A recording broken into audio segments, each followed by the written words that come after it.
Hello here, and welcome back to Microsoft Flight Simulator. Today taking flights in the Boeing 787-10 in TUI colours on the flights from here in Manchester to Cancun. So about 10.5 hours of flight time ahead of us today. It's a nice and long one, should be hopefully quite fun. And yeah, fingers crossed, touch wood, it should be a pretty good flight overall. Team up with Macco again, so Macco who've produced the sceneries and passes for Manchester and Birmingham. They've recently released a scenery for Cancun, our destination today. And so they teamed up with us to give away 2 copies of their new scenery. So I'll have to talk about more in the flight up ahead. Yes, giveaway today, we have 2 copies of Macco Sim Cancun, which we're flying to today, out of Macco Sim Manchester. This is a stream full of Macco Sim today, Macco. So there's a chance on the giveaway, just type Macco in the chat. Don't spam it. If you spam it, it will automatically block you from winning, so just say it once and you cover the whole stream, don't you worry. Yeah, apart from that, it should be a pretty good flight overall. So welcome channel guys, how you all doing today? Jump to cockpit, set the aircraft up, and prepare ourselves for our departure. Now, I must admit, it's been a little while since I flew 787, so I hope I remember how this all works. Last time I flew 787, if you recall, the the vertical speed decided to give up on us during the descent, which led to us having to, well, figure out a different way down the aeroplane. My last 787 flight, not so successful, so it's been a while. The aircraft has had a few updates since on the HeavyDivision side of things. Fingers crossed, touch wood, we should get us pretty good flights overall. So batteries on, external power set, align the IRSs. We're going to leave fuel off now to get aircraft fueled up. All the fueling, and yes, it's automatic, and I'll see the slides off for now. All the fueling, all of the payload stuff we'll do from the Flight Magic computer. What I can do, because it's a long haul flight, we may as well get the baggage and catering on the flight as well, because you know, passengers probably want their stuff with them. Also, food service, yeah, we're going to get a whole lot today, should be quite fun. Right, so, position. Going to plug in our departure, which is Echo Golf Charlie Charlie. Going to take the, well, I think I can take an aircraft GPS position, can we? No, so we have to do it straight from this anyway. Gate. I must admit, I actually know what gate this is. I don't think there's a label for stand number. Oh, yep, there is. 106, thank you very much. Just above everything else, alright, 106. Don't think I'll have its coordinates, you won't, so stick it in the Drawyah. Wow, thank you very much, dude. Thank you for, remember that's economy class for you, dude. So board the aircraft, make a right at the door, take a seat, sit back, relax during flight, dude. Thank you very much. Right, yeah, again, superstar, dude. Thank you very much. Line the RS position, I'll take a few minutes to align. Heading, we can leave. Go on, we'll put the heading in. Current heading is about 300 and that's on the line, so that's yeah, pretty much on the line, is it? So come on, where's the mask on? Mass. Yeah, so it's pretty much on the line itself, so say 315 degrees. Next page, there's nothing else to fit on this page, that's fine. Head over to the route, plug on departure again, Echo Golf Charlie Charlie. Before we do that, head over to Heavy, go over to Payload Manager, plug in our requirements for the flight. So centre of gravity will have around 22.3 today. Fuel on boards, according to our flight plan, fuel on board today is 56621. 56621. And our payload. Payload 28.9 estimated, so 28,900 will do.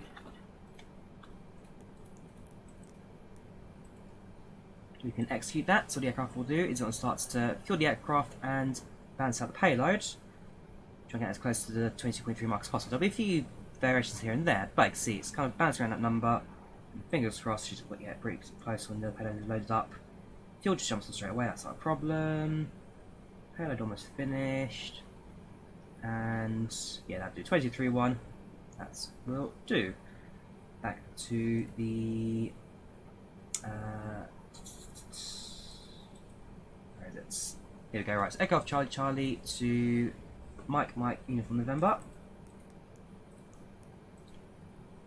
Runway news today. We'll get the A to select later on. We're just going to request a route, and instead of plugging all the waypoints in manually, we're going to do everything from a sim brief. So we import the destination and arrival, payload, fuel block, and all the waypoints. It preloads the aircraft. What is that? We'll start a flight on the PACX. Manchester to Cancun, 182, 36,000. Flight time is not 14 minutes. My word, it's not the case. Flight time today is 10 hours. Hang on.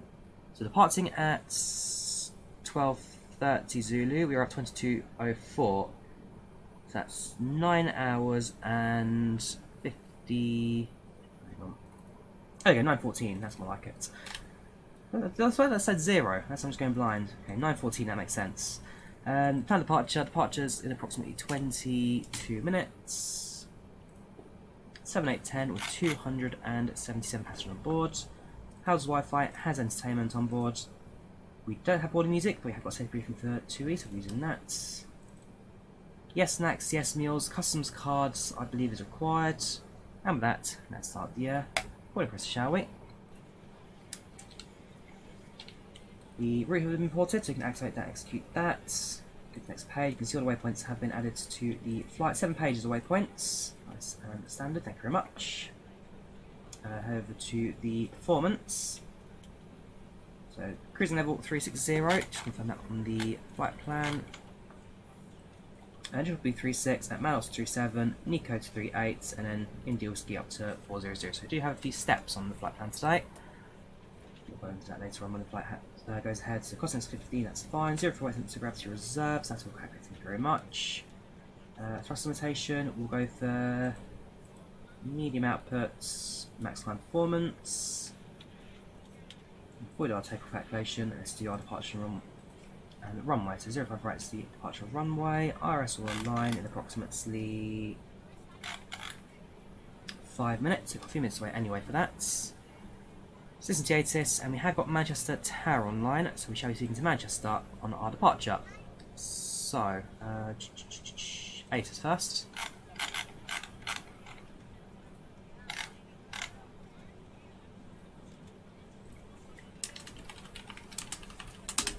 Oops, put the right airport in, that would be quite handy. 060 nope. at 15. Stop that, that's not Stansted, sorry. I want Manchester.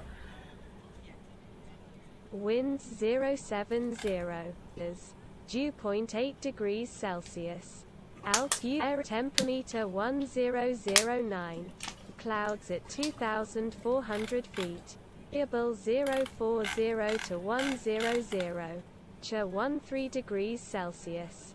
Broken layer at 3,000 feet. At 13 knots gusting to 24 knots. Winds. Right, so quite windy at the moment. Weather not looking too great. That's information Foxtrot. Departure runway 05 left. So we've got a small change on this anyway. So departure runway 05 left, and we're expecting the Asmin 1 Sierra departure will be that. We'll contact Tower, get our clearance sorted, and then we will think about getting ourselves going. So Manchester is 118.630. HF 118.630. And switch. Just confirm we're at stand 106.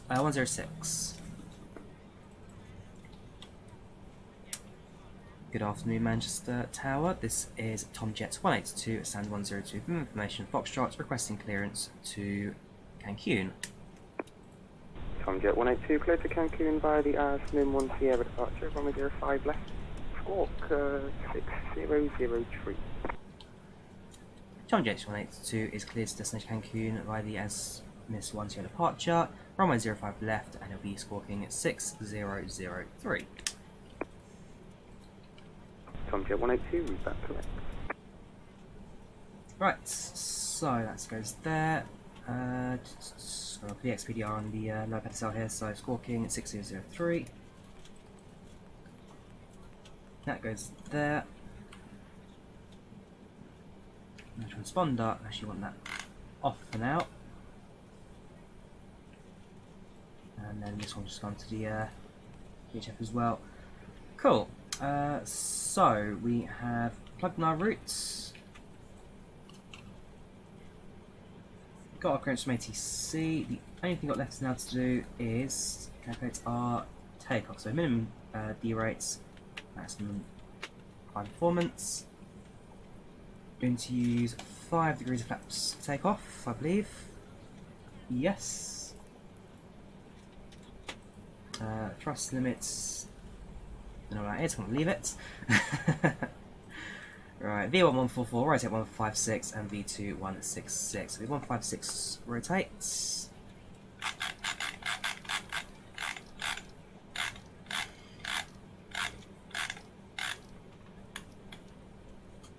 Now put the runway heading onto the heading.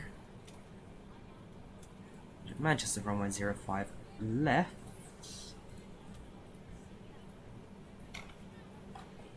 052 degrees.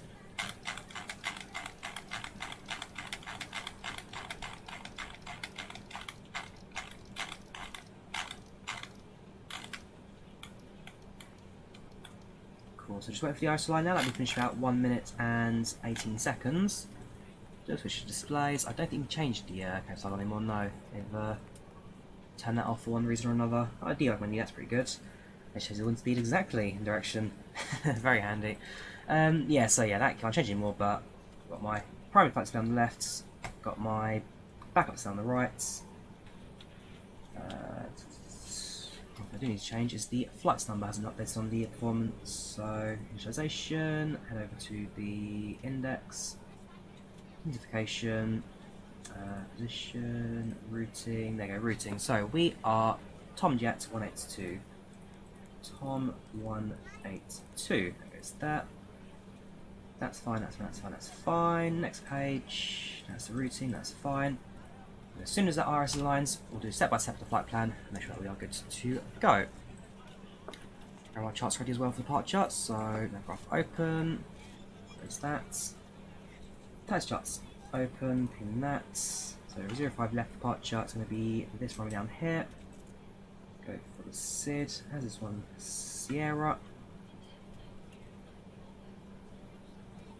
That's pretty sure I need at this point. X53 Alpha, Delta 31, requesting clearance to London. Perfect, iris aligned. X53 Alpha, clear to London, Rocky Valley, Monty 1 Sierra departure, runway 05 left, squawk 6435. That one.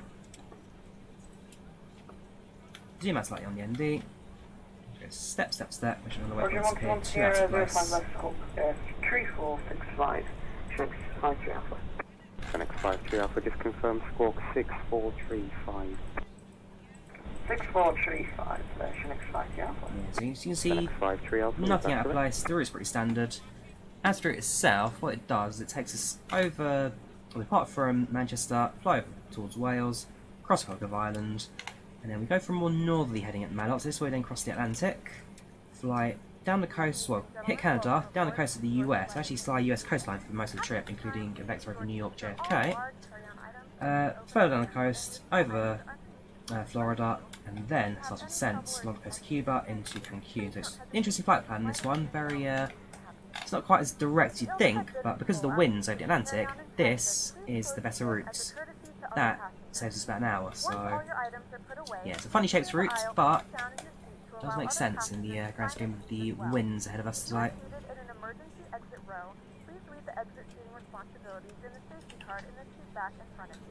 Please make sure you are willing and able to perform the actions required. If you are not able or prefer not to perform these actions, please let a flight attendant know. So, map mode, zoom back into the airport, good to have the airport map in front of us, taxiing. So what I'm also going to do is I'm going to check the cabin. Hopefully it won't be too far now till boarding. What I can do is if I can get a cabin crew to give me one set to check. Hey, how's boarding going back there? About halfway boarded, 9 minutes remaining. Let us know. You mentioned that the logo lights, actually no need for logo light, nav light can stay on. Yeah, it's daytime right now, so no need for logo lights. Aircraft fuel, so you've got some come on, which is linked to PACX, I believe. Yes, it is. Anti-ice automatic, PACX automatic, bleeds automatic. It's a very automatic plane, 787. Very lot for me to do in that regard. I'm going to... What else I need to do? For the life of me, I can't remember what it was. AP, that's it. It's like the APU. So it's got a few on the aeroplane. Not really much else for us to do at this point, so APU starts.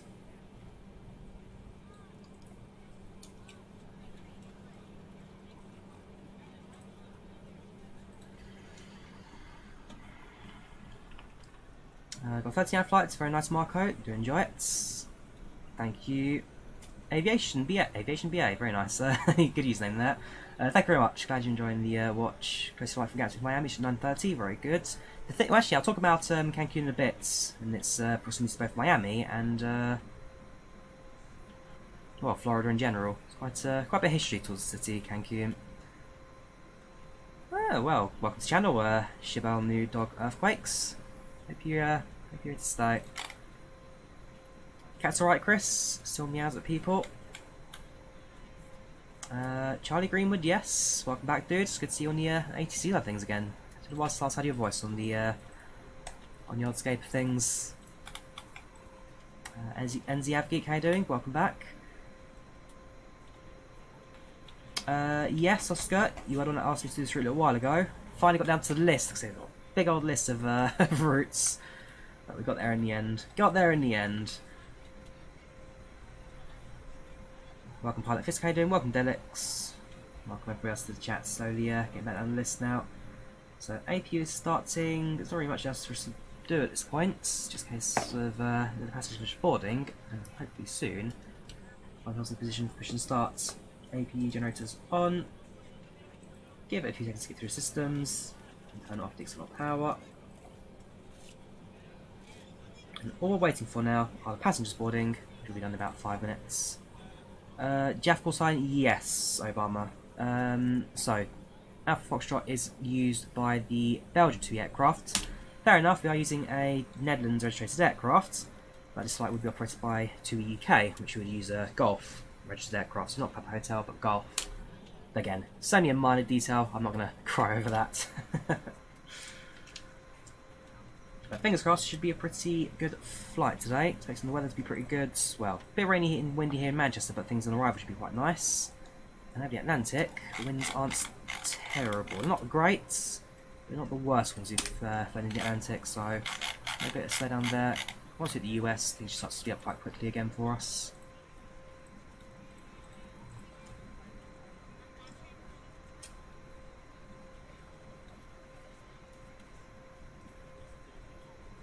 Longest flights I've done in real life or in flight sim. In flight sim, it would be London to Perth in the Maglite 787X plane.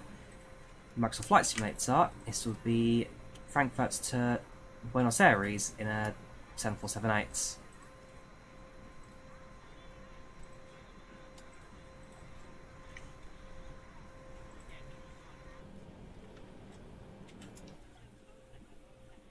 And yeah, one sort of things. So passengers, like I say, passengers aboard the aircraft, not very much to say at this point. Back out everything quiet. 787 with PACX model works.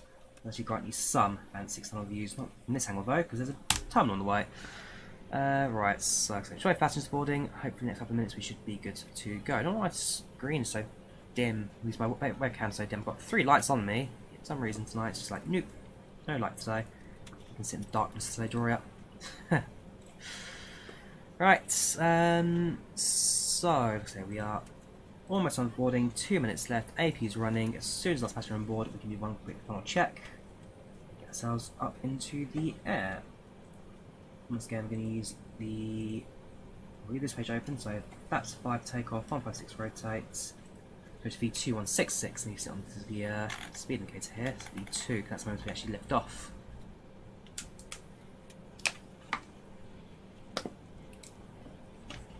Trip yesterday, Tom. I'll talk about that in the flight today. Because for those who don't know, yesterday I flew to Switzerland, flew to Zurich. I flew out on an A220 with Swissair. My return flight was an A320 Neo EasyJet. The EasyJet's return was a bit late, about an hour and 15 minutes behind schedule. How about flight was on time? But it's quite a good old trip. I'll talk about Switzerland in the flight up ahead because it's a beautiful country. I can't deny that at all. Beautiful. No nice flight. I did not have the PNG 737. As much as I'd love it, sadly did not make the cut for that one.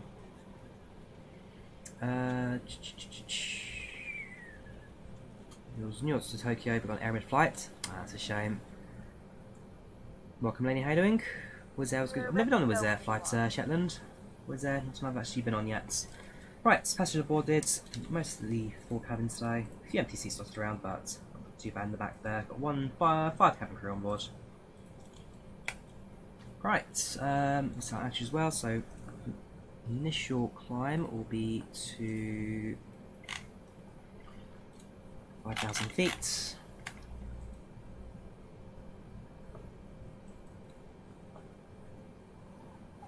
Hopefully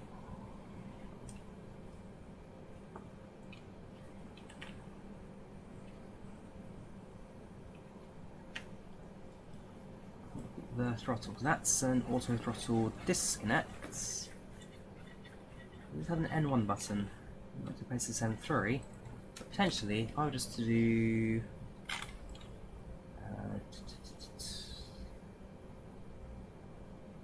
I'm going to AppInTheAir now. That's fine, the aircraft's really configured for everything. Auto throttle I can arm once I'm on the arm. Never have to activate the N1 on the 787, the actual rotates. Not the end of the world if I can't. Just be nice to do it automatically if I could. Right, beacon lights on. Ground crew now start the aircraft around, and we are good to push and starts. Tomjet 182, stand 102 is ready for push and starts. Tomjet 182, push and start approved, QNH 1009. Push and start approved, QNH 1009 after Tomjet 182. Confirm 09 set, which it is. FedEx 53 Alpha, also ready for push and start, stand 3. FedEx 53 Alpha, push and start, also approved, QNH 1009. This is ground. Push and start approved. Mods of Vitran, all in description. All mods are in description. Have we got Chinook online? Have we? If we have, no, not at the moment. So at the moment, Chinook's offline. But if they are online, I'll go through kind of the setup for Oceanic control in a bit. I must admit, I'm not confident at Oceanic. I've never done it properly before, apart from the Concords. But maybe at some point I'll be able to do it in a proper kind of setup and show you how it's done properly. So I'm not super confident with Oceanic, but I do understand the basics of how it all works. Okay, sir. The bypass pin is installed. All doors and hatches closed and all ground equipment is removed. The parking brakes are set. You may lift. No, 787 pilots fly heading mid all the way. I'm sure they do, TKC. I'm sure they do. Brady, how you doing? Welcome to the chats. How you doing today, dude? Microsoft Flight on PS4? No, RM. Because Microsoft Flight Sim's a Microsoft product, I don't think they'll be releasing onto a Sony platform anytime soon. Parking brake released. Let's get out of it. Commencing pushback. You can start the engines in sequence. It will start in the sequence. Right. Let's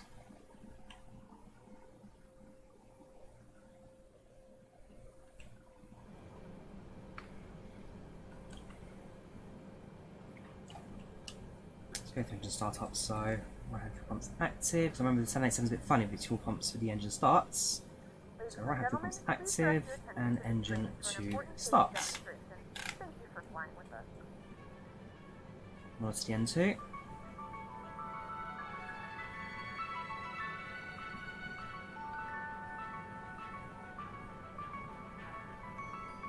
Hello and welcome to your flight with TUI.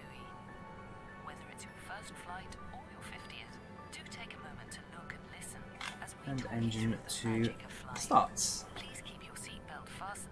So it's watching the exhaust temperature increase. There's the M1 start to increase as well. Fuel flow increase as well as the engines continue to start. Clip it together, then adjust it by pulling on the strap. To take it off, just lift the flap. It's not very likely, but if there's an emergency, get into the brace position. It needs the Premium Deluxe version of Microsoft Flight Sim for the 787 Vutrans. Cabin crew Ah, now weather, pointing out right. the emergency exits. Yeah, you need Premium Deluxe for the 787. Unfortunately, Standard, the aircraft's not included. Right, engine 2 is active and stable. Engine 1 starts. Mods to N2. And that hits around 18. If an oxygen mask drops down, pull down firmly towards you. Place it over your nose and mouth. Yes, got the TUI safety briefing in the background, Delaney. Pushback completed. Please set your parking brake. Engine 1 starts. Parking brake sets. Parking brake set. Lowering Well, aircraft. the exhaust, the fuel flow, and the N1. Ground. Startup is complete. There we go. You may disconnect. Roger. Good engine start. Clear to disconnect. See you at the side. Have a good flight. Holding position waiting for the visual. Thank you and goodbye. Put it on over your head, pass the straps around your waist, and tie it in a double bow. The life jacket will inflate when you pull sharply Fine. on the red toggle. For Going more to information on the type of life activate jackets the adopted centre in fuel France, pumps. check your safety card, and if you need more air, blow into the tube. Be sure to wait until you're outside the airplane. Kill the before APU. inflating your life Generators jacket. off. If APU you're traveling off. with an infant and haven't been given a life jacket yet, let a crew member know now. Just remember to return it. at the Engines end of are the flight. started and stable. Very good. Flight director, yep, good point. Void check. Flight director's on and on. Probably important, that's. Tom Jets 182 is ready to taxi. Jet 182, taxi to holding point Alpha 1, runway 05 left, by November Alpha, Echo, Delta, Bravo, and Alpha. Taxi to holding point Alpha 1 Bravo 05 left by November, Alpha, Echo, Delta, Bravo, and Alpha for Tom Jet 182. Right, so, see if we can try and make an idea of what that taxi is. So we're up here, gonna exit out of November Alpha, onto Echo, Echo, Echo continue, onto Delta, Delta onto Bravo, back onto Alpha, and hold on Alpha 1. Not bad. Right, taxi lights on, parking brake released, increase throttle, so caps to 5, and taxi to the runway. Discover your smile.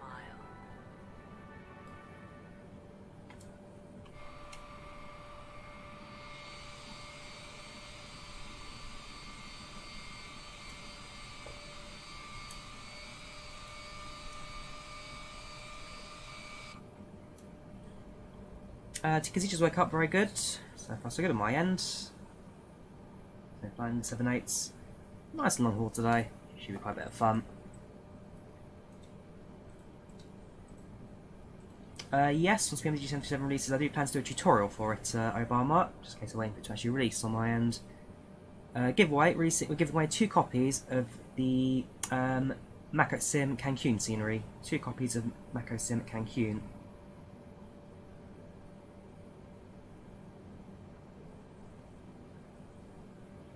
Will I top 787 real life? Was it? I guess slow and careful enough, probably.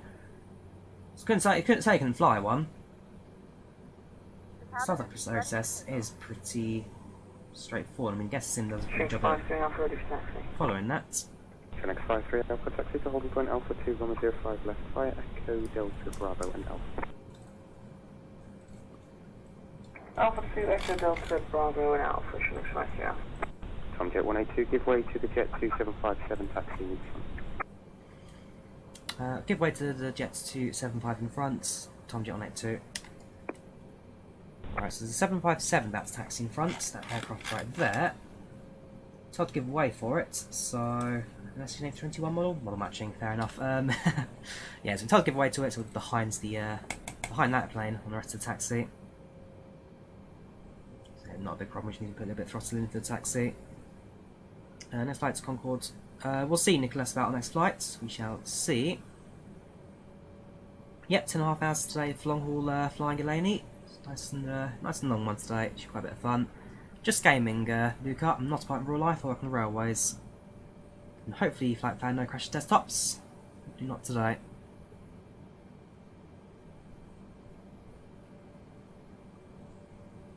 So yeah, the ground crews actually just cross our aircraft left, right, and centre. Always do. Obama, always do.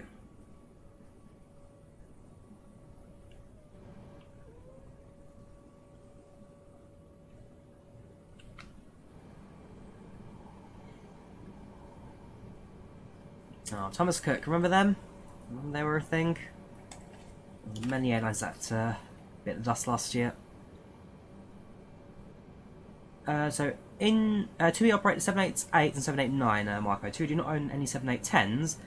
The only reason you use 787 right now is because there's no alternative to Microsoft Flight Sim, pretty much. But yes, in reality, the aircraft in operation would be a 788 on this flight.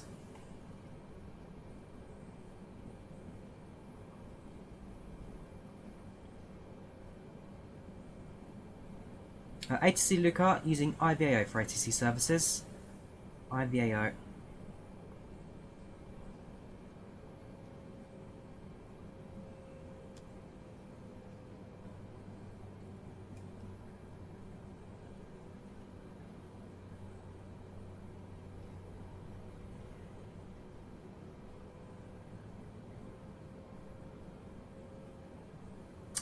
Yes, to an extent, Nordic Cruiser 787 with the HeavyDivision mod. 653 Alpha, we can take Alpha Foxtrot 1 and then you can get this Dreamliner before us. Ah, very nice. During climb out, we have no problem, Nordic. During descent, it can be a bit funny sometimes, so we'll give it a go on the descent later on. Worst case scenario, just use vertical speed instead, but starting climb outs, VNAV does work, no problem. 1 via Bravo, 653 Alpha. Taxiing down Delta, very short and correct onto Bravo. The Jet 2 in front will take a slightly earlier entry point for the runway.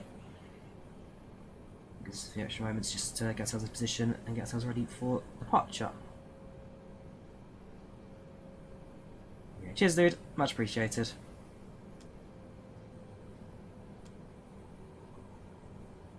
And there's Charlie in the tower, also on chats. So yeah. Yes, Flight Spotter. My ad appeared in the Amsterdam scenery. That was completely unexpected. And so tomorrow, I'll probably do a flight out of Amsterdam and have a look around the airports in detail. But yes, the freeware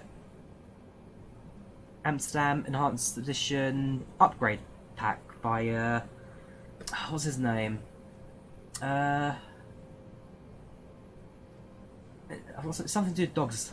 New Bricks, that's it. The Amsterdam scenery by New Bricks on Flight Slot 2. Control stations, weather information, Golf 2NH1009. Did I say the same? Yeah, New Brick scenery, they've thrown a few Drawyah packs onto the... a few Drawyah adverts onto the scenery. Actually, it's really quite good.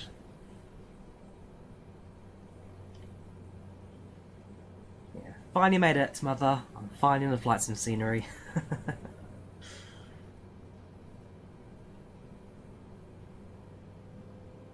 Giveaway all on, giving away 2 copies of Macco Sims Cancun. No sound packs, Leonardo. This is just default 787 sounds. Bye bye.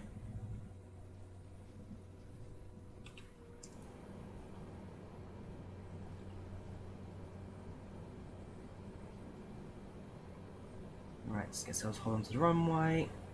Now it's our intention to depart. I believe the aircraft is actually going to let us follow through first. Let's sit around for us to depart first. So yeah, cutting it fine there, Harz, you are right.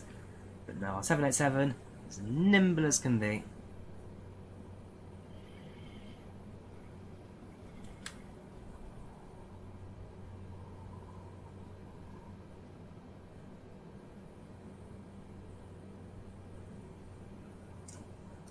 Tomjet 182 holding Alpha 1. Tomjet 182, surface wind 070 degrees at 13 knots, gusting to 4.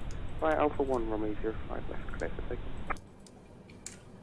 Clear for takeoff, runway 05 left, Tomjet 182, thank you very much. Right, centre the runway, let's get out of it. Cabin crew, please take your seat for departure. 753 Alpha behind you, departing TUI 787. Via Alpha Foxtrot 1, line from weight, runway 05 left behind. Roger, behind the departing 787, line of weight 05 left behind.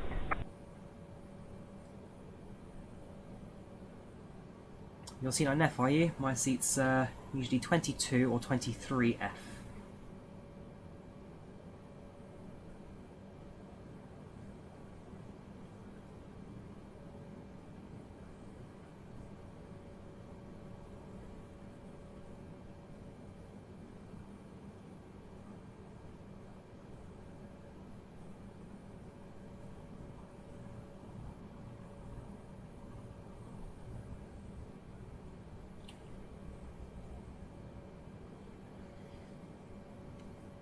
Let's go start the chrono.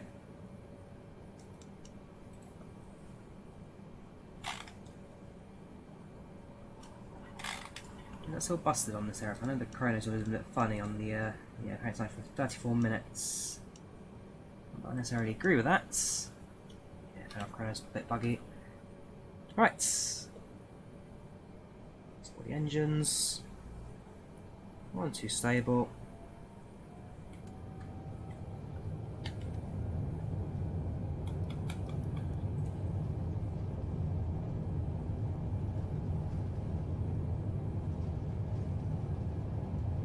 Knots.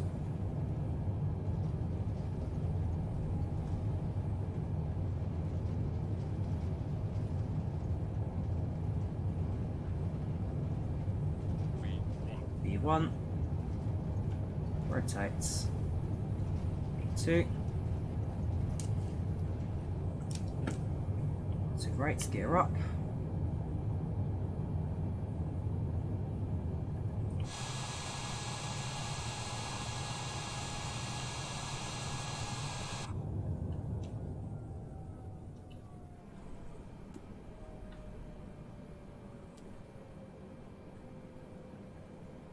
The auto throttle there they can play. I thought for a second I had an engine. No, just the autopilot being autopilot. Okay.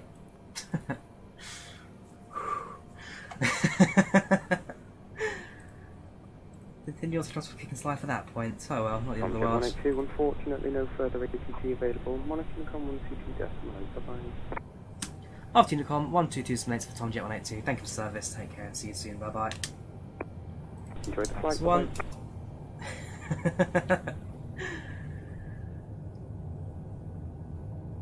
So, next stop, Cancun, 9 hours and 5 minutes away from us at this point. There's no ATC, so we'll increase the altitude to initial cruise, which is 36. To the VNav. That's up. You can see Jet 2 there very shortly about to start their own takeoff run. 53 Alpha, surface wind 070 degrees at 13 knots, gusting to Jackson, thank you for £1 there. Thank you very much appreciated, dudes. Roger, 05 left, close takeoff, a little bit windy. Always appreciate support, dude. Thank you very, very much. There's Unicom 1228. Passing through 5,000 feet, 250 knots. We'll see straight away, looking at these clouds, the weather, far, far better.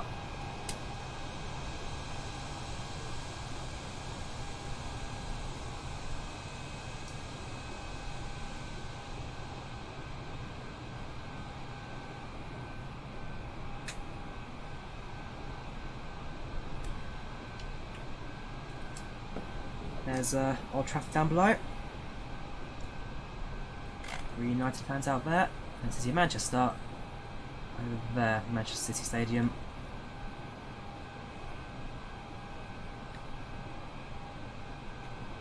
Unicom does exist, TKC, but not for the same purposes. Unicom uses emergency communication and over the Atlantic with no OTC actually in place. So Unicom does exist, just not for the same purposes. No OTC. Well, it's used for no OTC available, but that's very, very rare in the grand scheme of things. Alright, it's 10,000 feet, landing lights off. Then probably starts to increase the speed and continue with the rest of our climb outs.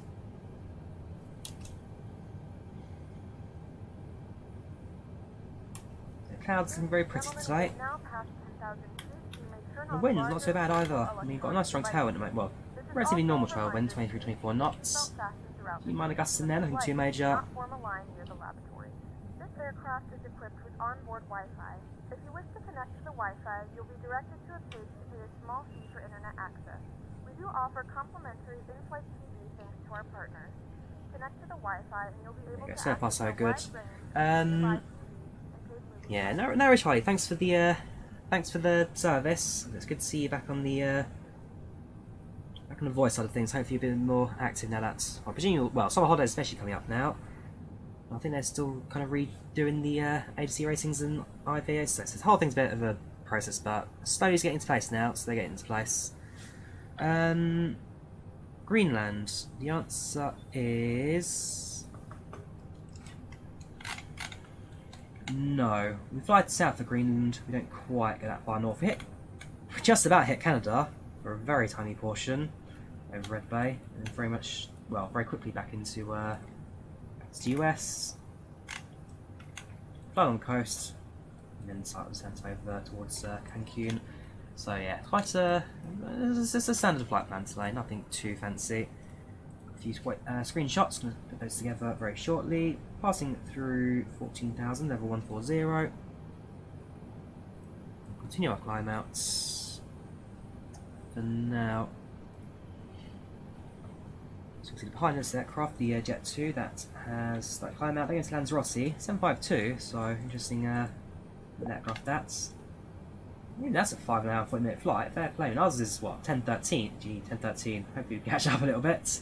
Yeah, 5:39 Lanzarote. It's quite a long old leg there. Because I did Tenerife, which isn't too far away. On its own regard, this Gran Canaria. There's Tenerife. That's Fuerteventura. That's Lanzarote. Quite busy down here as well. Gosh, everyone's flying around. Fair play, lucky flight there, dude.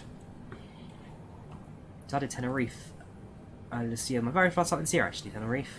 Beautiful island. Beautiful island. I want to spend a bit more time there than just one night.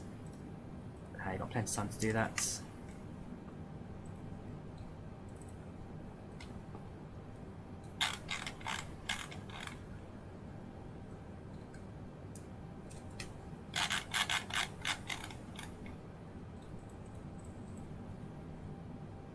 Passing very shortly through 20,000. I'm tough to see outside now since there's absolutely nothing going on. Nothing going on at all in regards to weather at the moment.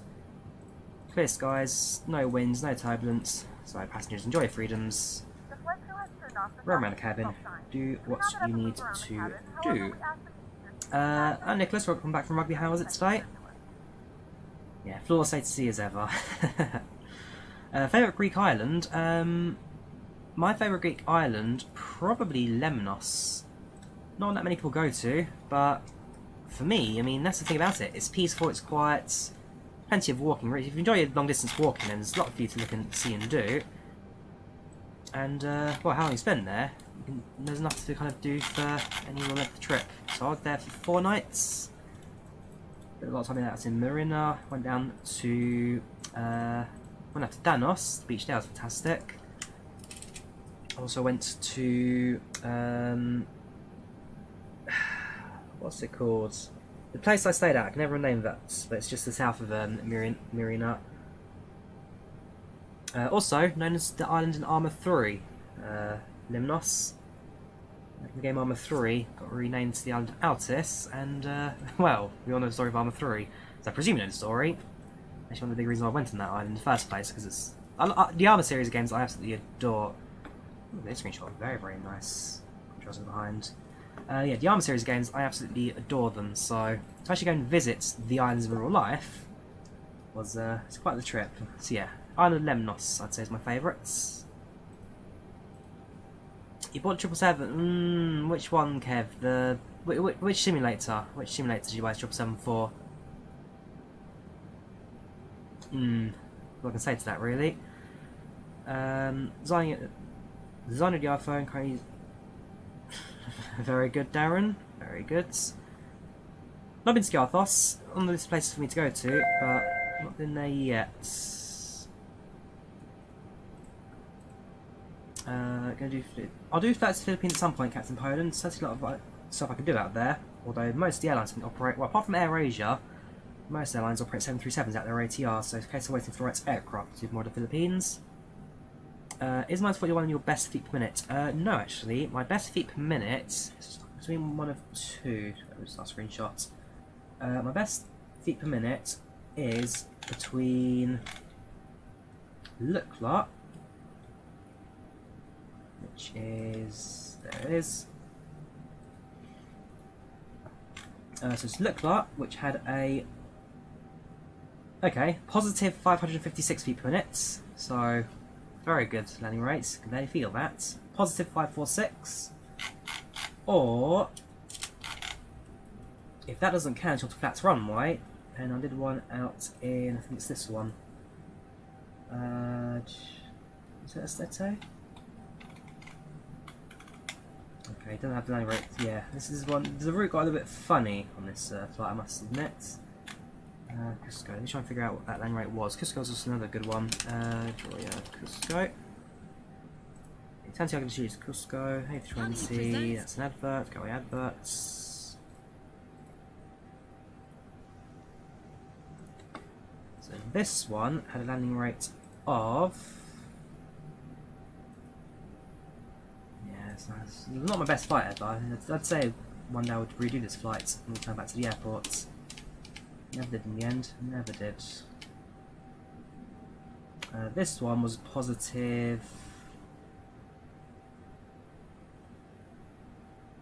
122. So choosing that 122 or Lukla 456.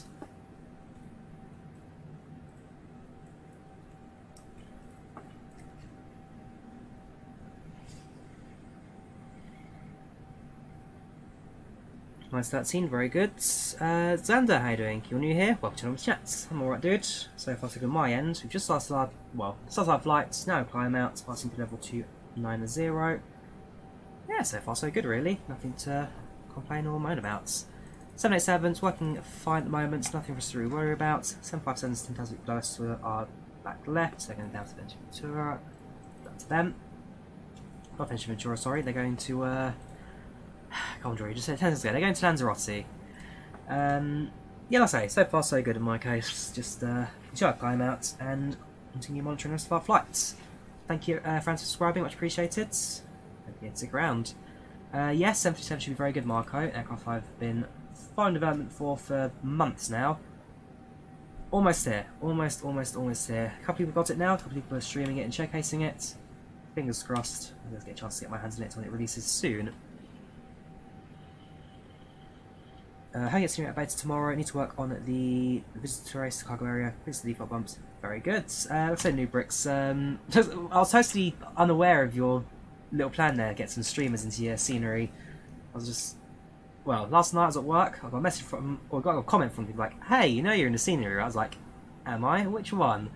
But yeah, did that on Thursday night. Had a look around, took a few screenshots. Yeah, always appreciate the support, dude. Thank you very much. And because tomorrow I'll try and do a flight out to Amsterdam as well to kind of showcase it in more detail. Flying over Miami, very good, SGL. Good luck with your flights. Do you think it's going to use 73? No, because that's the Captain Sim model, Nicholas, which is a big no-no. Do not recommend anything for Captain Sim, especially their new C130. Do not get me started on their C130. No, IDK, I do not want to try their C130. They're not going to Marketplace, that would be a big disappointment if it did. There is Macco. I'll see you soon, dude. You take care.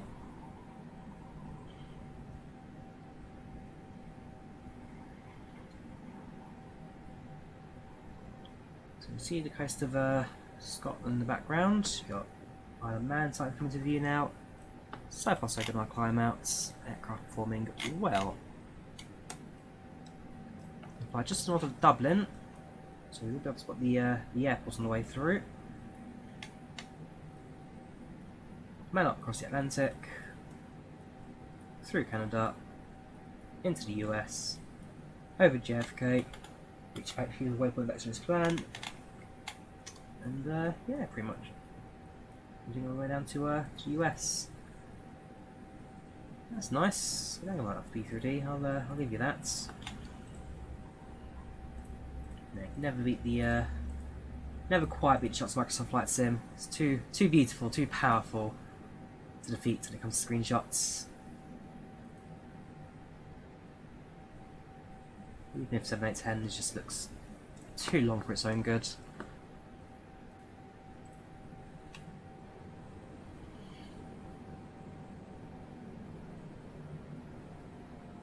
I just use the IVAO one just for sake of, well, just as a backup really. Yeah, 787 does use its own TCAS system, like non-static traffic and it all visible. But, well, I guess the main one as well, to show aircraft behind. This one just shows the aircraft in front of our position. So if I need an aircraft behind me, then it's just a little backup as well. So yeah, I use it as a backup, nothing particularly major. It just sits there and does its thing. Sits there and smiles at me. Next month, Captain Sim 738, no cockpit releases 70, something like that, Cool, so level 360, so initial climb. We're going to hold our altitude for a little while at Malot, so we get to Atlantic, then Greece 37, Nico to 38, and then India Whiskey to 400. So we've got some climbing to later on, but for now, level off in our position here. Cruising at Mach decimal 8.5, so we've got a nice high-speed cruise today. We could increase that if we wanted to manually, so what we do, Mach 0.98. I mean, that Mach 0.99 is on the limit of the the maximum speed there. Could try and find Mach 1 in the 787, that would be beautiful. Do you recommend Magnites? Probably, I could do TKC, yes actually. Magnite aircraft are very, very good. I need to start using them more often. I must admit I have been a bit... I haven't used them as much as I should do, so they're Magnites. They're good aircrafts. Very, very good. Recommended. Yes, flight factor on Mac 787 that I'm well aware of. No, Captain Poland. You take care. Have a good night.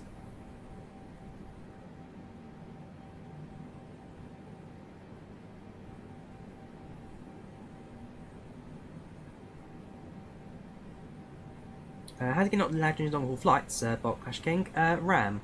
The more RAM you've got, the more memory you've got, the more your system has to play with. If you overload your system memory, then that's when you start having issues with your frame rates. Now, so this is as fast as the aircraft can go. It's not going to go any faster than Mach 9.1. So if it's headed to Mach 9.0, that would hold a high-speed cruise without overstressing the engines. So genuinely, Mach decimal 9, I can take my hands off and let the aircraft do it at high speed. Which we're going to do, because why not? Just means that if you get a nice strong burst of wind from behind, then, well, you're going to supersonic by accident. How size is you for BA147? BA147? Premium drinks are available for a small charge. Please note that we only accept credit cards. BA147. Which one is that? Which flight?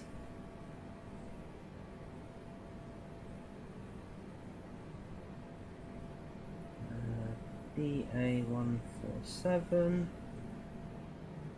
It's a flight from Heathrow to Amman. I must admit, I've not planned that Seabong, so... Oh, 146, the BAE 146, the BAE. Yes, that aircraft I'm very excited for. And just flights. We need to do some proper city operation with it. Fingers crossed, not too far away either. There's a few good aircraft on the way looking for the BAE 146. You've got the Aerosoft A330 announcement, you've got PMDG 737, you've got the A320 by... who's opening it again? It's the tip of my tongue. You've got the A320 by... So many Discord groups.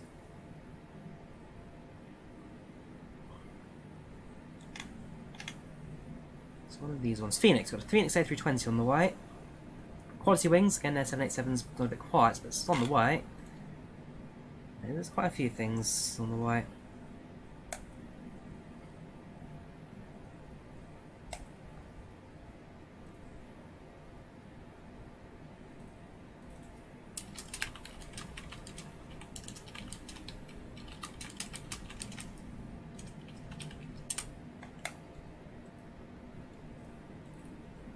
Naros fans. Phoenix in the chat. Phoenix. No Phoenix giveaway today. It's a Macco giveaway. Not a Phoenix. It's a Macco.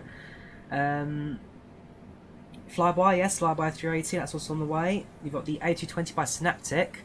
Having flown the A220 yesterday, I don't know. Let's talk about the A220 because now that I've actually been on one in person, it's a very weird aeroplane. Say from a passenger perspective, the hydraulics just make noise. The whole flight is a constant.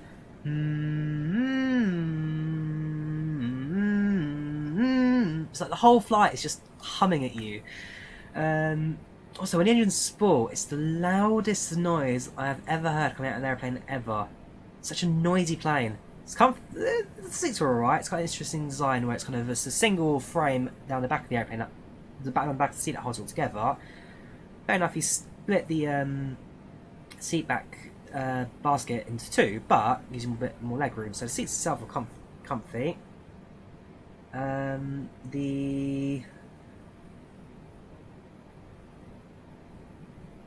Yeah, it's just the hydraulic noise. It's just a let me try and see. Let me get a video up of the flight yesterday. See if I got any anything that I recorded at hand from that trip.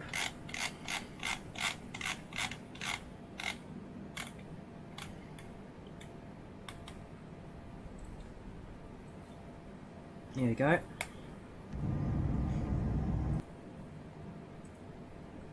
Just have a listen.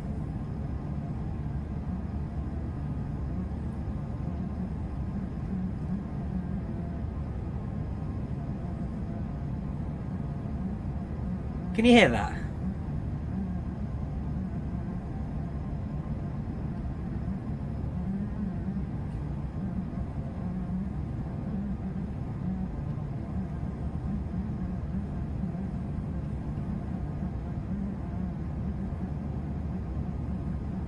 Listen to this thing, and then when the spoilers deploy.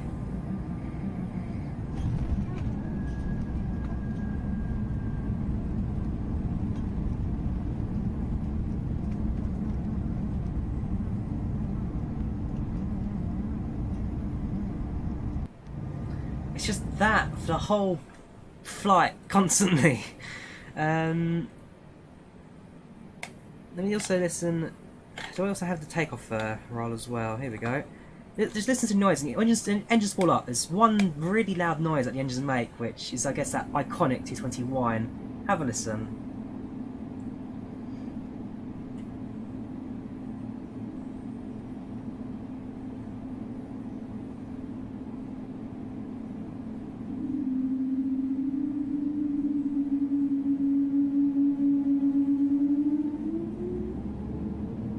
What is that?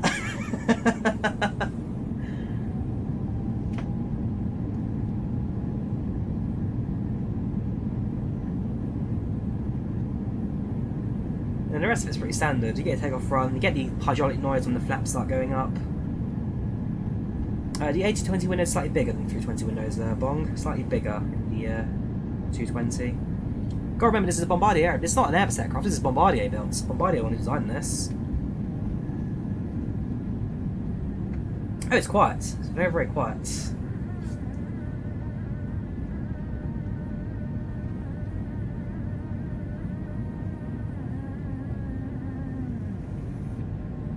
And then for the rest of the flight, it's that humming noise. Constant. From the moment we rotate to the moment we touch down, the humming starts. But again, just listen to the spool up of this engine. Just listen to spool up. It's a heck of a plane. Yeah, at least you know we're working. That is true. Again, the spool up is just so loud. So out of place.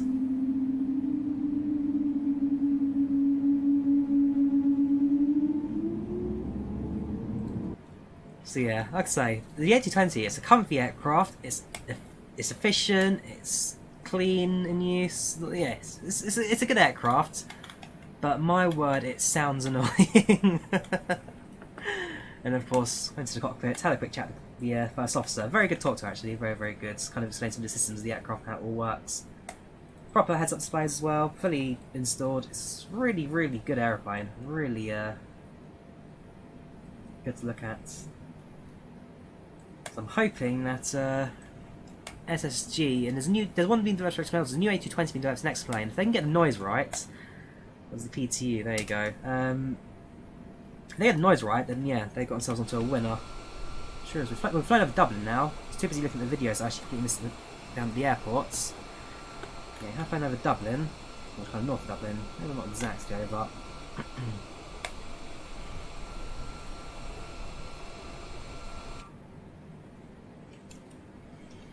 So there you go, that's the A220 for you. Beautiful aircraft, very slick, very good, very noisy. Just constant background noise. True, you get the same noise in the background for 737 and A320, yeah, and every aircraft has it. Even this one, if you listen. Like, yeah, if I increase the volume, mute myself.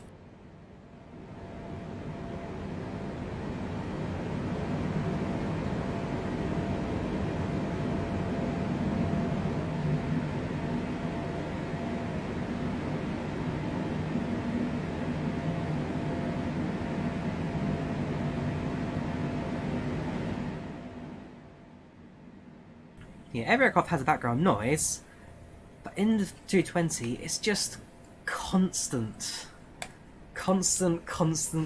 noise in the hydraulics. But hey, that's the that's the plane for you. So I'm actually booked to fly another A220 later this year. I'm going to fly with Air Baltic from Oslo to Tampere in Finland.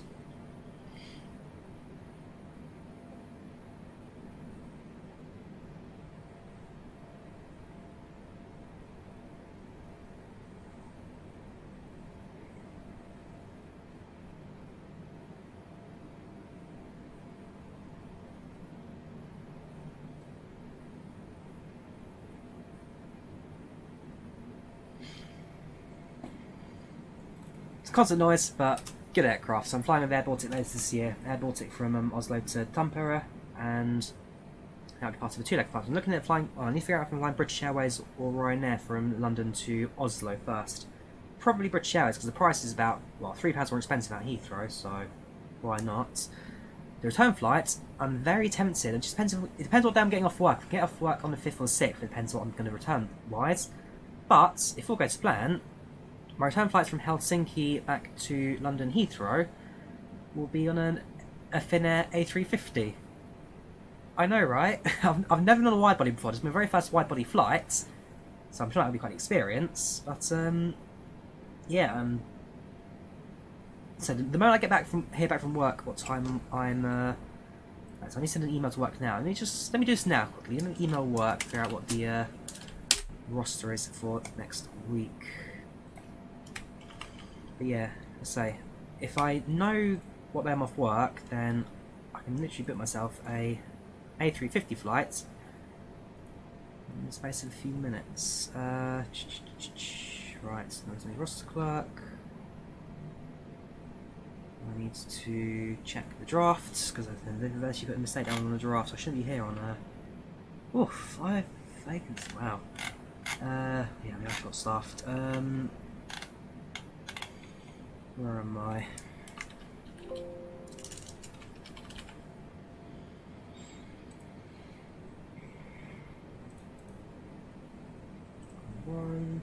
Where am I?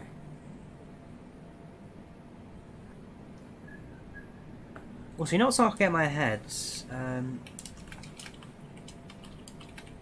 The song I get in my head right now is Say It Right by Nelly Furtado. You don't mean nothing at all to me. For some reason I can't get it out of my head. It's because I don't use TikTok, but some of the videos from TikTok end up on Instagram and YouTube Shorts and all that. There's like a high-pitched EDM version of it that's being used at the moment, and that song's now. It's a good song, just stuck, completely stuck. Right, let me try and find the.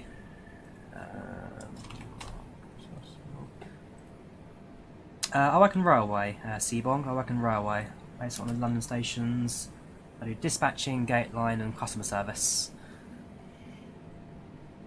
Yes, A320 engines are bigger than the A20 itself. I'm sure I'm showing you the 787 engine because 787 engines are massive. But yes, the A220. It's an airplane, minute little thing. I'll show you. I'll show you some pictures of the flight itself as well. So I'm going to try and do a video, a vlog on the flight soon. I'm starting a new channel which will be just dedicated to flight vlogs. I do so much flying in real life. I thought, why not? Let me just get this all right. Apply to.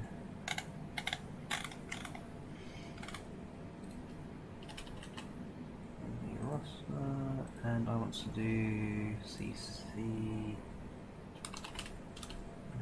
U, and do I need to do him as well? Probably. Good afternoon. Please, could you check my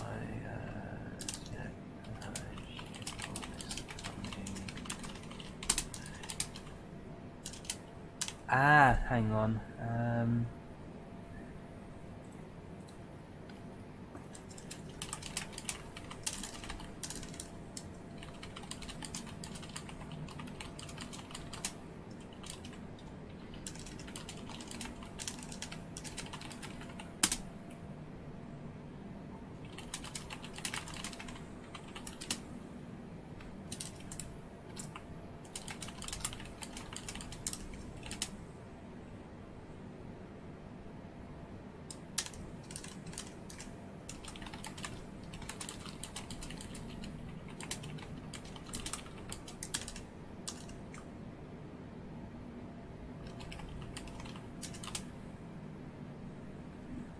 So yeah, I've changed all our rules around rostering, and I'm trying to figure out well, I know what the rule is.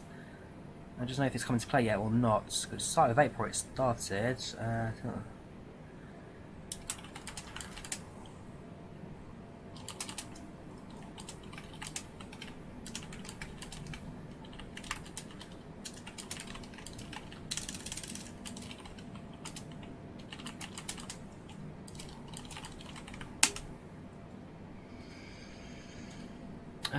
Right, so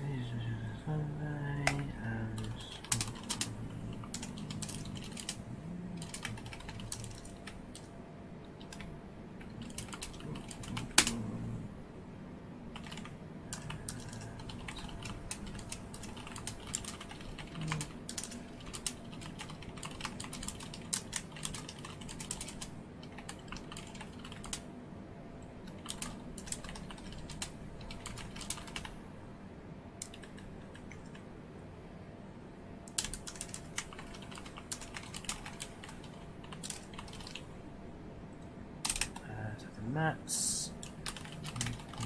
Also,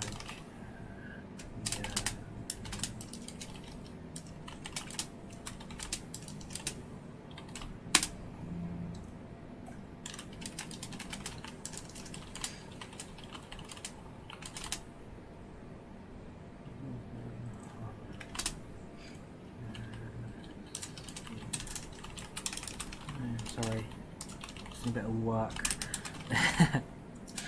Alright, so I need to drag this into that.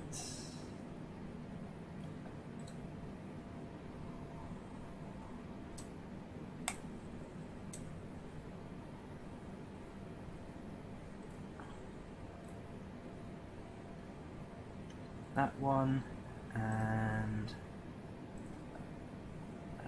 that one. So I love my job. Absolutely adore it. Can get a bit. Right, AL, request and swap.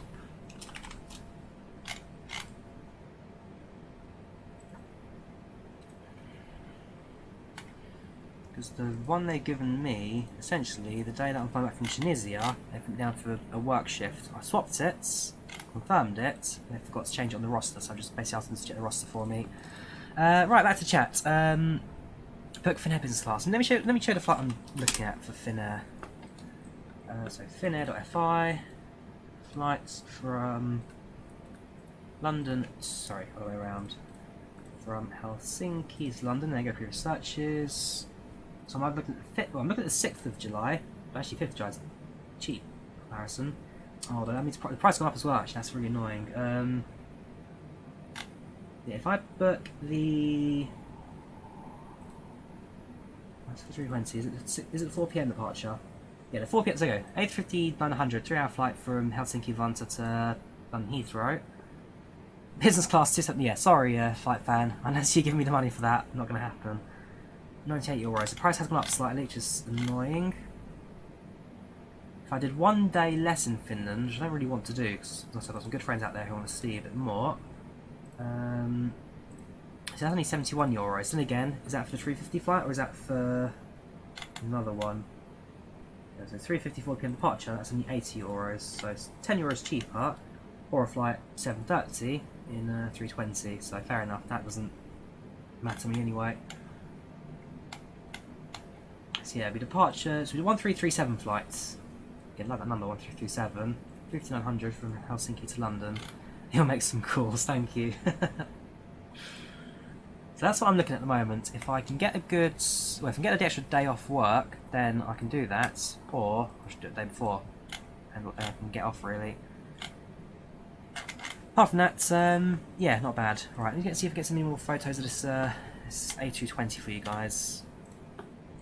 There's the aeroplane on the jet bridge at Zurich. You can also comment Zurich Airport. Not a fan of it. Not a fan of it. The layout's all over the place. When you get, even when you get to the airport itself, there are like 4 different levels with check-in desks all over the place. And it's basically a shopping centre. When you get there, it's a shopping centre with security thrown into the smallest corner of the airport possible. I can see what they're getting at in terms of the commercial value of the airport. Not a fan of the layouts. Not a fan of the layouts. No, Diego, my advert in Schiphol is not real. If I had that kind of money, I would not be spending it on adverts in Amsterdam Schiphol airports, trust me. Alright, we're about to leave the Republic of Ireland. Next time we fly over land will be the coast of Newfoundland, Canada.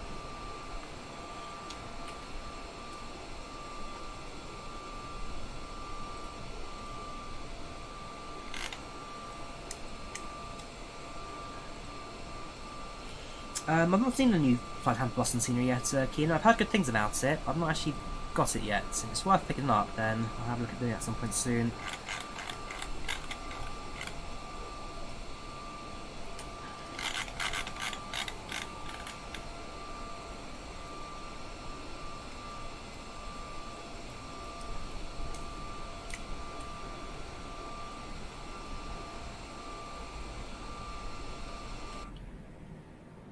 The giveaway, yes, we do giveaway at top of descent, Flight Fan, and the giveaway we'll get when we get to the stand. So giveaway at top of descent, giveaway at the at stand, so kind of around the replay itself. So I've got 2 copies of Cancun to give away. So I definitely have a chance to, well, put your name down, get yourself in a chance to win. In terms of the flight pressure so far, let me just quickly cover a few more screenshots onto the old Volanta. It's a good day, it's good weather, good day for some good screenshots on the strip today. This will be the boring bit of the flight now for the next 6 hours, where there's going to be nothing to look at apart from water and clouds. Down the coast of the US should be pretty, pretty scenic all the way down.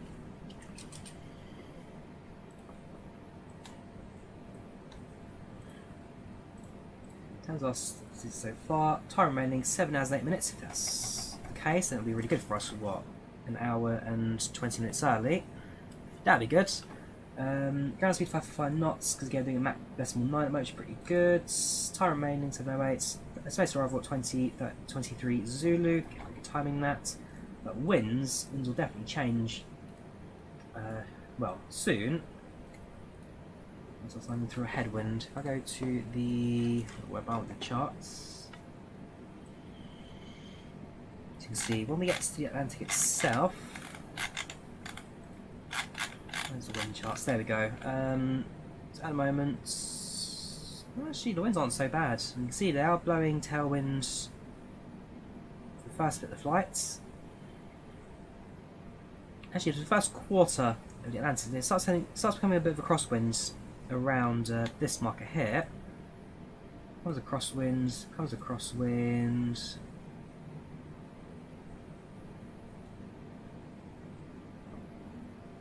And then it becomes a tail. Okay, it becomes a tailwind again. Like a bit of flight. So actually, the winds are actually on our favour today. Bit of a crosswind, but for the most part, tailwinds throughout the flights. See how it goes.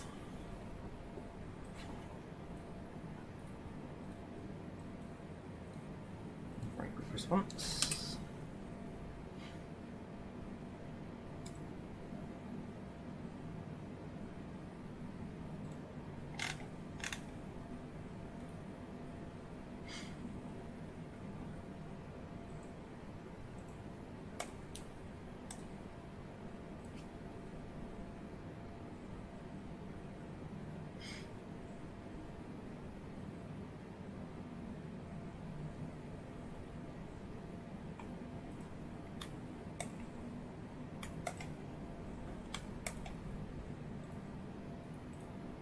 Yeah, interesting.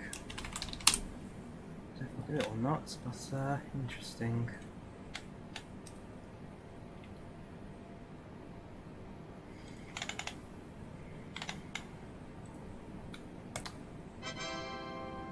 On that day. Thank you very much to Plumdog Billionaire. So we're on Twitch. Thank you very much, dude. Thank you very, very much. Welcome aboard the flights. Sorry, I just got. Well, I got an email back from the roster pretty much straight away, and just confirming a few other dates in the month as well. So not what I was looking for at the moment, but not bad news for me. That's not bad news. So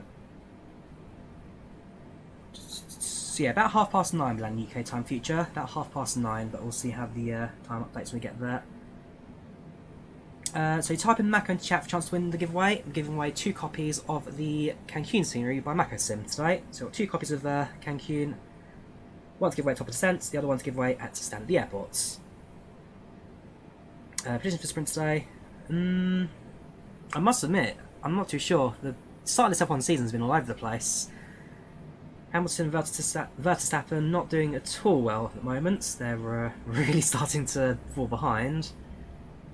Ferrari's doing alright actually, give them credit, but it's been a very, very strange start to the season. So yeah, can I do a prediction? Not really. Could be anyone's race. Can you do the 360? Which 360, Flight Fan? Which 360? What, this 360? Is this what you're looking for, dude? Is this what you want in life? There you go, there's your 360.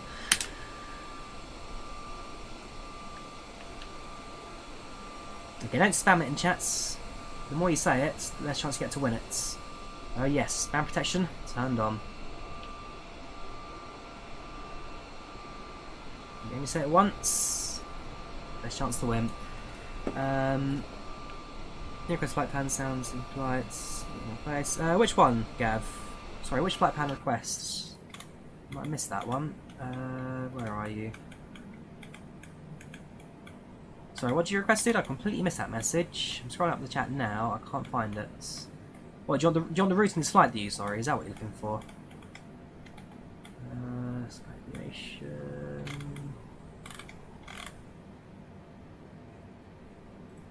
Yeah, say it again, because I completely missed it. No, Mikey, no. That's so not right.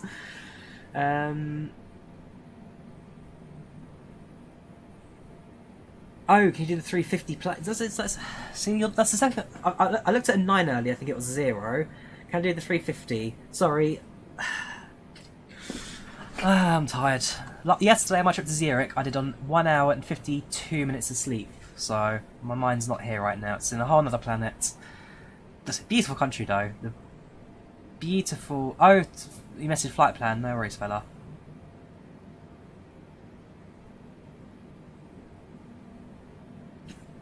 I'm still not sure what you're talking about, I must admit.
Oh, can I fly with the roster clerk? 350 Finnair. I don't know if they're quite on the same annual leave as me, but we'll have to wait and see. 360 was nice though. I have one flight back. Yes, like I said, I'm waiting for the email I got from them was just something else in regards to shift patterns during May. It's the July shift pattern I need, so I'm waiting for them to get back to me in regards to July's shift pattern, and then I'll be good to go. So I've sent them a reminder. I'm just going to wait for a response now. In terms of flights, so far so good. Mac this line still altitude 36, about, well, may not get to at 33, so about 10 minutes climb to level 370 across the Atlantic. Just really haven't our passenger itinerary yet, so let's go through the passenger list, see who's on board our flight. Any names you recognise, give us a shout, and we'll have a look at their stats.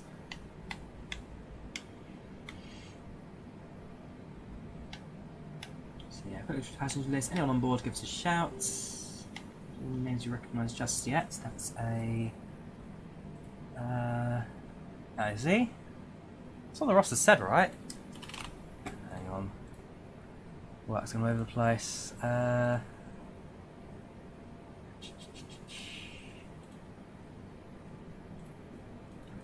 swear that's literally just what it said. 8th of May. Yeah.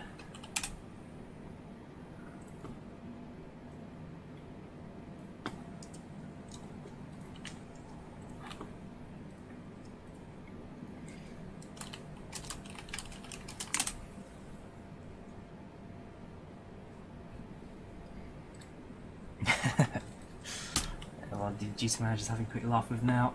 No one I recognise just yet. Lara Pierce. Where do I recognise that name from?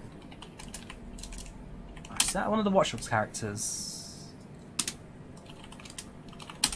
Oh no, Lena Pierce. That's her name, Lena Pierce. She's the one. She's the niece of Aidan Pierce. Who, yeah, long story.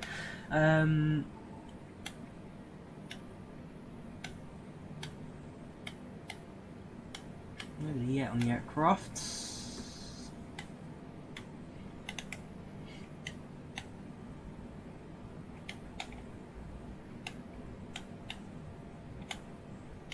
Nope.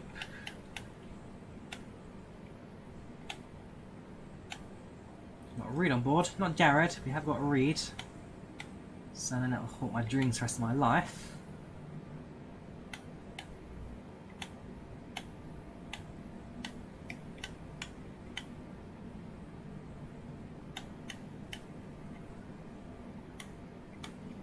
I know an Oliver Richard. I don't know a Richard Oliver.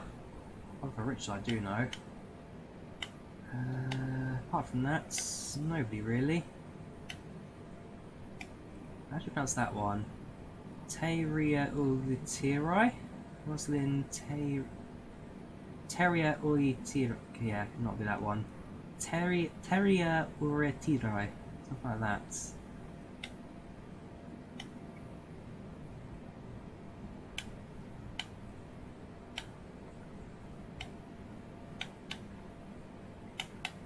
Apart from that, yeah, no one really. No one to give a shout for. Not like Jackie Kennedy on my flights to London from JFK Airport at one time. That was a shout. Yeah, no, on this time it's fine. So not all the time. As your next door neighbour on his flights. Next door neighbour was on holiday. In the aircraft in his flights should be at Tom 154. Very good.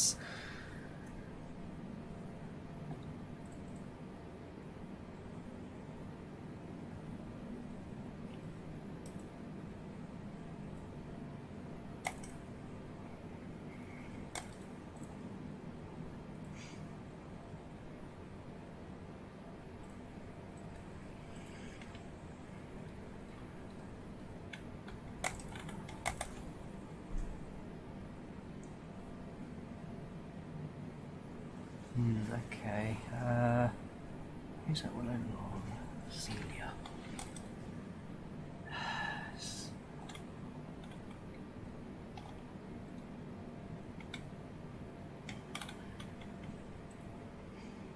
And 1st and 5th. What are we on the 1st and 5th? Now I could do, provided I can get that done. First I'm off, that's fine. So get some news back hopefully soon about that. Cool, yeah, so trying for most of the work is now done. Flight back to Luton, flight fans. So my flight from Luton to from Zurich to Luton was an hour behind schedule. It's an hour and 45 minutes later out of Paris. The flight it did. So it starts off in Manchester, went Manchester, Paris, Paris, Luton, Luton, Zurich, Zurich, Luton. So back at Luton by the end of the day. The flight was really behind. Flying IVAO, Zwini, IVAO, hence the IVAO tracking link in description and the top of the pinned comments. Yeah, so the flight's going to Paris on time, but something about, I missed what they said, something about it was either like an aircraft change or cleaning in Paris. I think it was an aircraft change in Paris, which forced it to change course and go down different routes. Because the crew on board the aircraft themselves, they were Manchester based, but again, they had issues and had to go to Luton instead. So, crew change, plane change, led to delays at Paris, and then just got late into Zurich and late back into Luton. So I got home at 2 in the morning last night. It was 1:55 in the morning last night. I should have got home around midnight, so definitely behind. Fortunately, no Thameslink ran later for the train. Got myself a connection to a bus the rest of the way. How many coffees you had today, mate? Zero, Chalky. I'm not really a coffee drink. I'll have coffee. It's not really my favourite. Not my number one choice to drink. Welsh simulations. Remind me what they did, Obama. Remind me what they did, Welsh.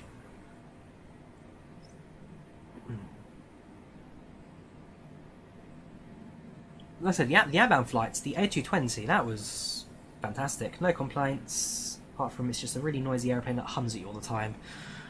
Apart from that's good. And the great things are, is PACX, TFDi PACX. That's the passenger. Oops. Cancel that. That's the passenger and crew simulation add-on. Basically, it's passengers to your aeroplane, gives them all names and stats and details, and you just try and keep them happy during the flights. Really good add-on, definitely recommended. PACX. Welcome to how you doing? Welcome to chat. How you doing today, dude? Program for transition altitudes at airports, charts you get them from. So I use Navigraph, although alternatives exist such as ChartFox. But all charts, your departure charts will show you your transition altitude. Oh yes, there's our departure transition at Manchester. And then if we go to Cancun, I don't think star charts will say the transition. Sometimes it just has to let it go into case transition level 195. Quite high altitude that for transition. So yes, the charts will always show you your transition levels.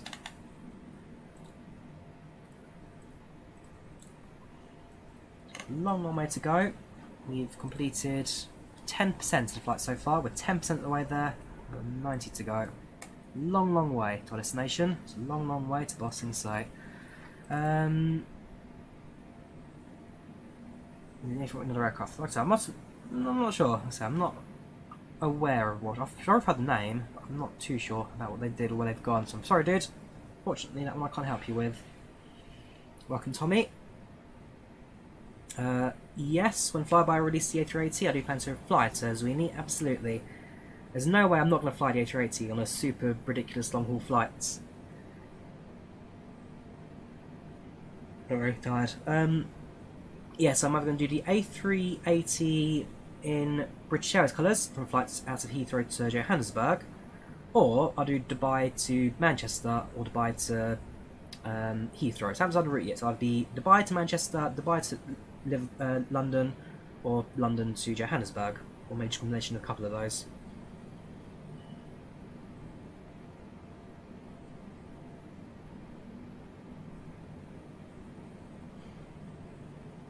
Now that Emirates are the biggest operating A380 by quite a long stretch, I'll be here for many years to come. Welcome Captain Robert, how you doing? Welcome channel, welcome to chat, how you doing today, dude? Going to increase to level 370, 37 VNAV. And this, go back to you, 370. So step climb 370. as per the flight plan requirements of this leg. So back up the top, all the way up, please. Thank you. So flight level steps 360 out of Manchester, Malot 370.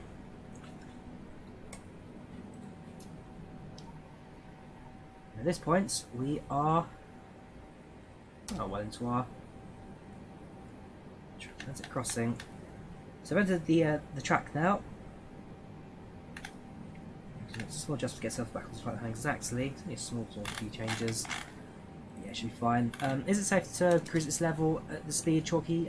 Yes. As long as we're not overpowering the engines, which we're not, aircraft can cruise at high speed. East divert, Future Clips. What happened? What have you done? You've only just departed from Manchester. Where are you? You are. There you are. You have a military control. Gosh, I think you're alright, dude. What are your choices? You've got Brest just behind you. You've got Nantes to your east. What have you done?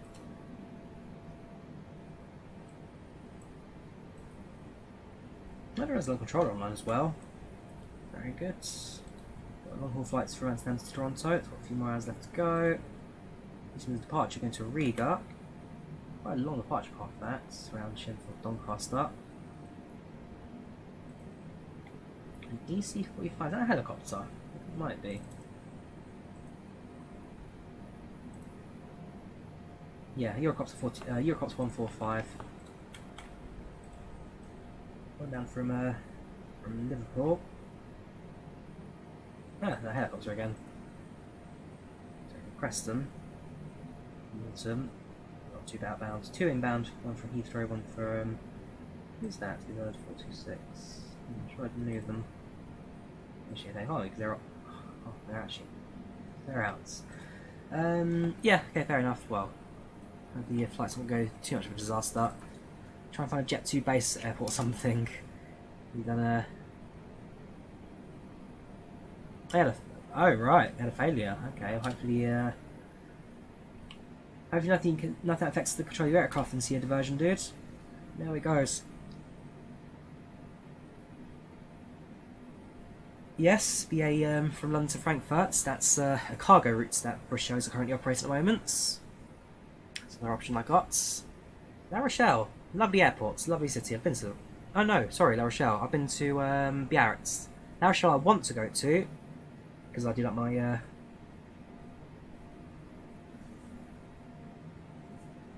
Look at this. I could have sworn I just had the Xbox noise.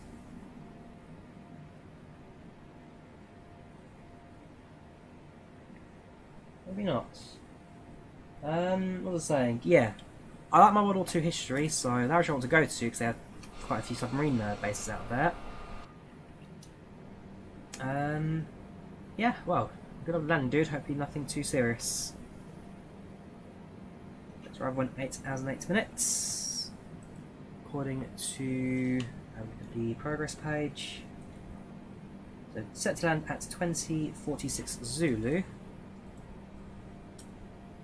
Which is only about 6 hours ahead of us. So we are about 6 hours? 7 hours. 7 hours ahead of us. So about an hour ahead of schedule at the moment. 1 hour ahead of schedule. Hopefully I'll stay that way. The winds are very much in our favour at the moment.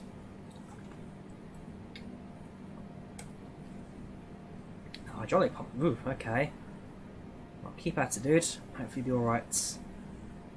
I've done an IVAO setup tutorial, Alec. I've not done anything about the actual in-flight communications yet. I was doing one in partnership with IVAO, but the guy who was running it left. But something I do want to do at some point. I get time for it. The problem is that tutorials like that are very time consuming, so I need to get like a week of that work and doing absolutely nothing around it as well. But hopefully at some point the answer is yes, I want to do one of those, definitely. Going to San Francisco, as we'd say, very nice flight plan. Whereabouts? Whereabouts are you heading for it? So I know someone who's also doing a 737 simulator experience. And doing it in Milton Keynes. Yeah, IBM VATSIM.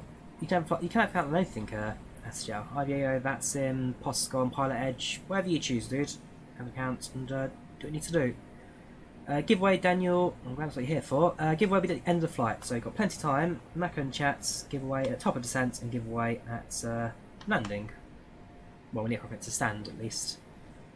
3080 did have an impact on FPS alive, but not to the extent that I can measure it, because as well as getting 3080, I upscaled my monitor from 1080p to 4K, so yes, I've got better FPS, but I'm also running a much bigger monitor, higher resolution, so this is about the same for the expansion effect. Honolulu to Hong Kong, very nice. Yeah, do enjoy it, Chalky, do enjoy it. Hang up north for a bit, not exactly where. Well, do let me know how it goes there, flight plan. So the real life experience, the flight simulator experience is really, really good. Same as actual flight experience as well. You can get yourself into like a Cessna or something, then definitely worth the flights up. I've never actually done a cockpit experience. I've done real life flights, but I've never done a cockpit experience. I need to look at one of those. My brother's done one. He did one at Westport Shopping Centre. Not a very good one. He did it.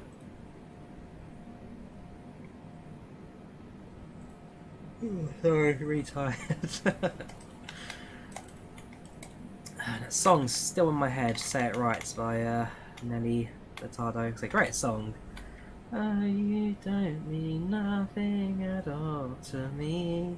Hey, no, you don't mean nothing at all to me.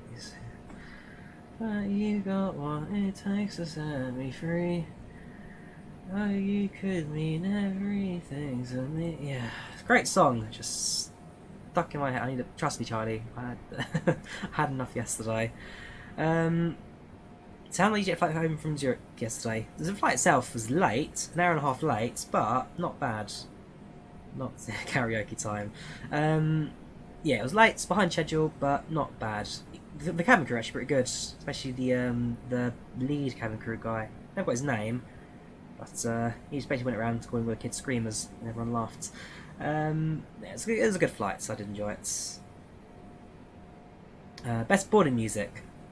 I mean, the Qantas one's good. In fact, I've literally got a playlist of hundreds of boarding songs from different airlines. Some that I can play, some that I can't. So there you go, Air Canada.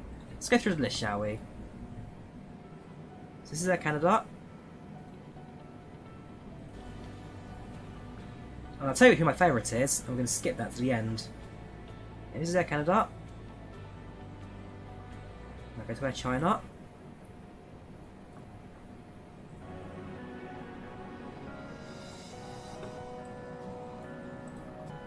Reason to delay, aircraft change in Paris. Originally the aircraft that I flew on was a Manchester-based aircraft, but due to an issue in Paris, they had to change it to a Luton-based aircraft, and so they had delays in getting the aircraft and passengers moved around. So there's an aircraft change in Paris on the leg before.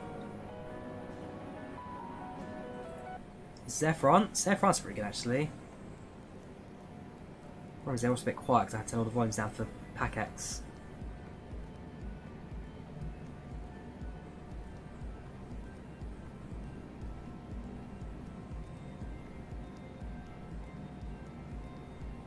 ANA Japan, another pretty good one.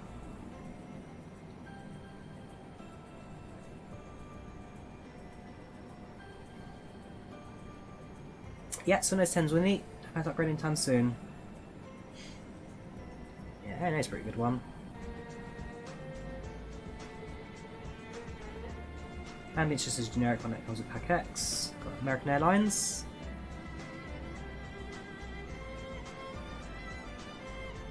This one.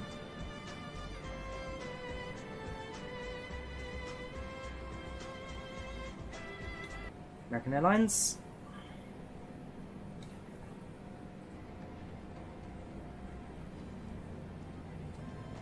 It's a bit quiet. Asiana.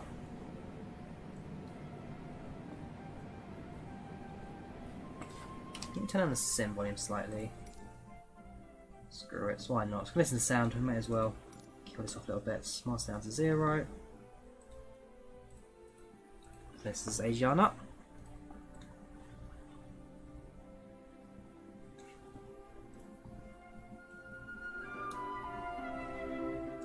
louder for you guys as well. So this is American Airlines again.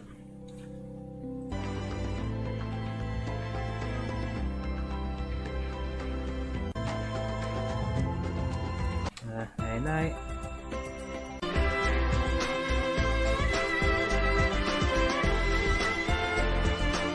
Air France.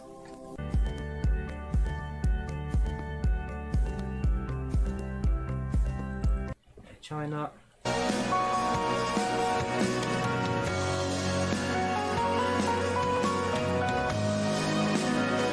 Air Canada. Right, so we'll go to Asia. So this, we'll do Australia next.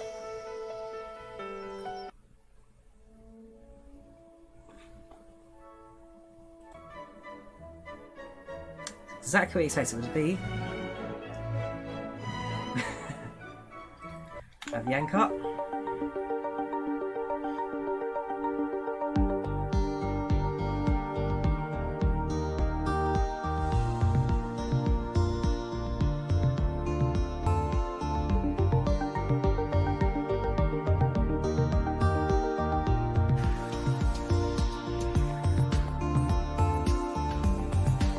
Pacific.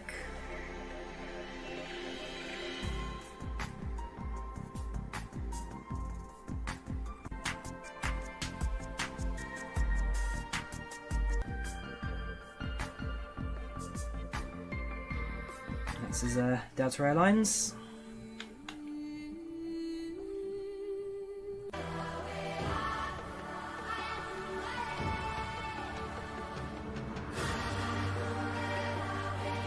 Remote control now, gee, you really have got yourself the problem, haven't you? Next is Etihad.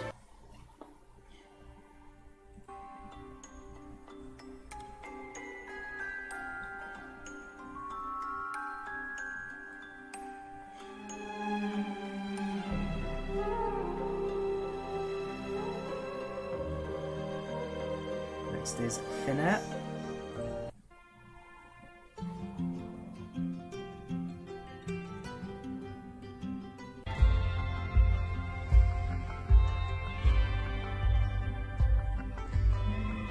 I can't actually play the Hawaiian Airlines one because last time I played this I actually got a copyright strike for it, so sorry Hawaiian, I'm going to have to skip you. Jet 2, I think I can get away with the instrumental version of this one, but Jet 2 is exactly what you expect. Jet2.com and Jet2 Holidays flight. We hope you've had a lovely holiday. I mean, it's Jess Glynn's Hold My Hand. If you don't know that song, then you've missed out on a lot. You know how much quieter this one is compared to the others, because again, copyright. Korean? Korean's actually another nice one.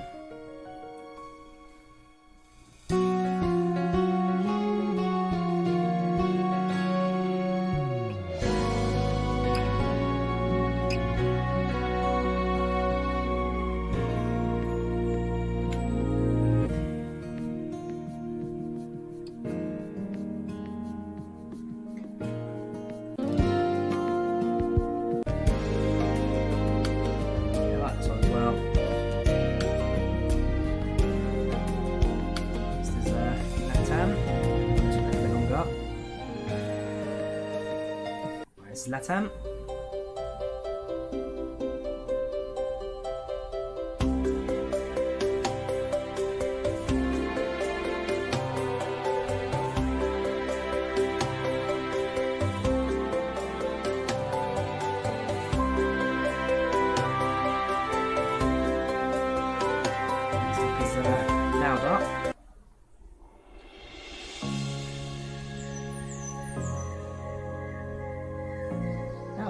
I'm actually flying Lauda again in May. When I fly to Poland, my flight will be operated by Lauda, so A320 answers just short this year.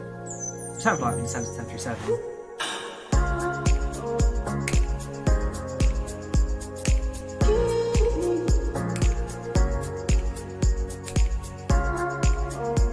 This was Lufthansa. This was more techno, it's not my favourite, but it's not a bad one.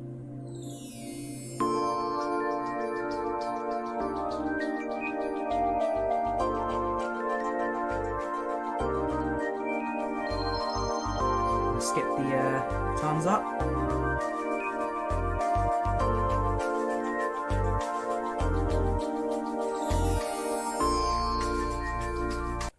So on to the Lux Qantas. This is the Qantas one.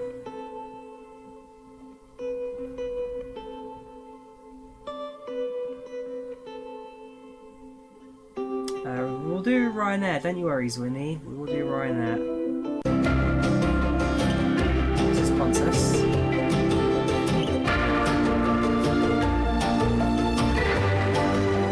This is Qatar.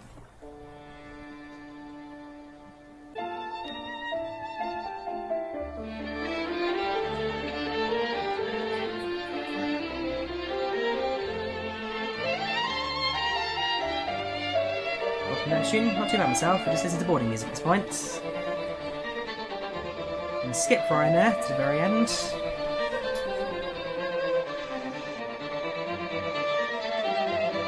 This actually reminds me of the intro to the song, I never remember of it. It's where AppInTheAir guy came from, the Eurovision performance. Sunstroke Project, I never remember the song. Spirit Airlines.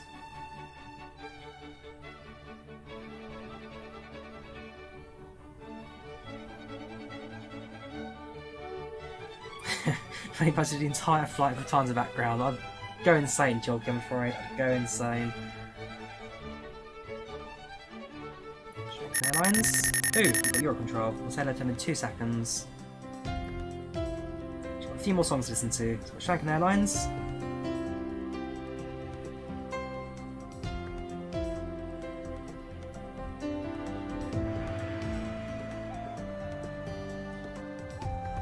Turkish Airlines.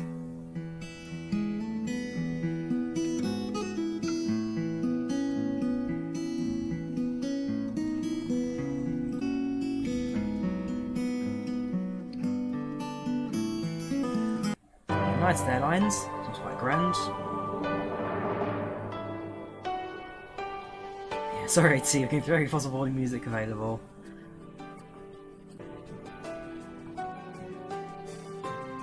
Now, the my favourites, my personal favourites. Ryanair, low fares, made simple.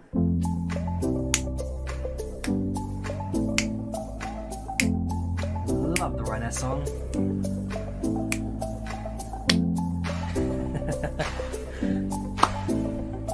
Come on, clap along with the tune.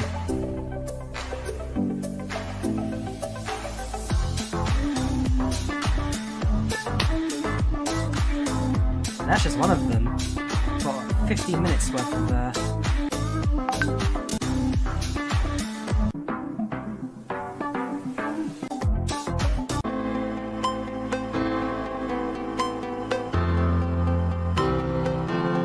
I know Champing's on.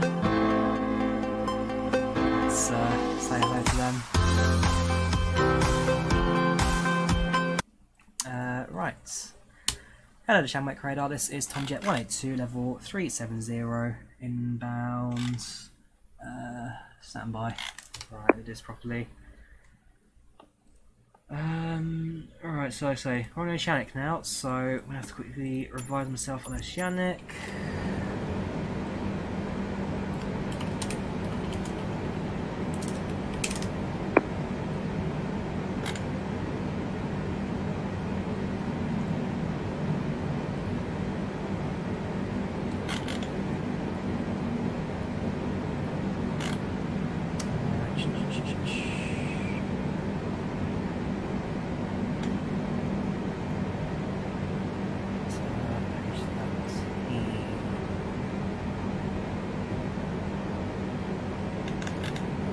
Hello, Air France 023.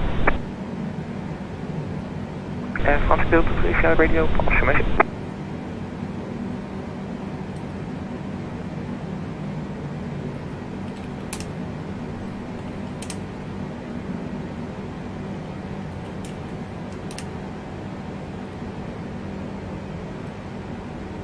Air France 023, radio, hello, pass your message.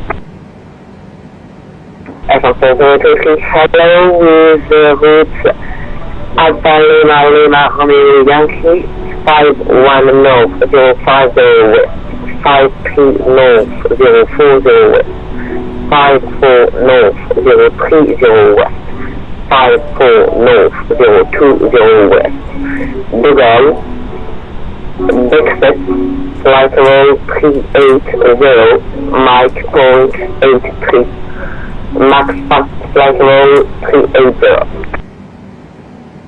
And from 023, what's your estimated time to the next point and the name of the next point? Next point is 53 North 040 West, estimated at 14360. And from 023, what's your oceanic clear shoot to your destination? Lima, Foxtrot, Papa, Golf. Via Trek Whiskey, fly level 380, Mach 83. Cross 53 North, 040 West, no later than 1446 Zulu. Entry point is London, I presume. Malot. Okay, Roger, I am clear to Lima, Foxtrot, Papa, Golf, flight level 380, Mike point 83. From 023, and please also include the time limitation. No, Charlie. So Ryan Dawson 295, can you ride by 6 please? Charlie. Cross 53 North, 040 West, no later than 1446 Zulu.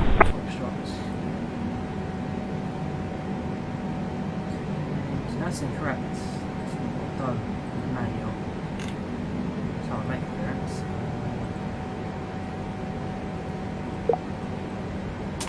There you go, right, so entry point is... Okay, so we cross 53 North, 040 West, no later than 1446 seconds. From 023, back is closed. 6 Alpha Tango, request oceanic clearance, random routing. Protocol 6 Alpha Tango, need your oceanic routing, requested flight level, requested Mach number, and estimated time for your next call. Yeah, Protocol 6 Alpha Tango, request clearance to Toronto via 48 North 50 West, then Moosak, then domestic, flight level 360, Mach decimal 85. We are estimating 48 North 050 West at 1408.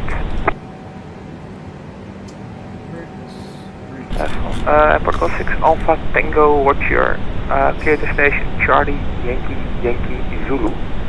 Via random routing, 48 North 050 West, Moosak.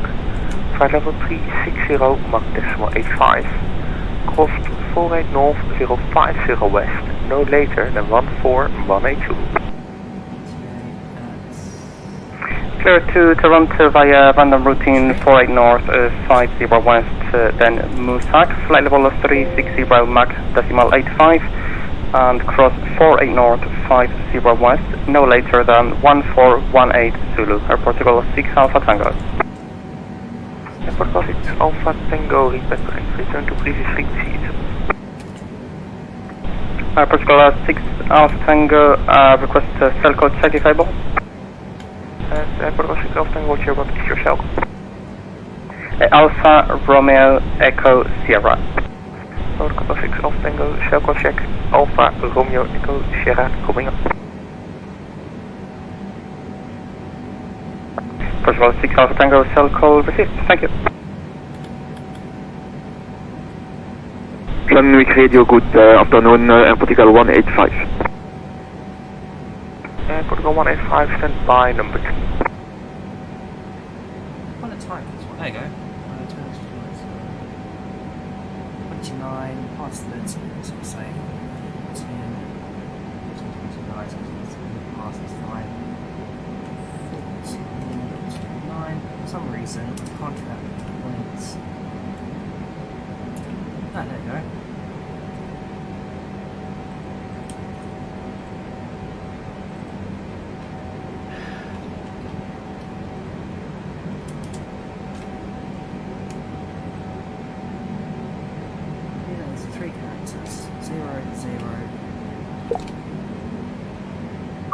Okay.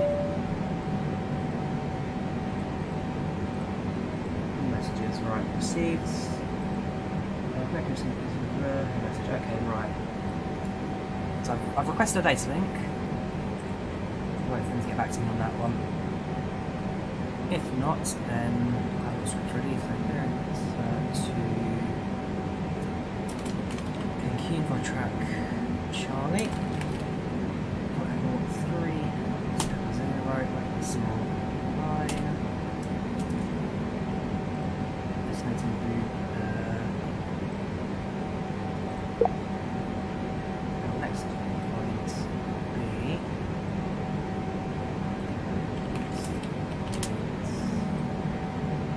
Going to be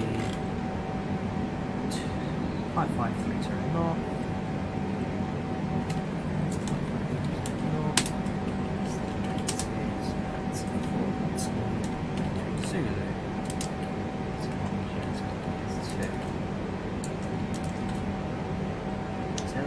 Points, 100 miles, 40 Zulu, 5530 north.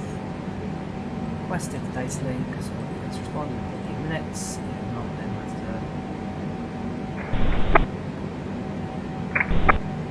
it's handy, whatever.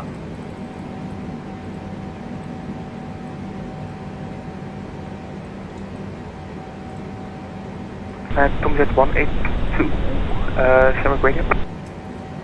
Tomjet 182, Roger, I see the data link is currently down. So, Tomjet 182, requesting clearance to Cancun by the track Charlie, flight 74370, back decimal 9.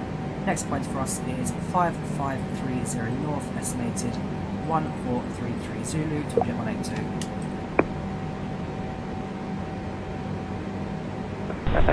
Could you please say again your registered flight level, requested Mach number and estimate time for 550030 west?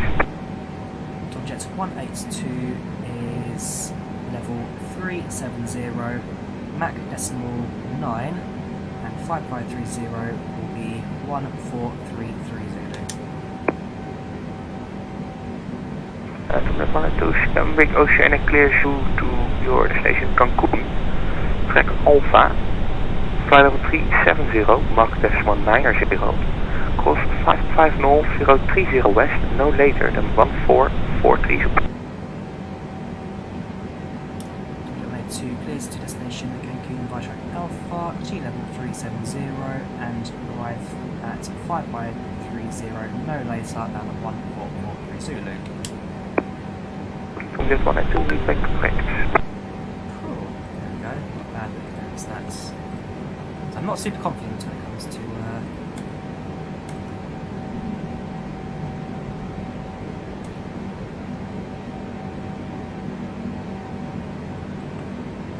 oceanic, but not terrible.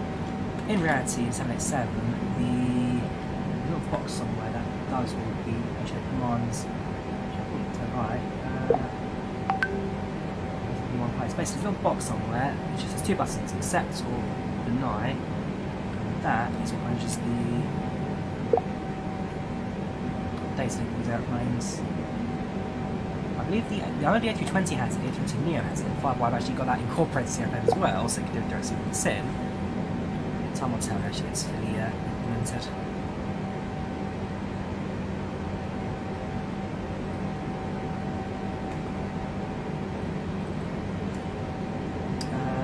Right now, Chalky, so because we're over the Atlantic, we've now got to talk over, well, going to make it VHC via data link, so it's basically just alerting them different locations each time we find different points. IVAO, welcome, sorry, just put you in chat, that's how you doing tonight.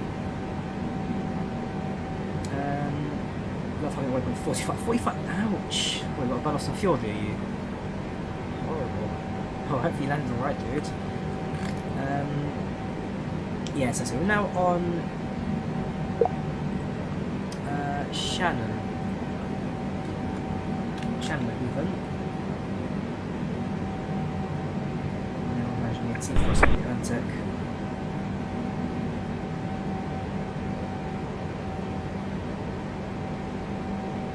Imagine if that's in the pilot, it also commented. And Poscon, don't forget Poscon, UK. Don't forget our Poscon.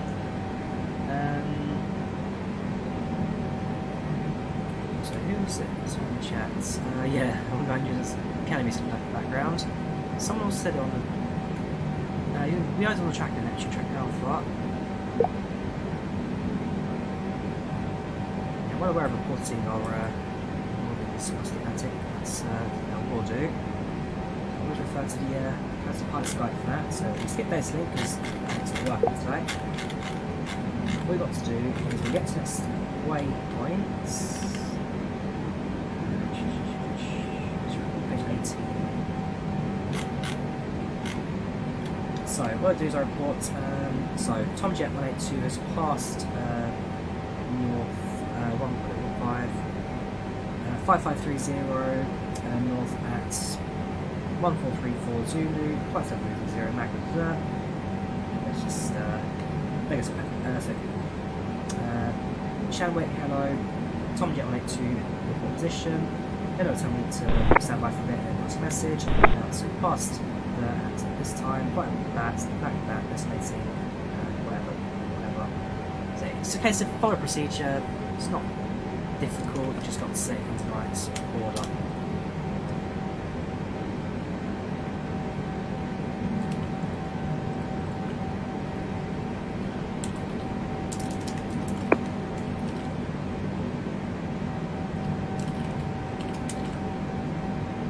I've never really done HMS before. I've done it in the past, I did it in the Conquer flight as well. I've never done it to main extent.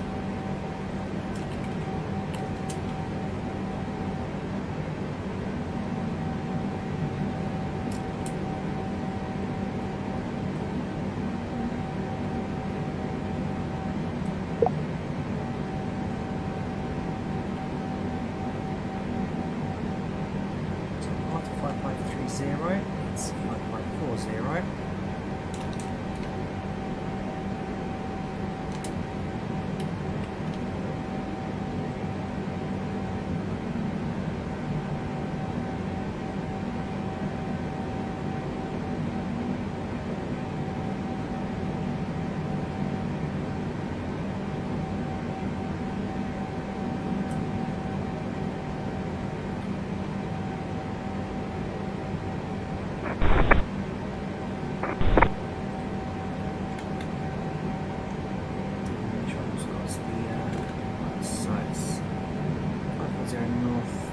West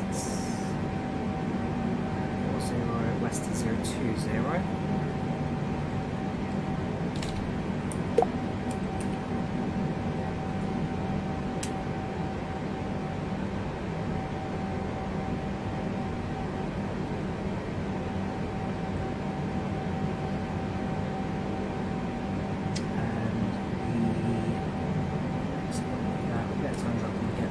So, about 30 minutes across this point. Position onwards.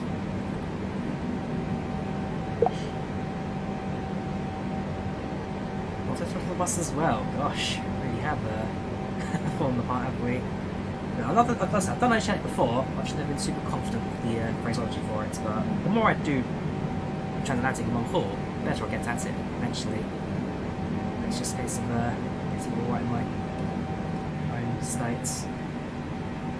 But so far so good, aircraft's performing well.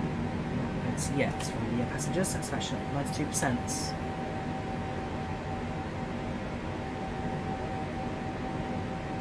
With the HeavyDivision mod flight reports, it's not quite to the level of Drawyah and TRJ, but it's massively improved. Harvard Radio, Portugal 6 Alpha Tango, position report. I just realised I'm doing the volumes in the videos. Since in your safety briefing, sorry. Portugal 6 Alpha Tango, past 48 north, 50 west, at 1407. Yes, I've done it before, just to get more confidence with it. Mach decimal 85, estimating Musak at 1419er, next domestic. Yeah, no slide pan, seen a bit.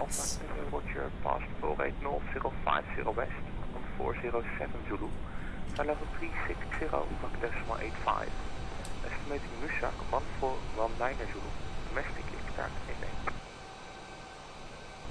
Portugal 6 Tango, Tango, just for you, just for you. you enjoy your F1. Welcome, Riz, how you doing? Welcome to the channel. Welcome to the chat, how you doing, dude? Do I have an internet chart in game? Well, I believe Simbrief provided me with an internet chart anyway, so let's roll down.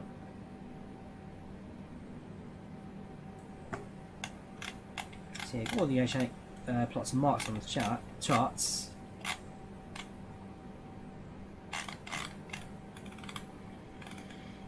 So now flying towards this marker here. And I've also got the official NATS chart as well for crossing. So we entered at Malot, on this routing, exiting at Nico.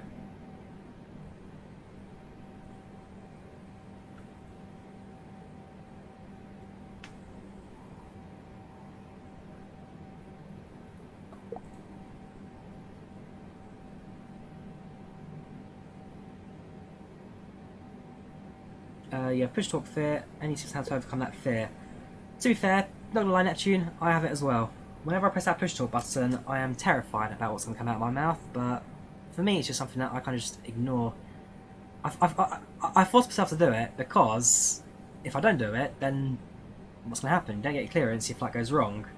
So yeah, don't worry. I get push talk fear as well, but I just force myself to talk, knowing that by not doing it, it's worse, basically. Boost microphone, I can bump up a little to it if need be. Problem is my microphone gets quite, well, it gets a bit white noisy at times, so that's boosted up by 5 decibels. Hopefully a bit better for you now. Let me know if it's a bit too quiet.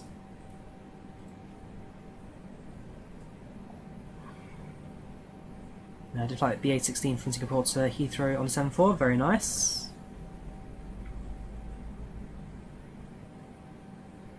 Just remember, yes, toy spacing may be scary. You won't chew at you or anything like that. Just, yeah, if you don't do it, you don't get your flight going, basically. So, you just got to do it.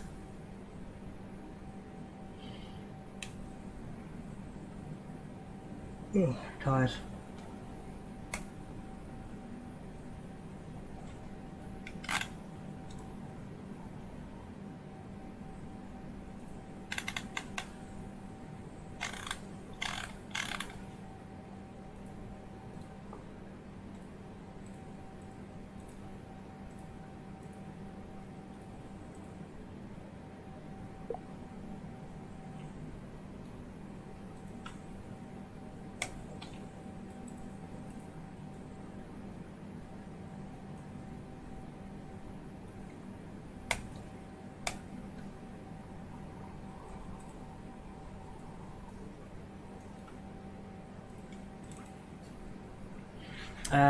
Pictures Captain 7, no, do not buy it. Stay as far away as you can, aviation. Daniel, it's not worth it. Not worth it.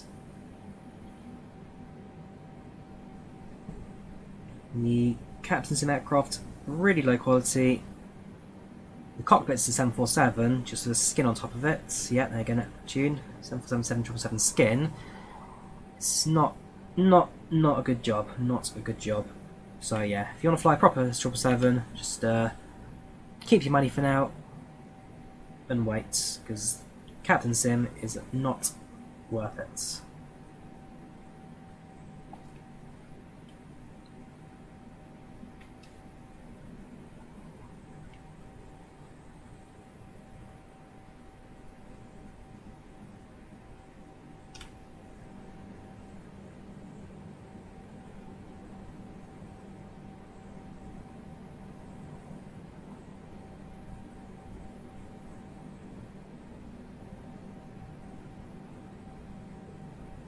Any shaders? Nope, all default cut. Well, I put a little bit of contrast on the actual stream side of things. So this is default colours.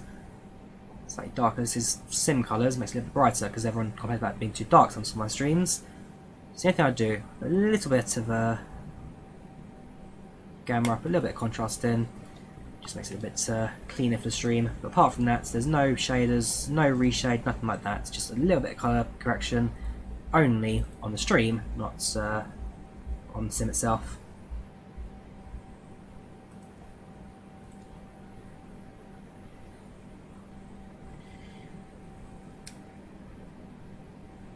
Sorry, so tired. So this one is nothing else to do apart from watch the ATC. Well, 20 minutes till we report next position. Keep it going as it is. We are actually progressing quite well at the Atlantic. We're nearing the midway point of it.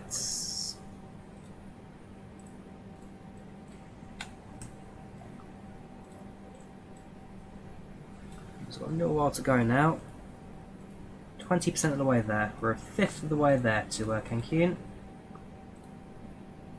ETA around 6:29 remaining. According to passengers, this is 7:31, so still about an hour ahead of schedule, which is pretty good. Making a strong time. It's a very nice screenshot. That's out of Tromsø, Scandinavian. Very nice.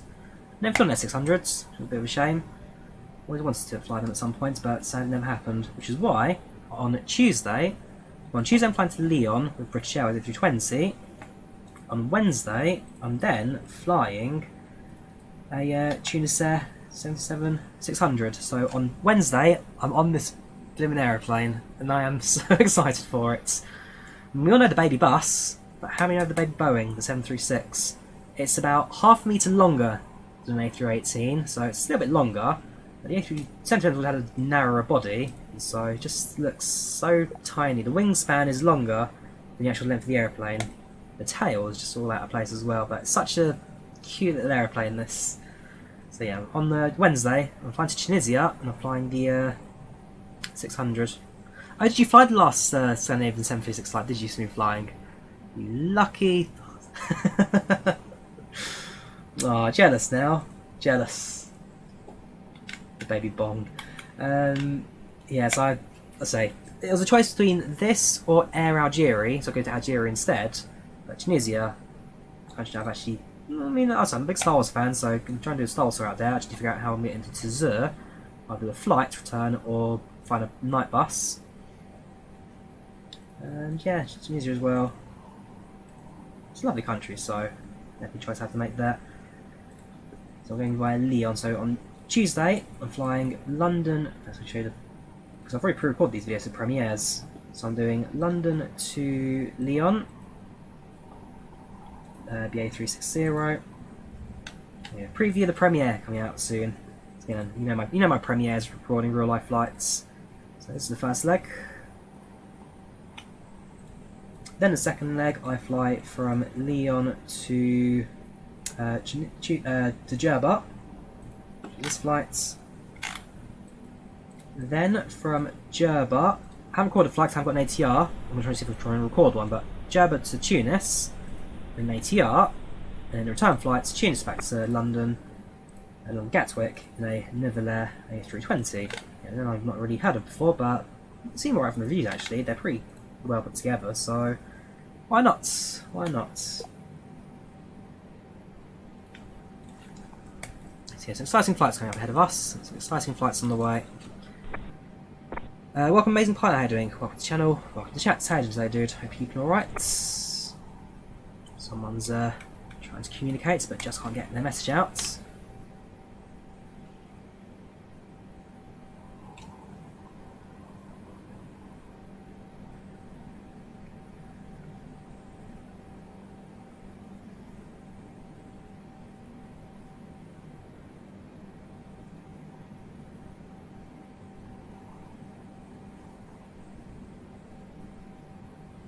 Yes, the academy checklist on the PA to view this can hear in real life. Try to draw a little sense of it. Let's have a look. SA 600, 600 lost. Let's find a flight plan for that leg.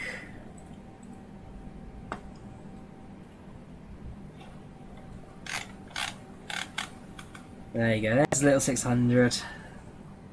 No, fair play. Also stuck on the long way round. Oh, via Copenhagen, there you go. So, did it land at Copenhagen, or did it just do like a fly of the runway or something?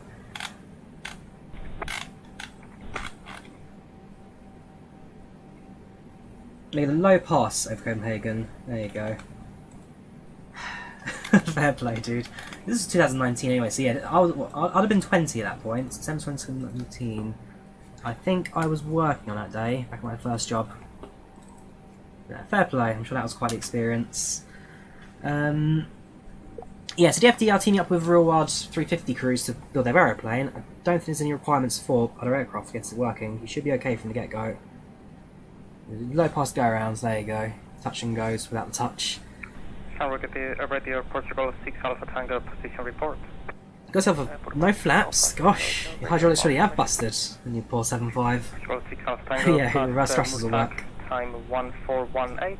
Flight level 360 Mach decimal 8. I mean, safe to say, if the Royal Life 757 Jet 2 actually had a hydraulic problem like that, safe to say, because that's the only 757 that left in their fleet, safe to say to retire it straight away. There's no way to turn it back out there. Probably set it for scrap, get the money off it, get the insurance, and replace it with a 73. Thank you very much. Protocol 6 Alpha Tango, goodbye. They've still got a few. Well, they've got one 757 left. I think it's one or two 75s. So they've got one 300 left as well. Just double check the Air Fleet's Jet 2. They've got one 300. Oh, they've got six 300s and six 375s. Really? I thought it was less than that. I mean, I'd love to try and fly one of their 300 at some point. The problem is I don't know the routes they take, so I'd have to do searching just for Jet 2. Let's have a look. Can we find ourselves a Stansted Jet 2 flight in 737 for tomorrow? One way from Stansted to... I don't know. Where do we go to? Show list. There we go. Innsbruck. Perfect. Oh, and choose dates. Any on Tuesdays, 20th. Phew, not cheap.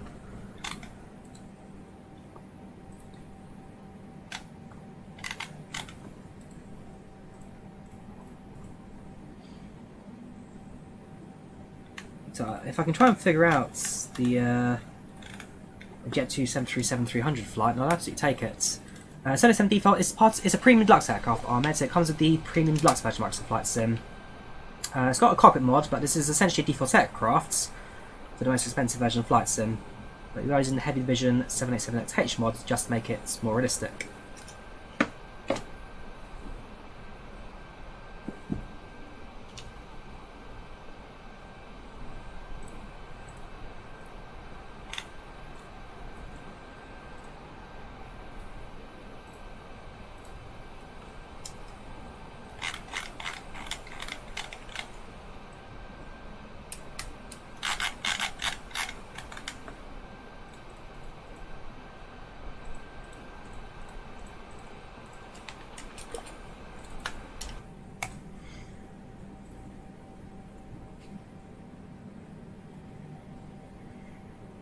You have to click progress and book into seat selection, and then from the layout to the aircraft. Is it by the layout you have to do it? Fair enough.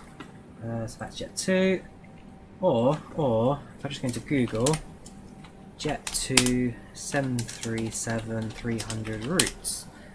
Go on then. There we go. It's 2019, now limited to Newcastle.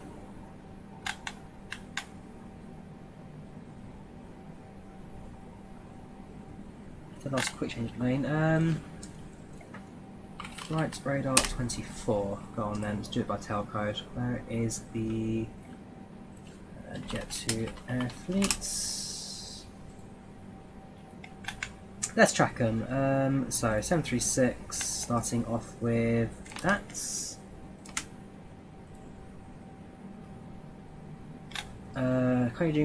this one's based at Leeds, doing Alicante flights at the moment. Paris to Leeds, that's not a bad flight, only an hour long.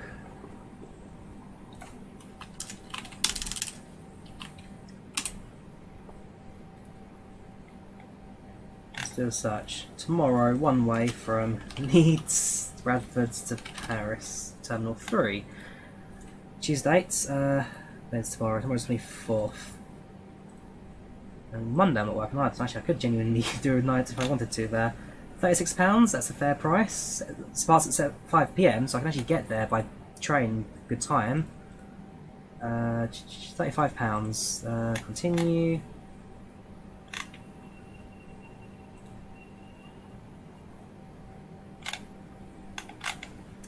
Online check-in. Don't put my name in just yet.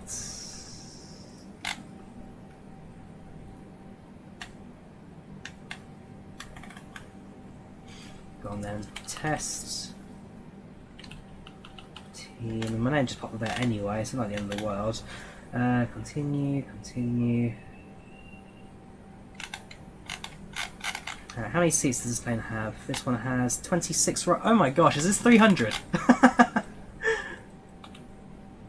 Is that the... okay. Shanwick, good morning. Mediterranean 1432, radio. Mediterranean 1432, Shanwick radio pass, message 325. 10 of this. 50, how much for seat section? 1150. Jesus. Not cheap, this is it. On the window seats, but and it's LNER trains, is it, for Leeds? As such, from King's Cross to Leeds. So one-way journey tomorrow, departing after. Actually, I need to arrive before. So this flight leaves at 5 PM, 543. And it's about 2 o'clock. Oh, sorry, tomorrow. Plus some staff discount as well, getting me a bit cheaper. 63, so we're paying about. Yeah, fair enough. To be fair, that's not the. That's not terrible. If I really wanted to, I could book tomorrow I mean, am I doing anything tomorrow? My mother's got a roast dinner planned. Would I miss the roast dinner for that? Probably not. But genuinely, okay, well, so one of them's based out of Leeds. Mediterranean 1432 at Bravo Golf Bravo Whiskey. Request clearance for Charlie Yankee Romeo Goose Bay. Next one, based in Leeds as well. So are they all based at Leeds now? What's your full oceanic routing? This one's based at Leeds. See, what I'm doing now is I'm genuinely telling myself, do I now go to France tomorrow just to fly a 733? Do I really do that? Yeah, I couldn't do it tomorrow. I could do it Monday, perhaps. Monday's an option. Say again, please. Also based at Leeds. So I think all these aircraft are just Leeds airplanes now. Over the airspace. This one's flying 5,000 feet and up. I only can give oceanic clearance into Leeds after having two go-rounds. Okay, thank you. 1442. So there's their first attempt. Second, no. Was it just one go-around? Hang on. They had a go-around. And then on final approach now. So this is their second attempts now. Sorry. Or did it change? Hang on. Did they change runways? This is confusing me now. So that's the airplane there now on short final coming in from the north. But they've had at least 2 attempts from the south. So there's the blue path. Came in, missed, gone around, and then at some point they've kind of gone back on themselves for another attempt. It's very windy here. The 737 French only use Leeds. Okay, so yeah, it would be. Whoops, go away. Would be a Leeds aircraft. Fair enough.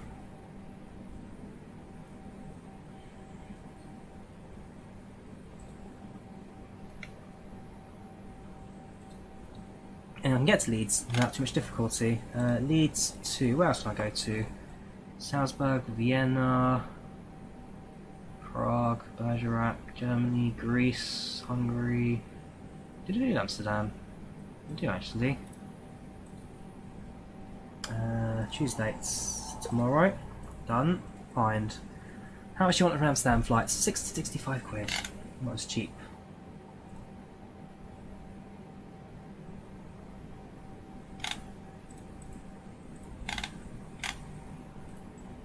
So I do Paris at half the price. This flight's an earlier flight.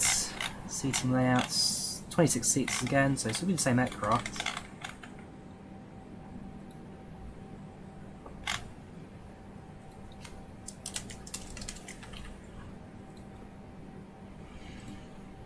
What about a Monday flight? What time is their Monday flight? Is it early enough in the day? The answer is... This one leaves at 1 o'clock. Actually, this one's earlier flight by several hours. because I'm flying Tuesday and Wednesday and Saturday.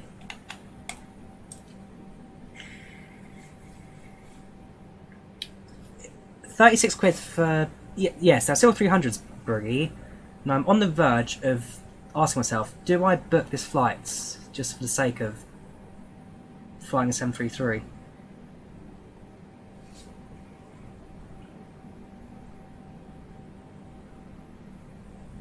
Oh, trust me, Neptune. Jet 2 pilots, especially some of their approaches, and Leeds Bradford Airport itself is quite experienced.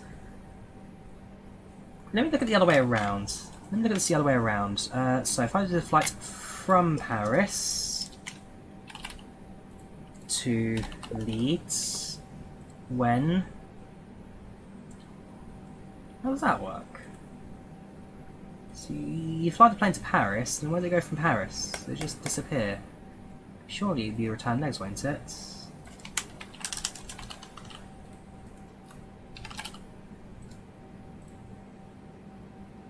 Unless they're just fully booked. So I can't do tomorrow. TWA 2241, we are now with you, inbound Catholic, flight number 360. TWA 2241, Shamrock Radio, what's your confirmation?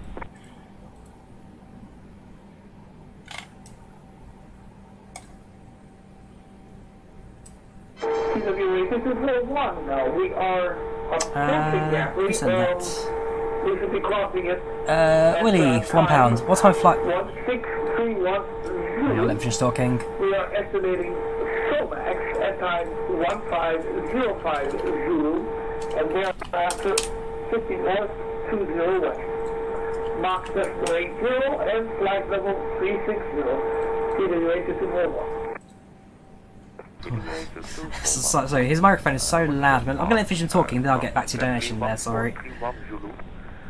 Flight level 360, Mach decimal 80, SOMAX 1505 Zulu, next 50 north, 20 west. Hey sir, TWA 2241.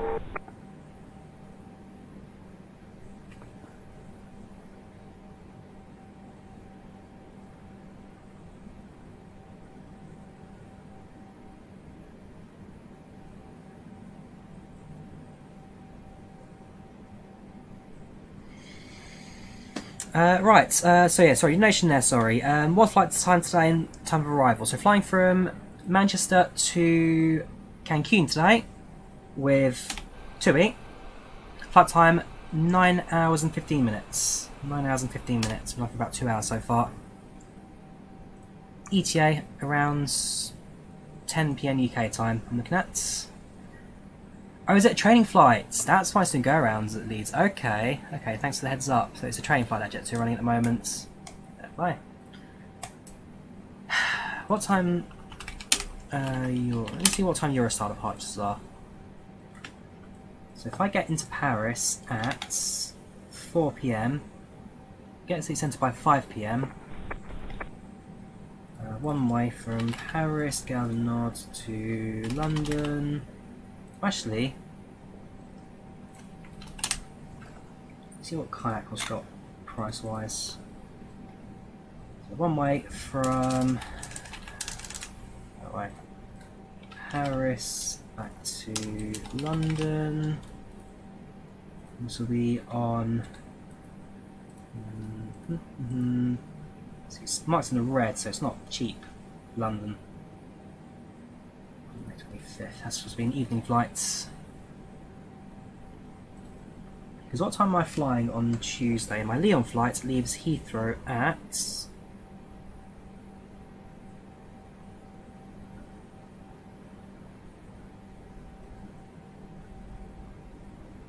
(10:20). So it's not a super early flight, that. Actually, I could have a bit of a lay-in.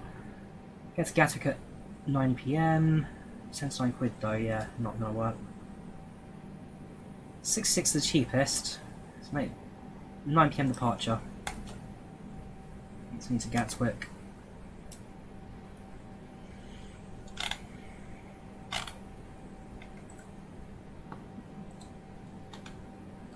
What about Jet 2? What do you want from Paris to London? TWA 2241, Shamrock Radio.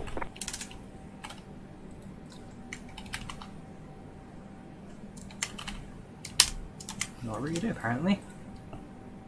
Just leads, fair enough.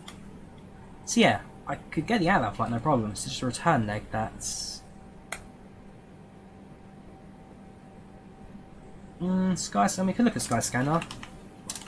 I quite like Kayak, but the pricing will be pretty much the same, won't it? It's all the same search engine. So if I do Paris to... I don't mind flying into non-London airports, personally. I mean, I've never had a problem with trains, as long as it's not late enough and even when there's like no trains left. So 67, thrown from Orly though, that's an adventure in itself, into Gatwick.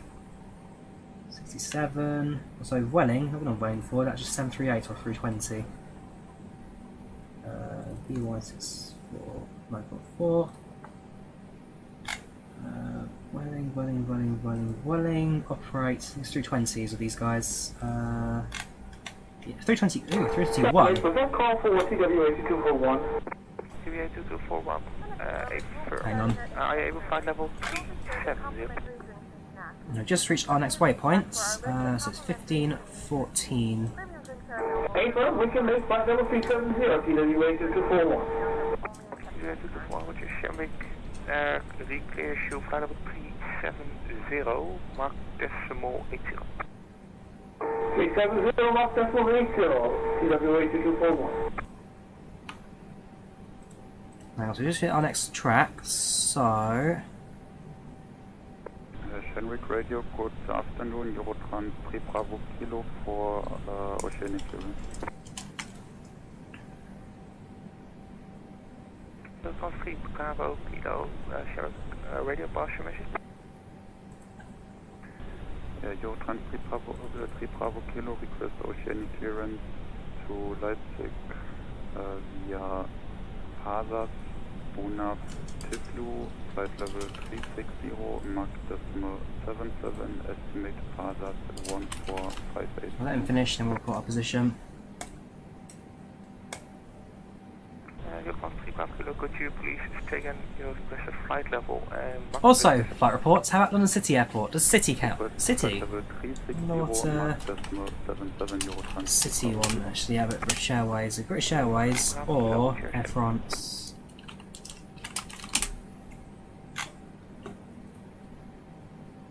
Shanwick, hello. Tom Jets 182 position reports. 182, standby number 2. Right, standby. Look at Air France and British Airways and KLM. Do they really do another connection out of Schiphol? We can see Paris to London. One way on Monday. Oceanic clear shoot to Echo Delta Papa via Pasos, Bunaf. Flight level 360, Mach decimal 77. Cross Pasos no later than 15. And she can Air France same website anyway, so it will be the same. Will it be the same? Eurotrans 3 Bravo Kilo, clear to Echo Delta Papa via Pasos, Bunaf. Flight level 360, Mach decimal 77, cross Pasos not later than 1. I'm sure it's the same website anyway. It should be Air France flights because they're the same airline. Yeah, fair enough.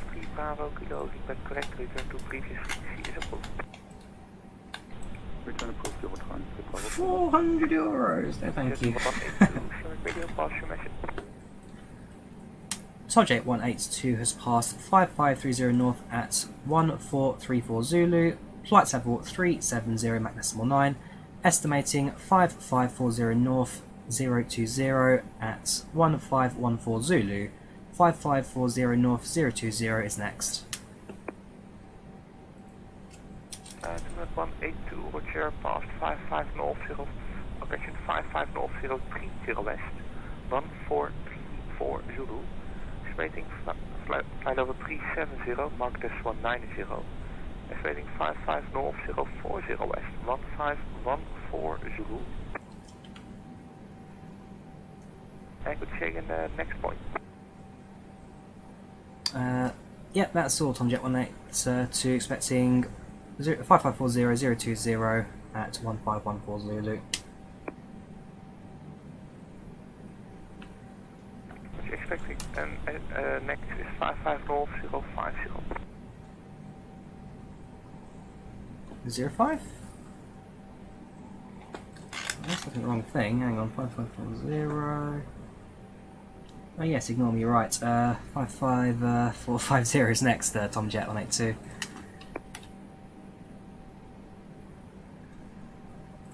I'm doing the wrong thing. Say again, please. That's fine.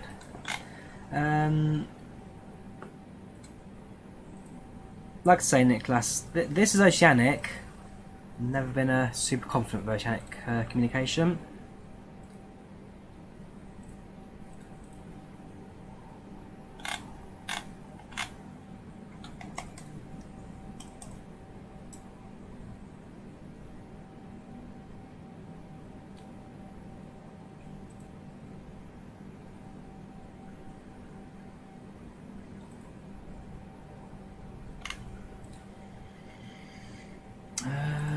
So if I got to Paris at 4 PM local time, I'm going to see if I 5ish, get a flight back at 8, and 5, so yeah, we won't go to city centre anyway. In fact, I'd probably just stay overnight in Lyon. But then I got a British flight anyway booked for it, so I'll do it anyway. And then tomorrow, so tomorrow is just a bit too late for me.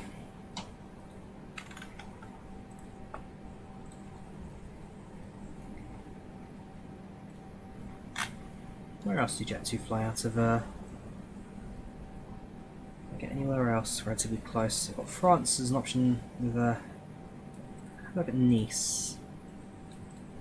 When next is that date?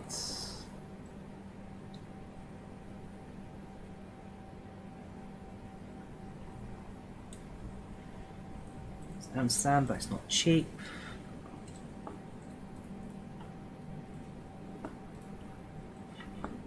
So I say I really wanted to send through 3 off my list.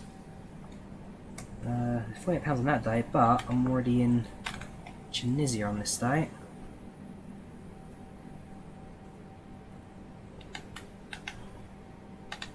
Landing, Jackson, is in 7 hours and 4 minutes. 7 hours 4 to go.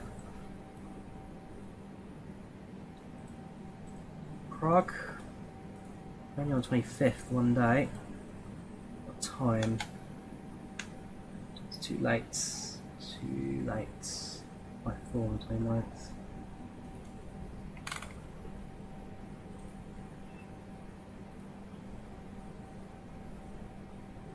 29th. Yes, Nicholas. So over the Atlantic, because you're flying tracks, you need to report your position and time when you cross different waypoints.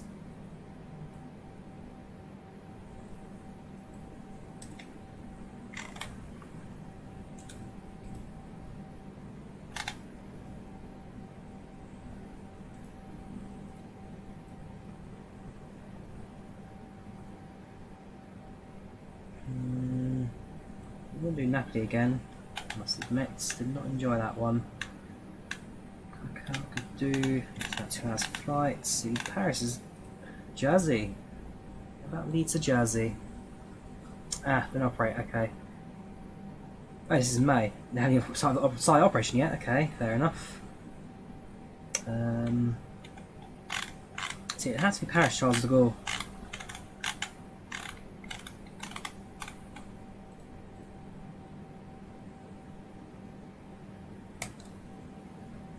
Ah, Dutch FSX, you're Shamik, are you? Trying to decode my my hieroglyphs. So I've never been great with the Oceanics. So if I can get a decent trip out with that timing, I'm going to look at Eurostar again. So one way from Paris to London on Monday. It's fair enough, I get to Paris at 4 PM. Get to city centre about 5 o'clock. I could probably do that. So get back at 9 PM, London by 11, home at midnight-ish. Sunway TWA 2241, we'd like to leave the keyboard for about 10 minutes. Is that okay with you? 3822, full month. Yeah, absolutely. Call you back, TWA22 full month. Let me see how much the return train would cost. Try to do 3 things at the same time. Thought so. Giveaway rave. Just type Macco in chats. So it's give away 2 copies of Macco Sims. What do you call it? Macco Sims Cancun, our destinations today. And so feel free to. I'll put in a request. Type in Macco in chats, and you're good to go. Right. So.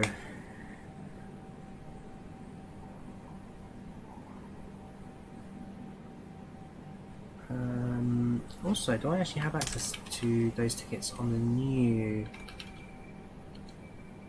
login?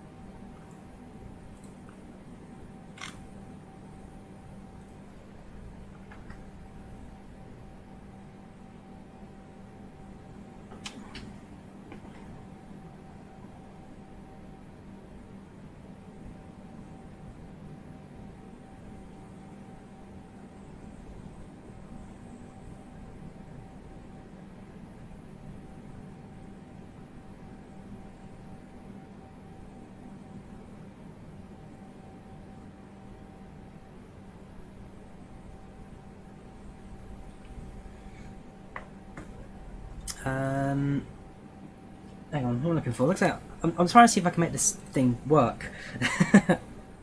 Alright, let's have a look for our staff travel. Log in.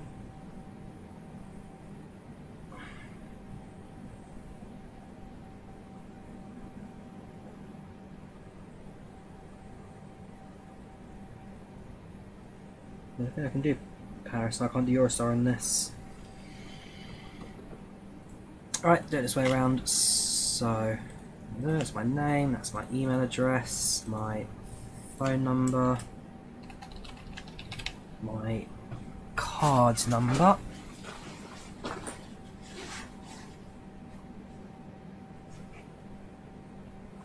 In 2 seconds, I'm going to go to my jacket pocket and grab my travel pass.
I've also had another thought as well. If I do decide to make this trip tomorrow, sorry, on Monday to Paris, I mean, I'd end up with an entry stamp for France on Monday, an exit stamp for France on Monday, an entry stamp for France on Tuesday, and an exit stamp for France on Wednesday. So actually, within 4 days, sorry, within the space of 3 days, I ended up with 4 exit and entry stamps on my passport for France.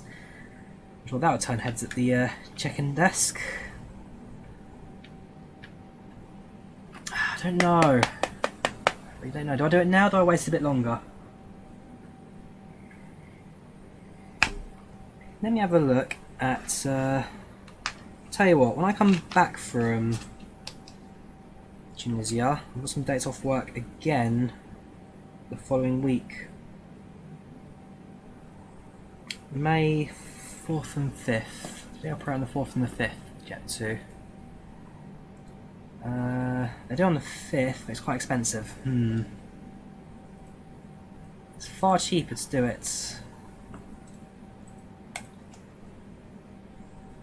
Oh yeah, purchase flight a couple days before a flight, that's no problem, hi. You can do it literally just the day before. You can do it an hour before if you really wanted to. Flights you book whenever. Here's a bit dodgy flight feature. So enter France on Monday, exit France Monday, enter France Tuesday, exit France Wednesday.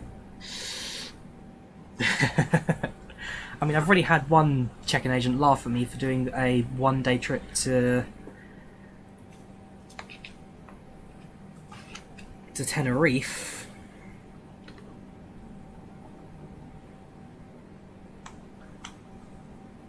Where'd my other soft pass go? I'll bring it with me. There it is. Go there. They think I'm drug dealing. Right. 249 791.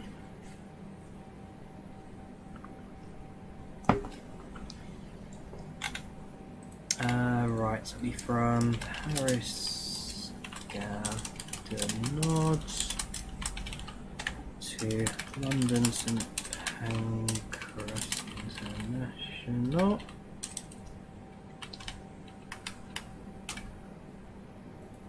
Full-time job grants. I work on the railways. I am a railway. Tell you what, if I do it next Wednesday, I'd probably avoid Paris and go somewhere else instead. Yeah, I'm a railway station assistant, customer service, gate line, dispatch, multi-role.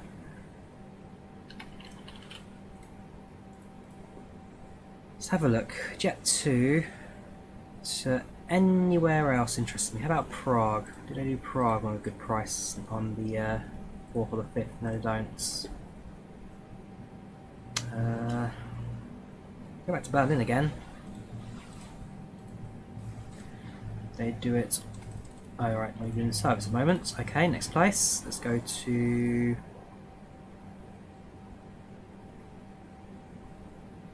Wouldn't do Greece, too far away for a night. Budapest, need to have these 2 nights. What if I do a day trip to? So you go to Malta, Amsterdam. I said I'd go back to Amsterdam one day. What pricing do you give me? Do it on the 5th. Has to be an early flight at least, hopefully. £80 for later flight. Seriously, that Paris one makes most sense. Problem is, everything around it would just be awkward. Geneva. Just came back from Zurich. I did a day trip to Geneva now. It's not operating until December.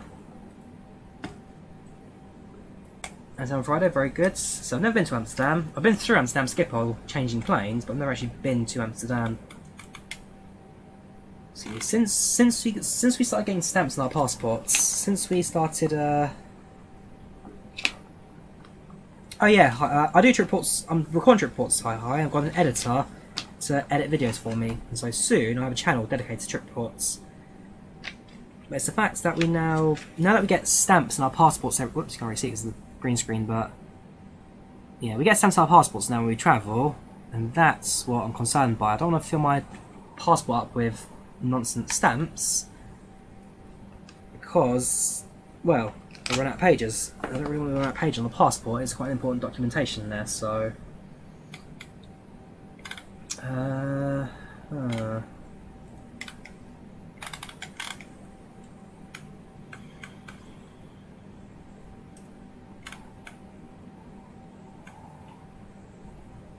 Could do Dubrovnik. It's not really a day trip place, Dubrovnik, is it? Salzburg, Vienna. Go back to Vienna. That you could do in a day. No operation till December. Great. Bucharest, I'd spend 2 or 3 days there. I wouldn't go just for if I do one night actually. Bucharest.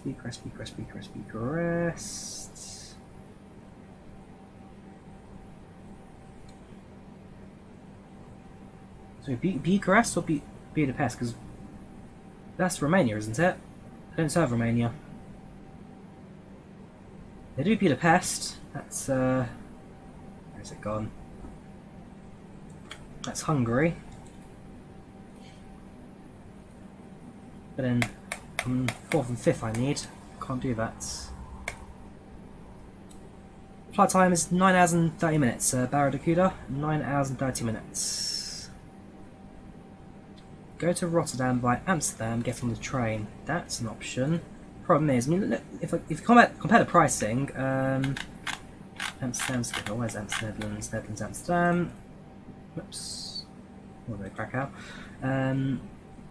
Alright, London Leeds to Amsterdam. So again, I'm looking from Leeds. I'm looking from London. I'm looking from Leeds. Don't forget, because I'm looking for a 737-300. They do the 5th. At what time and what price? So it's £80 at 1 PM. I did Paris on Monday.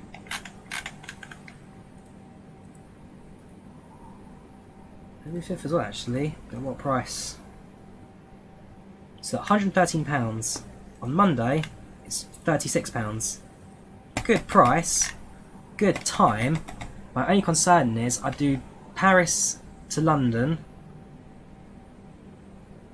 back to France again the next day. It just doesn't. So everything works out, and if it wasn't because of the passport stamps, I'd do it. But the passport stamps are the problem. 737-300 future. 737-300.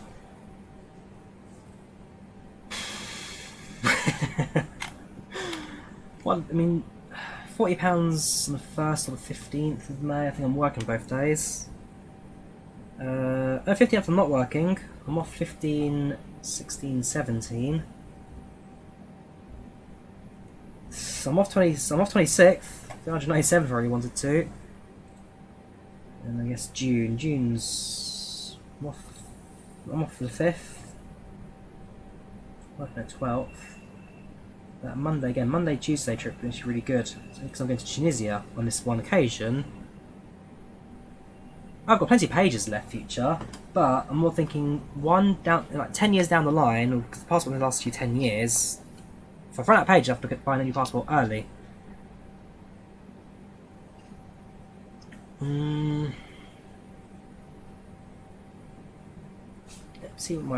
me see what my brother says. He's usually pretty good with these trips.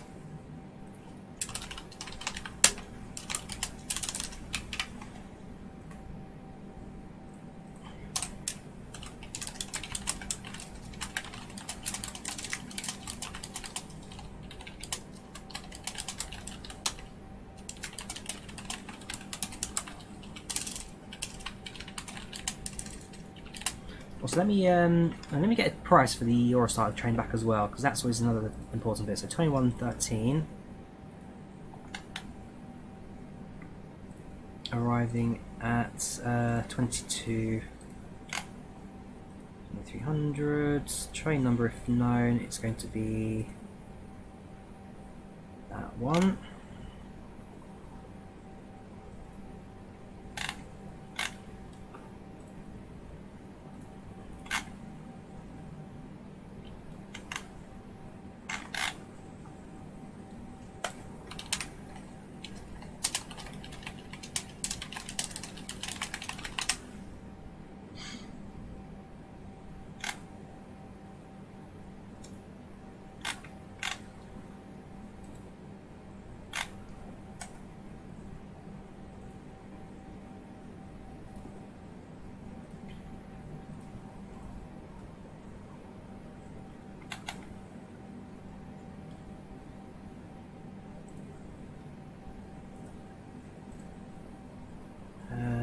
ES1063.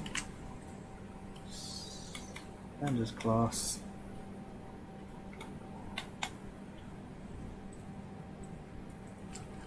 So at least I can get a ticket price for the Eurostar. Your site what I'm looking at.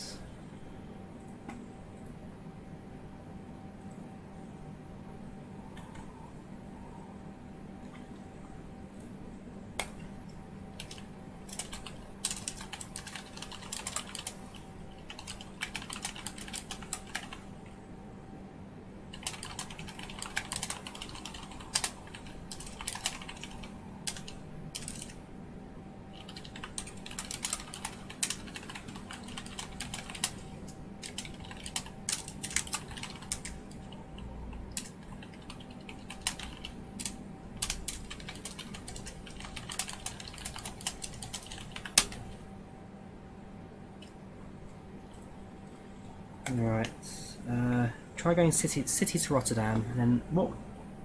Good point. Is there return flights? Jet 2 that day.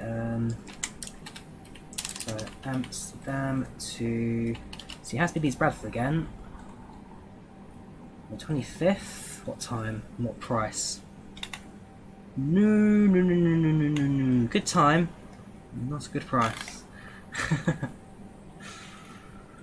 Have a look at Paris again, go on.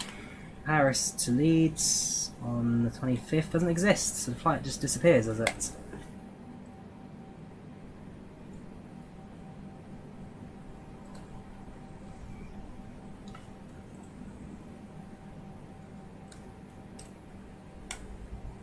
On Friday. Which Friday? 103 euros. Let's see, from the 26th to the 30th. 26th I'm in France, and then 27th to 30th I'm in Tunisia. So the thing about me going to France again is I've been in France literally one day just to disappear. City to Rotterdam. Let's have a look at kayak. Flights from London to Rotterdam. Return flights. If I'm doing Monday day trip somewhere on the cheap, then oh yeah, that would definitely do.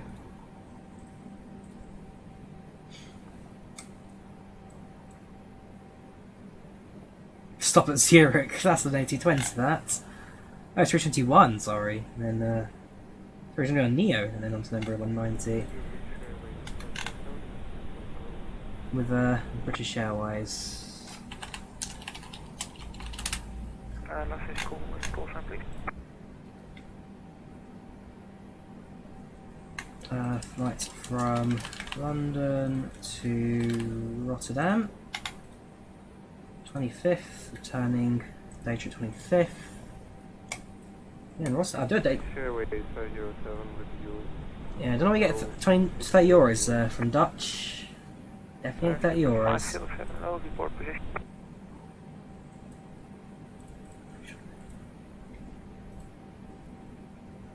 130 maybe, not 30. Airways 507, we are going directly to the north 51 and to the west 40. Let's have a look. Cheapest flights, London to anywhere. No, Kayak has an anywhere option. Cargo's always go. Monday 25th. So return flight on the 25th to anywhere. Anywhere in the world. What's the cheapest flights? Budgets? 40 quid. Does it calculate? Is it such a last minute flight this? So the fact is it worth redoing anything? Probably not, because I'm going on Tuesday anyway. Flight anyway.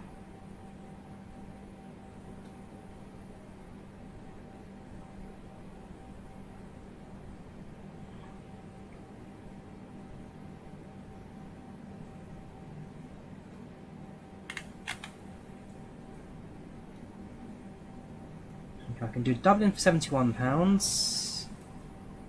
Budapest £62. London to Oxford apparently for 75. What are you playing at? Check flight prices. Generic Radio, Easy3 Lima, good evening. Easy3 Lima, radio Boston. Okay, it's a megabus. Easy3 Lima requesting clearance to Boston International via track Bravo, flight level 400, Mach 0.66. So take a megabus, that's an option.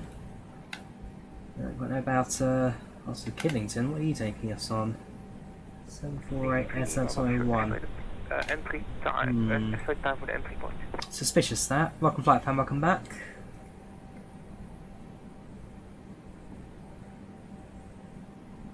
Apparently this is a flight. Yeah, there you I'm go. a beginner, I'm estimating it manually, so I would say entry point about 17:30, so 5:30 p.m. Easy3 Lima. Easy3 Lima, what's yours? So that it's 62's cheapest. So we got 60 for Vera 47, Barry 67. These aren't. What was it? 4th and 5th I was looking at. 4th and 5th. Riga 26, Copenhagen 59, 27 to be honest. Just say Macco in chat for the giveaway. 40. Just say Macco in chat. Belgrade. We are at flight level 370 and Mach decimal 8, so Mach decimal 80. What's which one Belgrade is? What's your pass? So Max 1505. Okay, Belgrade. Belgrade cost estimating 50 north. £83. 83 for Belgrade. 50.30 north, 30 west. So what's actually from London? Oh, and Leeds, don't forget. Leeds to anywhere. Is it Lima ready to copy? 61, £50 for Warsaw, 35 for that. It's won't be Jet 2, I can guarantee you that much. Everyone's Ryanair, there you go. Bravo, flight level 420, Mach decimal 670, cost Limri no later than 1540. Santiago de Compostela, I think that's Ryanair again.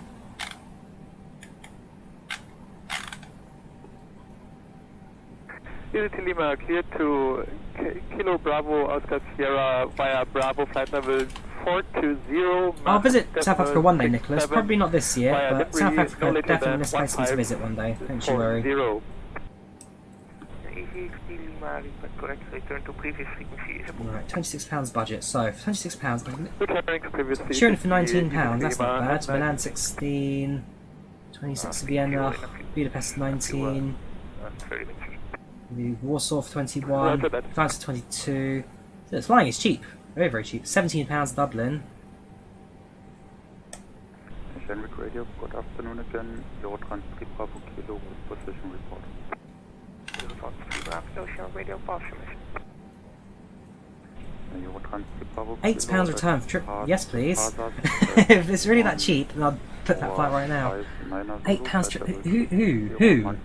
Who's operating this? Trapani. Is this really the flight? No flights. No, I know for a fact who it's going to be. It's London, Trapani, from May. Ah. Okay, if I did a day trip there. So outbound flights. Okay, no, because the hours don't work. Also, it's Ryanair UK, Rucker, RK, Roma Kilo. It's a Ryanair UK flight. That.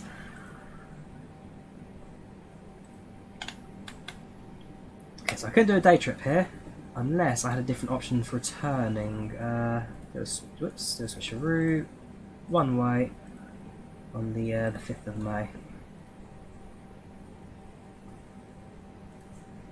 I'll get there for $4.99. The return flight, I'm working next day, so I couldn't do that. 1 stop in Milan, 1 stop in Pescara, 1 stop in Bologna. So it's £19 for a stopover Ryanair flight. 6 hours up, no, that's too long. Leave at 8 in the morning, get there at midday, leave at 8, get there at 4 PM. That was later in the day, leave at 12:30, get Stansted with a stopover in Pisa.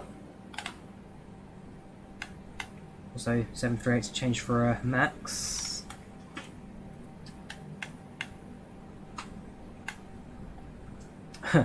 Stop at Milan, and I have to change from Milan Bergamo to Malpensa.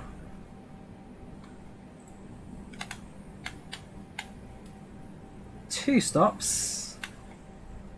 Change in Turin, change at Barcelona, so I'll be going back on myself twice.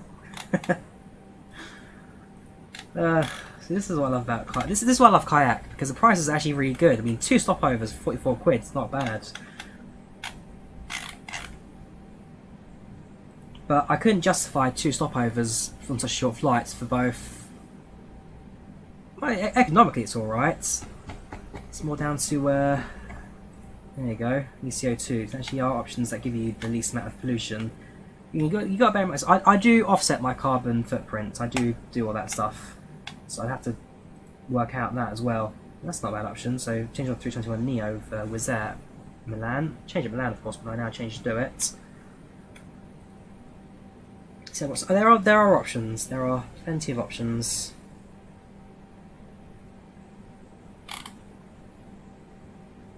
Can you just fly London Heathrow to Barcelona? I could fly Heathrow to Barcelona, but where's the fun in that?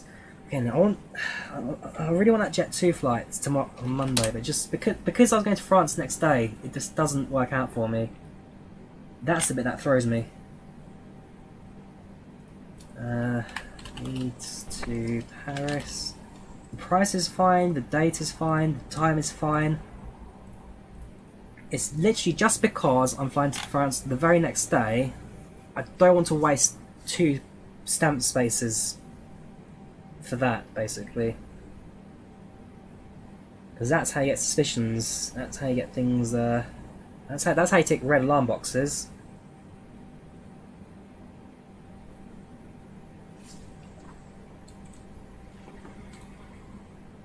Let me see what others say.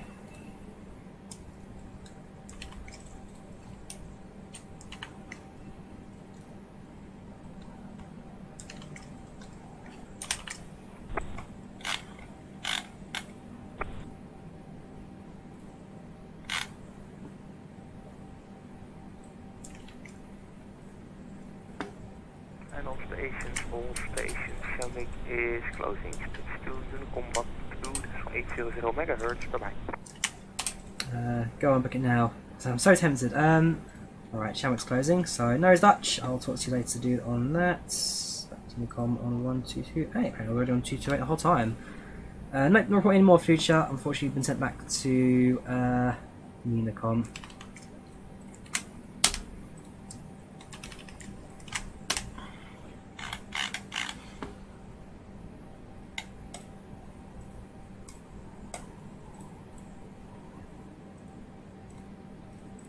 What's this? Go away. I'm going to leave this in the back burner. I'm going to have a real hard think about this. Since I don't have like multiple passports because, well, not yet. I don't. If I had my Polish passport on hand, I could then do that, no problem. Because you can use the British passport to exit UK, Polish to enter the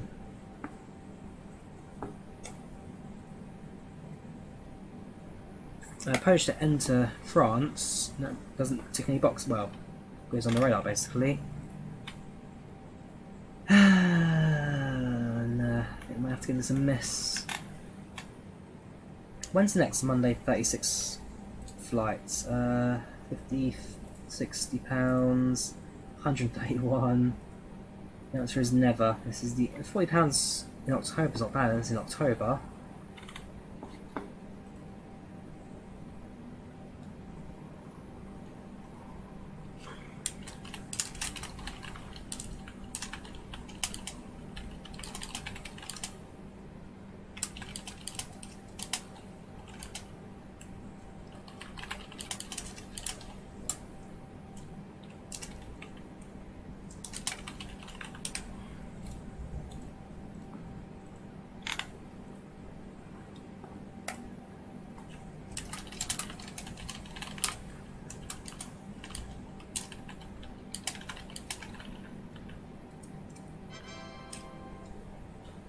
St. Louis for the ride. Welcome, welcome Mega Flager, how you doing? Welcome channel, welcome to the chat. How you all doing? Welcome, welcome, welcome. You've caught us in a bit of, well, mid-cruise at the moment. Looking at this blimmin' ticket for £35, deciding do I buy it or not, knowing that I'll be in Paris the very next day. Well, a bit, so, yeah, you've caught me in a dilemma. Maybe you guys can bring some clarity into my mind. Howdy, Mega Flager, welcome to Channel's chat. How you guys doing? How you community doing? Yeah, so just looking at booking a flight from London to, well, from Leeds to London. So Leeds to Paris, £36, Jet 2, 737-300. Rare aircraft, looks good. Problem is, on the 26th of April, the very next day, I'm going to go from London to Lyon. British Airways 320, nothing special about that. But dilemma is, if I do a day trip to France on the Monday, 25th, they'll stamp my passport and exit. Sorry, stamp my passport and entry, one stamp. Same day, stamp the passport for exit. And then the very next day, 26th, stamp for entry. And then 27th, stamp for exit. So in the space of 3 days, I'll have 4 passport stamps for France. Is that suspicious? Yes. Passport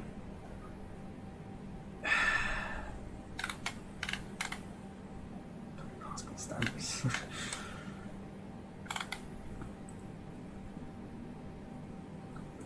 So everything else works out quite nicely. It's just that one decision that I need to make. Promise flight fan, I've already got the British Airways flight booked to Lyon booked, so do I then throw that flight away and just not take it? Because I can happily take a hop flights from London to from Paris to Lyon. I can't really rebook. Let me have a look. Can I rebook that BA flight at what cost?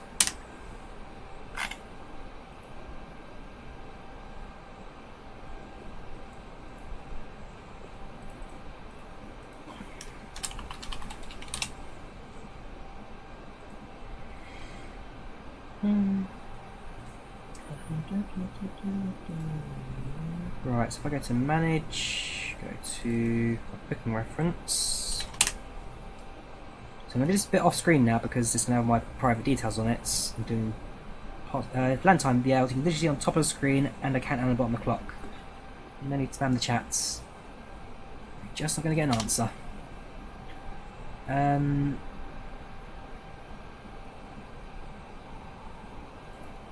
Right, so I'm looking forward to Tunisia trip. British Airways, the booking reference, it's that one. From, right, manage, booking reference stats, surname is that, find my booking, it's £5 to rebook, cheap flight from Hop. Then, would I be rebooking the same Lyon flight, or could I then rebook that to, say, Rotterdam for £30? Which if I do seem to operate on certain days.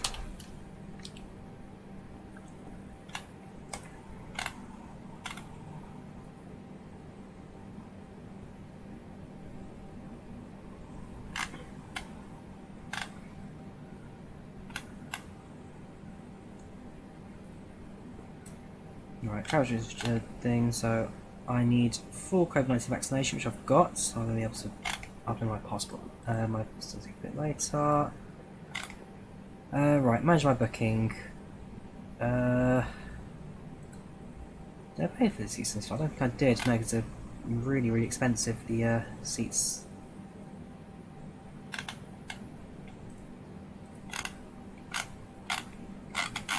Oh, £12 for the very back row of no window view, great. Is that really all that's left for the flights? Look. 1 seat, 3 seats, only exit row is empty, and then the seats are row 30. Everything else, pre-booked. Fair enough. Unavailable. I wish.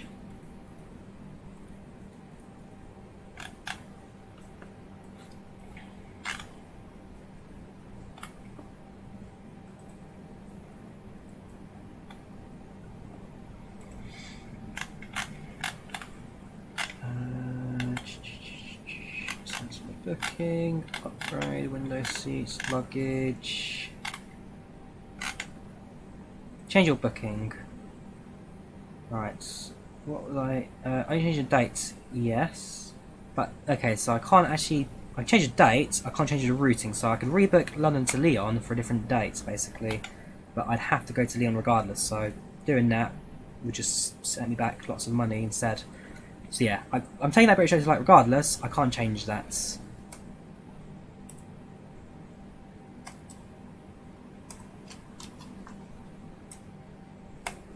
Yeah, I've had that modelling in Microsoft Flight Sim. Sadly, in regards to the textures, it hasn't always been a smooth process. Hopefully, though, you can get that modelling without too many problems. As I said, what you've got scenery so far is really, really good. You've made some good progress to it. The scenery, the lifelikeliness, the billboards, the bollards, the advertising. You've got some life into the scenery. Hopefully, textures won't be one that kills you.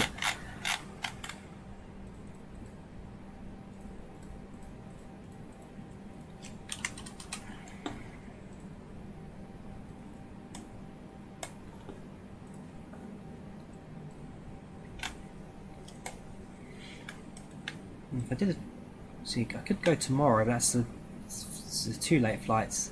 Everything about that Monday flight is perfect. Just the fact I'd need to go back to France again.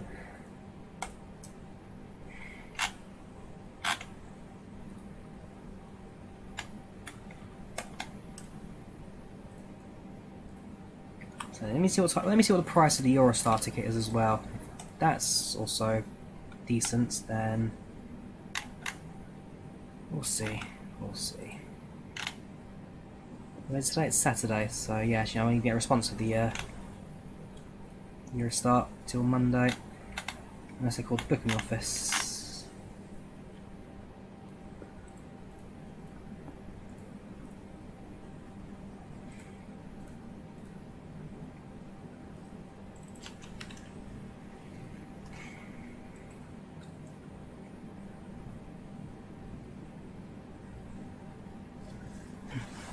Connecting through regardless, because I'd be flying to the UK, I'd still have to get a stamp of the passport, so it goes through UK never part of Schengen agreement, so regardless, I'd have to go through passport control, so I'd get a stamp regardless.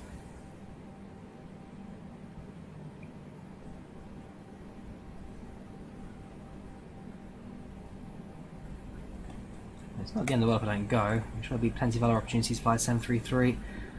Not yet, Boots, not yet. Got a little while to go until we get to Cancun. We are a grand total of 32% of the way there. So we're a third of the way there. We're a third of the way there. 2/3 more to go. No, that wouldn't work.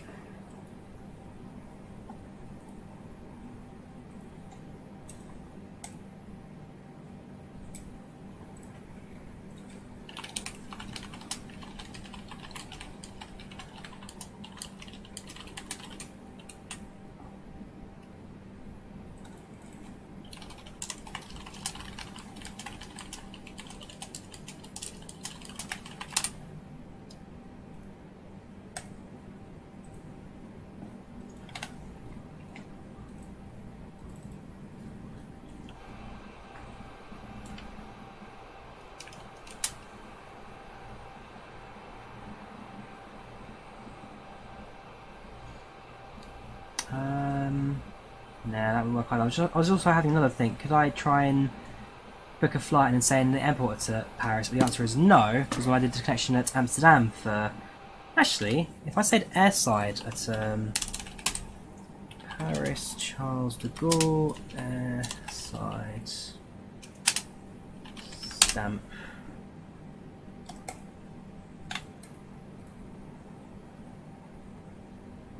You must pass through immigration, fair enough, so yeah, that's not going to work either.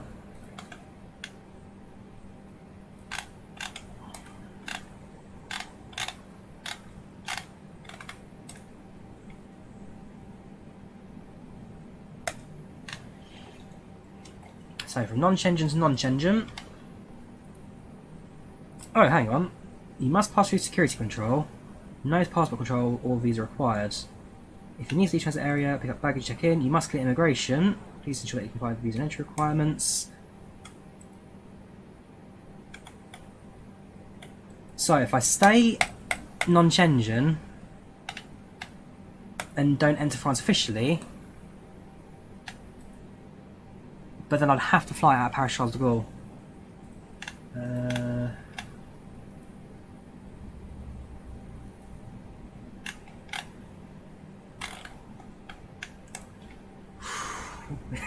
So decisions, and then, although that means I can't take Eurostar back, so I'd have to take a flight regardless.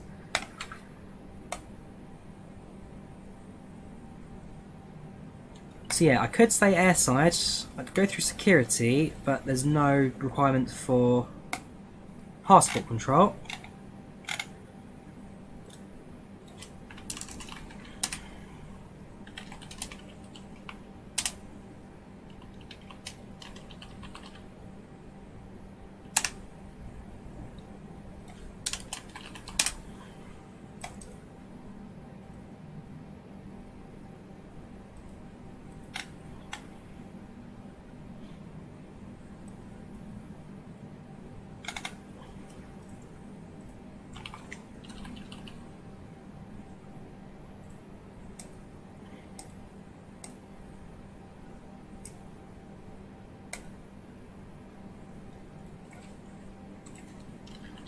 Back onto the kayak. So I'd have to do CDG to London, all airports.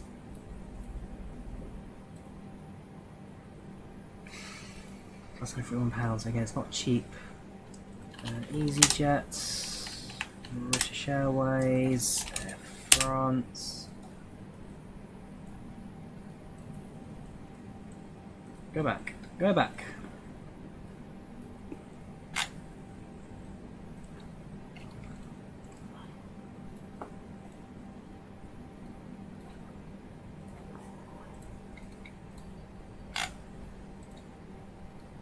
The things I do for aviation.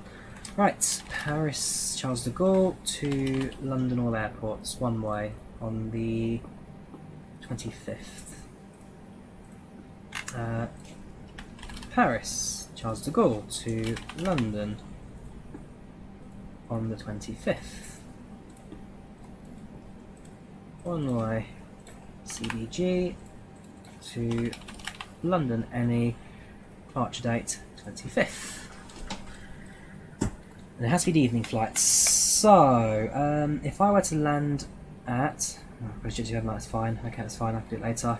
So nope, sold out. Oh, sorry, on Monday, it's fine. So €77 for so there. €77, that's fine. I can do that. For Gatwick. Luton's more expensive. So EasyJet wants 77. British Airways wants see, that's Orly. Can't do Orly. Not a bad price. Well, other price is slightly cheaper, but hey ho. So yeah, 444 we're looking at. Let's get a kayak in the background again. So Skyscanner.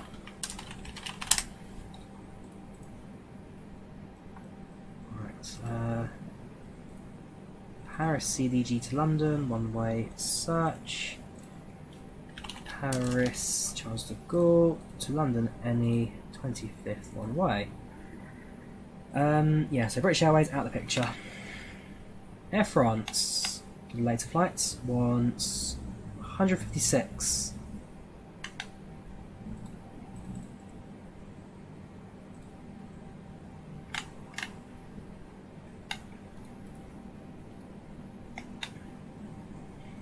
Schedule's an A319, that's an option. The EasyJet's still about half the price, so Air France, not an option. £66. Charles de Gaulle to Gatwick on EasyJet, so yeah, that is the cheapest option I think I've got. Actually, somehow it's cheaper. Is it in pounds? Sorry, pounds, yeah, £66.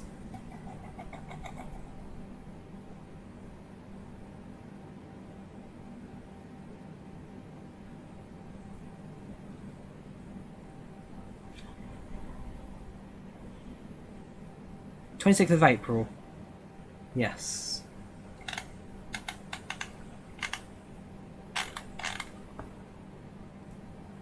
I mean, that's that. I'm trying to squeeze in a trip, basically. I'm trying to squeeze in a trip impossibly behind another trip, which is dumb. So a day trip on 2 aeroplanes will cost you about £100 total, £100, plus train tickets to Leeds, which isn't too bad priced. And then during the giveaway, Ethan going to do 1 giveaway at top of descent and 1 giveaway when we get to the ground. So 1 at top of descent, 1 at the ground. So yeah, that option here is by far the cheapest.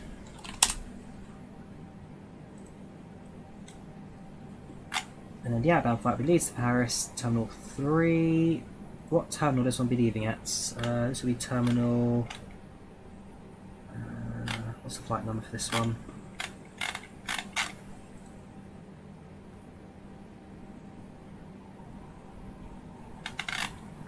A6 Rise, this will be an A320. Push the web.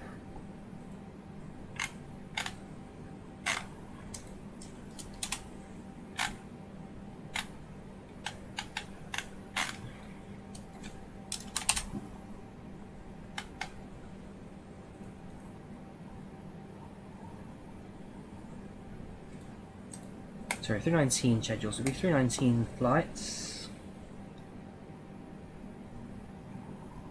What terminal though? That's what I want to know. Terminal 3 I need it to be. This one left Terminal 2A, 2B,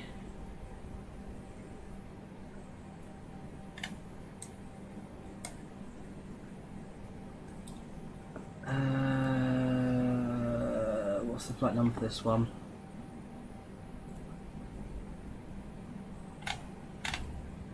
Flight number is... the flight number? LS315.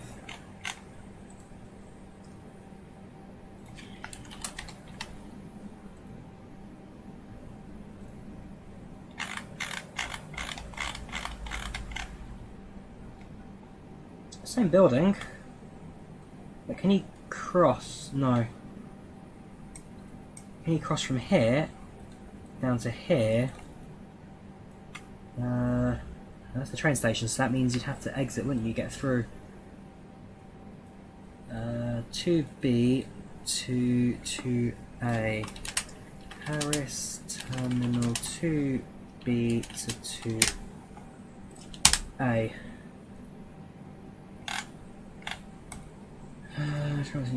Terminal maps. So 2B, 2A.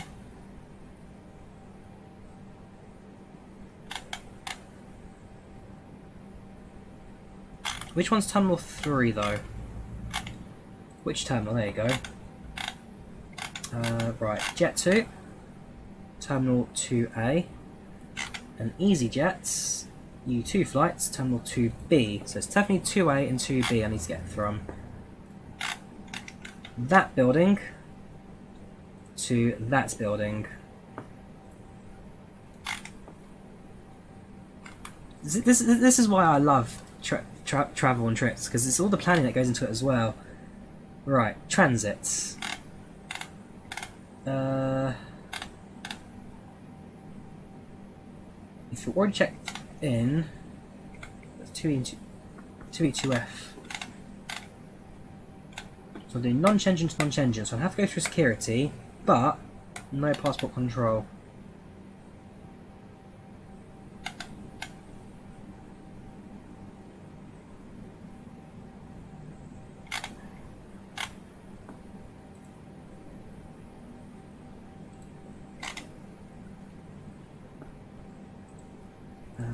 Where did I get a terminal guide from? Here you go, right, so this is the EasyJet Terminal 2U2's right.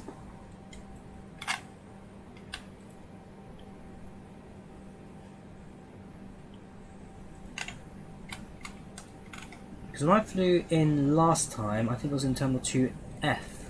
One of these piers I came down and walked along.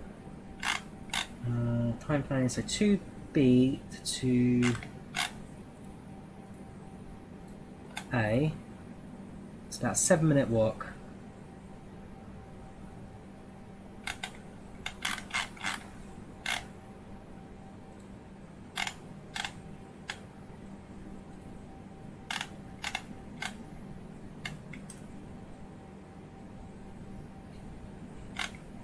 So walking to A2B is then in this bit here. There's no passport control, I'm going to presume.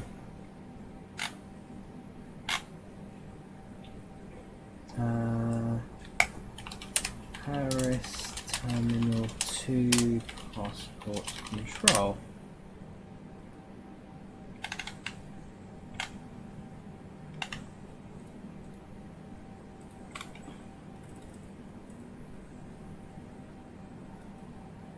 So, documents are submitted checked for, so, transits from a Schengen to non-Schengen or transit from non-Schengen to Schengen. So, because I'm a non-Schengen to non-Schengen,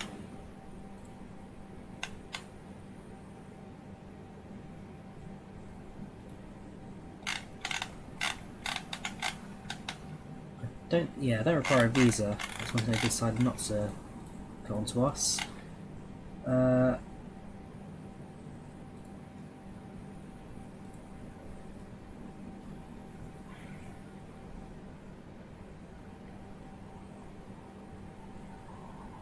So non-Schengen feature. So in the European Union, part of the agreement was that they'd remove all the border controls between countries and define that as the Schengen zone. So Schengen countries allow people to travel basically within each other's countries with no passport controls, no checks, and all that kind of stuff. The UK, when we first joined the European Union in the 1980s, we joined the Union for single market, but we did not sign up for the Schengen agreement, meaning that to get in and out of the UK, you still needed a passport check at the border. And so what Schengen did is it removed the need for passport checks and therefore made it easier for people to travel between the member states. That's what Schengen is. It just allows... There you go. What is Schengen? Nice and simple. Schengen agreement takes back from the name of Schengen, Luxembourg, where it was signed as a treaty that led to the European Schengen area. It includes 26 European countries that decided to remove all their internal border controls and allows travellers to move freely in the area without having to show their passports. Because the UK is non-Schengen, it means that to travel in and out of countries, I need to show the passports. The only question I've got is to get from Terminal 2A to 2B, do I need to show my passports? And as far as I can tell, the answer is no, I do not. Right, it goes back to... What was the flight number of the flights I took in the A318?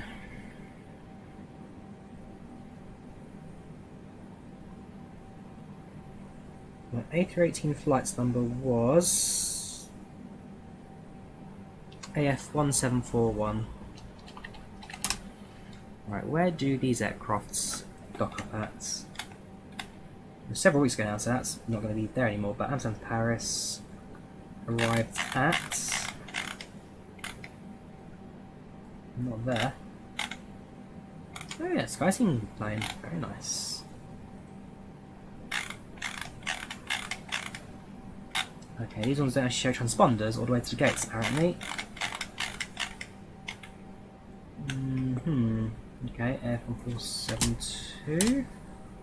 Return leg, that's Geneva, so 40. Yes.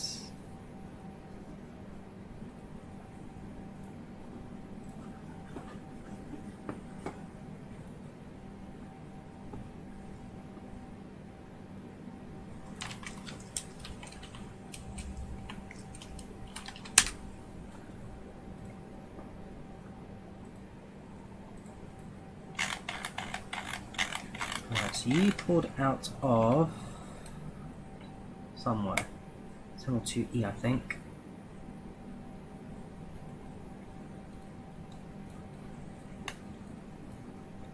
So if I arrive at one of these stands, that's fine. People the airplane.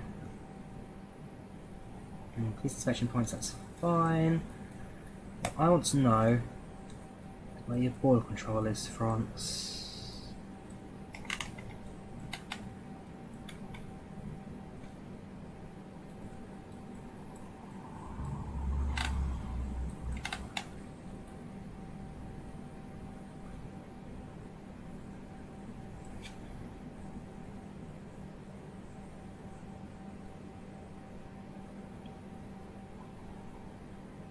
You get from Terminal 3, Terminal 2, no passport control. You can walk from 2A to 2B. It says the information only is for security, so landside. Because the thing, when I went to Paris Charles myself a little while ago, on that trip I never crossed border control because I flew in from Amsterdam. Schiphol for an airport transfer at Schiphol is fantastic. Let's see if I go to there it is, Rotterdam, Amsterdam. Schiphol is one of the easiest airports. Yeah, big building, fair enough, but one of the easiest airports I've ever transferred at. What you do is you leave the gates, you come to kind of a central concourse, and it's the central concourse bit that is everything. Your baggages, your controls, your checks, all down in the middle, and you kind of spur off into wherever you're going to. Schiphol, very good to transfer at. I'm sure Paris is very easy as well. It's just because I can't comprehend the map. I'm struggling. But yeah, there you go. Before you fly, if I'm going from... So you're already connecting flight, follow the yellow signs for transfer, consult the flight information display, terminal gate, proceed to boarding gates, arrival at 2E or F, none of those, transfer at terminal 2A. Page doesn't exist.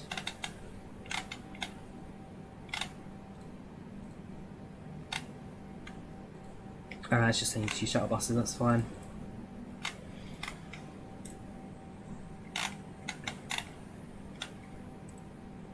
Yeah, arrival Shenzhen, out Shenzhen, you walk out, passports, passport and border.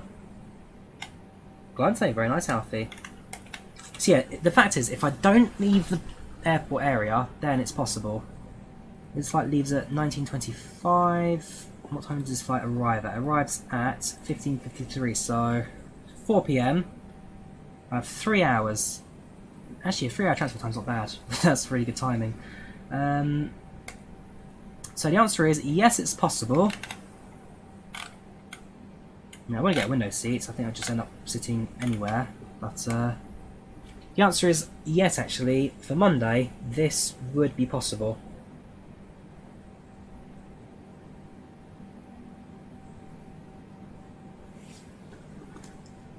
Do I book it?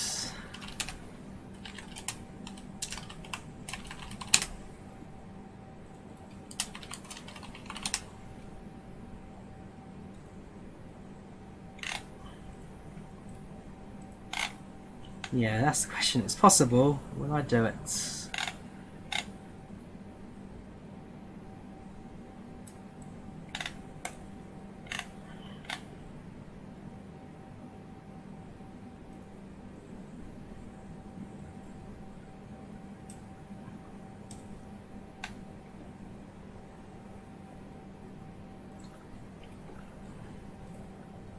No worries, Dutch. You take care, dude. Yeah, have a good one.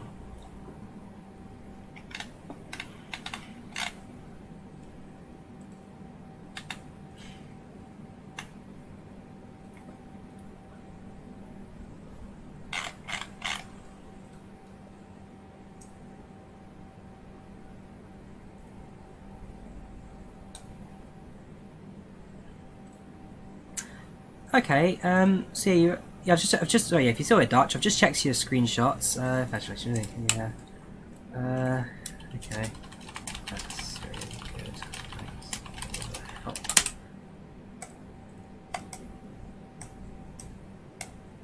Next to the business, hacking out the country. Oh, that's easy. I'll take a train up. It's LNER service. So I can easily get from London to Leeds. No problem. King's Cross to Leeds, 25th. Arriving before, so if the flight leaves at 1 o'clock, I'll need to get there for 11.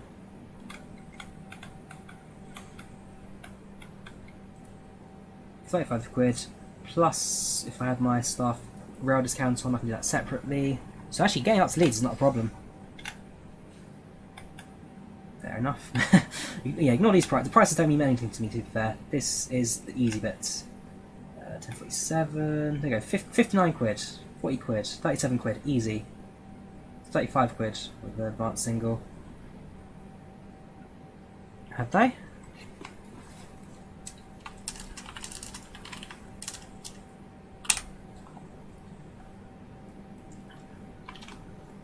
Have they released?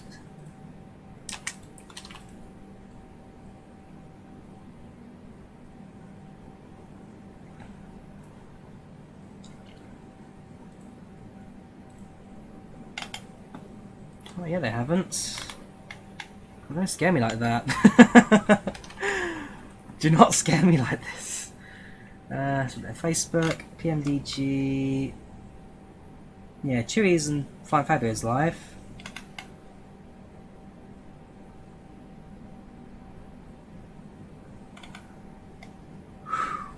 Don't scare me like that.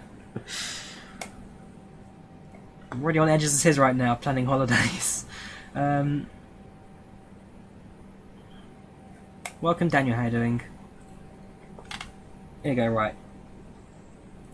So yeah, don't need transit visa. That's fine because I'm it's European Economic Area, which should still be part of. No, so that's the Eurozone. There's I know that the UK doesn't need agreements, or traveling from airport to third country and you'll be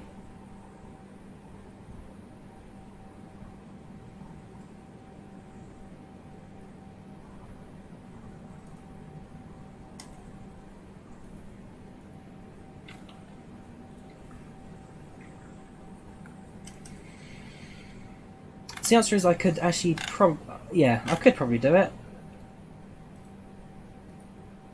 Do I do it? Look how much train ticket costs me to get out to Leeds. How far is Leeds airports from the train station? Leeds station to Leeds Bradford airports.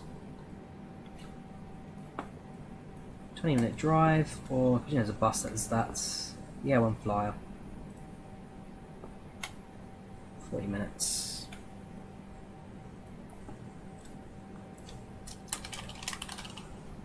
Central station, so I need to be at the airport 2 hours for departure. 13, 12, 11:25.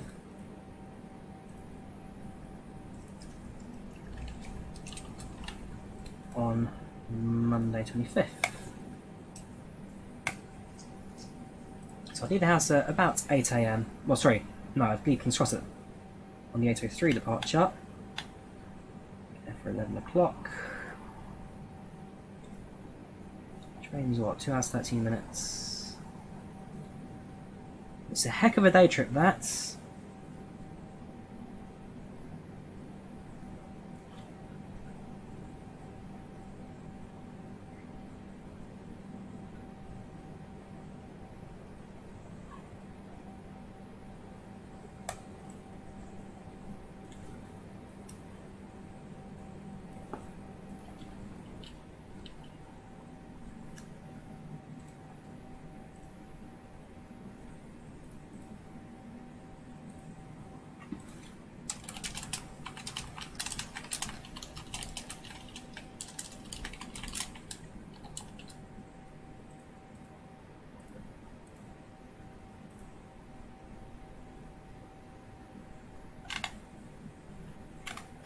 There you go. You have 3 minutes to put in the votes.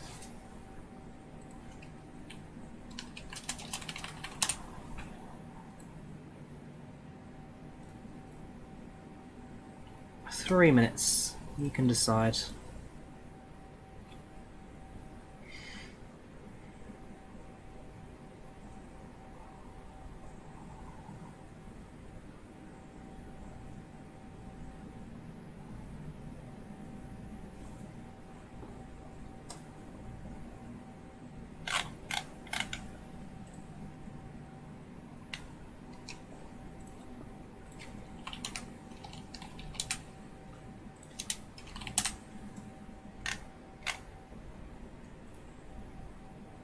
So what's the flight number? This one, it's LS3 315.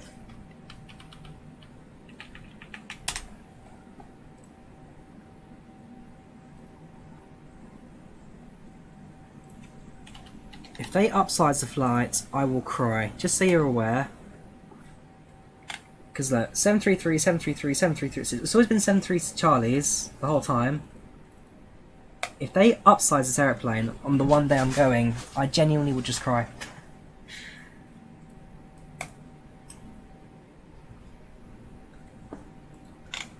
Because at Leeds, they only have 733s based there at the moment. 738s are elsewhere.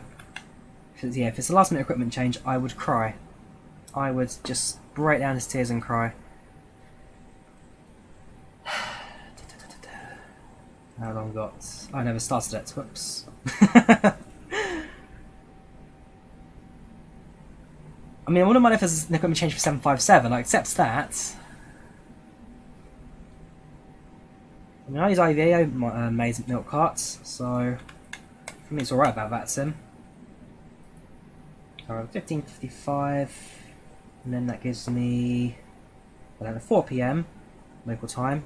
It'll leave at 7:30, so 3.5 hours ish of transfer at Paris. And this will be a 319, I think.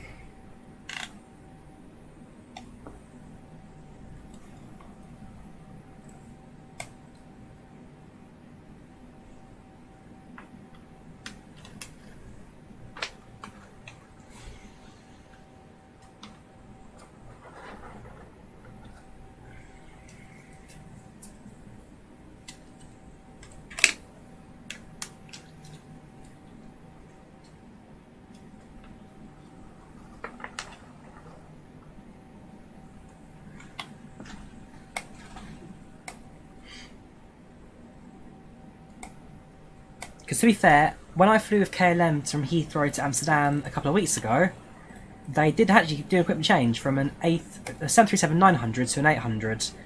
They downsized the aeroplane, and it was fully booked. There were no seats left in the aeroplane. It was 100% capacity.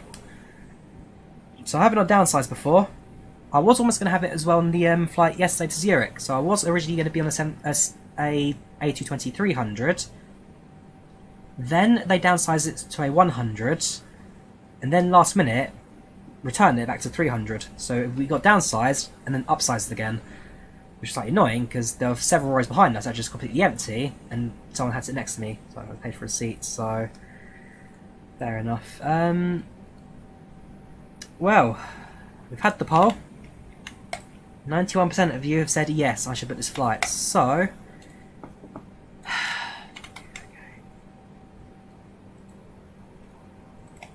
do this right. I'm going to do it off screen because, you know, bank details. So it's one-way flight from Leeds Bradford to Paris.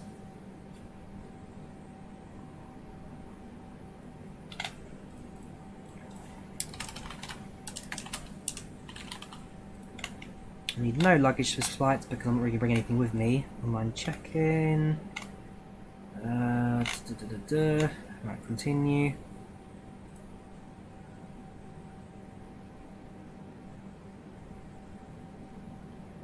Oh, have you done it, New Bricks? Have you managed to get a modern, have you? Very good. Right, let's pick a seat, any seat. Oh my gosh, the selection's really limited, isn't it? I mean, how much do you want for this one? You want 12 quid for 6F. Is that the one with no window? Hang on, I'll double check the seat map in a bit. For the back, it's, yeah, definitely not 11.50. Row 7, no, 737,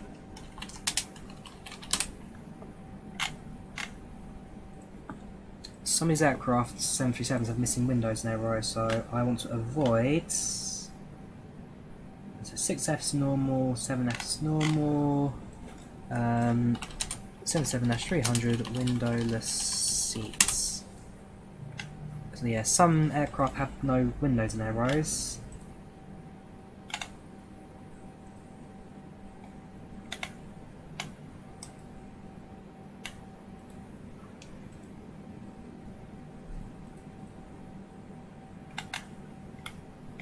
Found.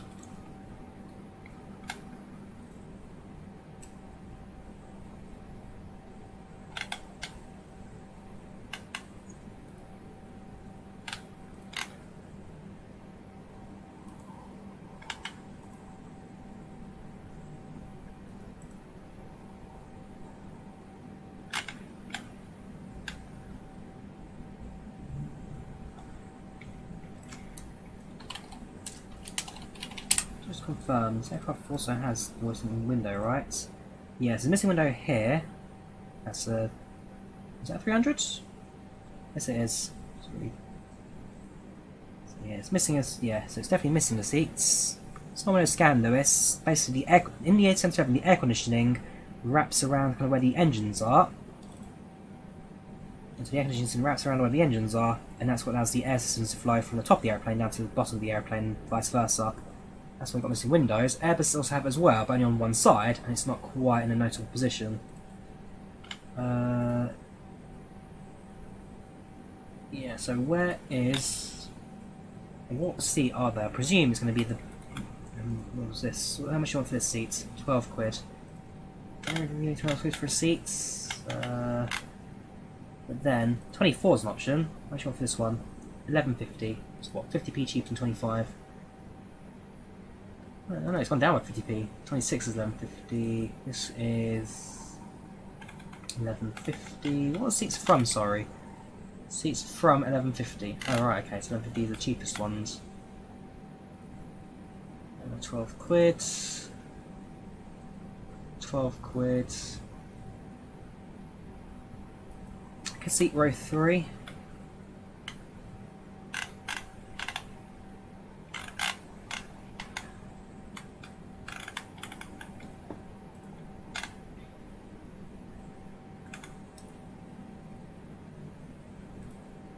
Where is this one? So it's 26 compared to 33.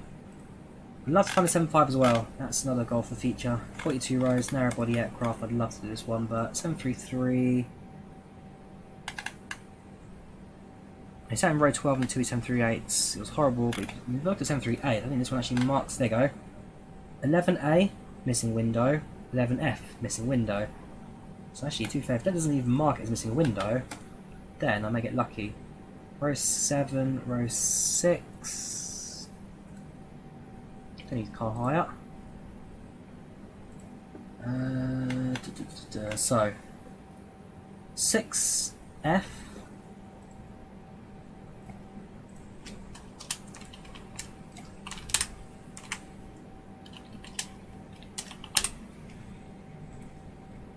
I know some of these also put photos of these seats in there as well. Maybe you can on this one.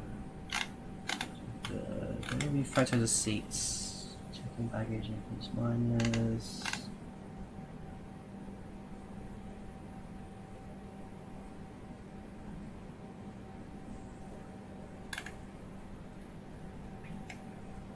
That's a good seat. You've got nothing in front of you.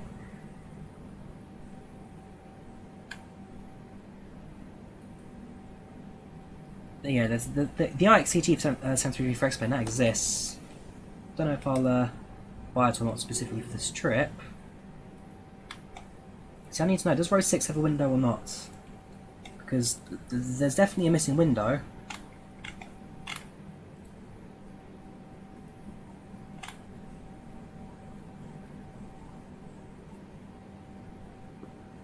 Or maybe, oh yeah, hang on. Yes, there is. Naughty throw, very good, Tom.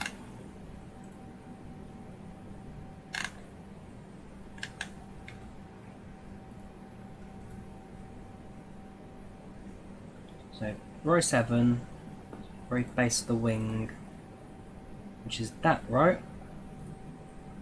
Yeah, okay, so yeah, we'll avoid those seats. So 6 and 7 going to avoid. 5A. There'll be a window, but then it risks sitting next to someone. Row 3, empty seats. So rows 2 and 3, not bad choices. Same as 24. And that's an 1151. Also, it's in towards the back of the aeroplane. I guess you get more of an effect of the, well, tiny little cabin. Do I sit behind the wing or in front of the wing? That's the other choice I've got to make. Do I sit in front or behind the wing for 50p more? How much do you want for this row? 1E, extra legroom, 16 quid. No, thank you.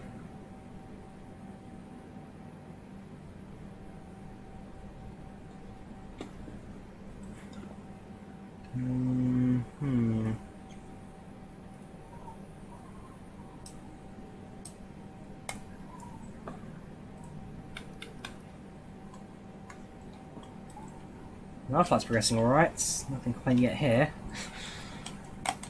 It's tough choices, tough choices. We've got one vote for in front of the wing. Let's do another vote. Go on then.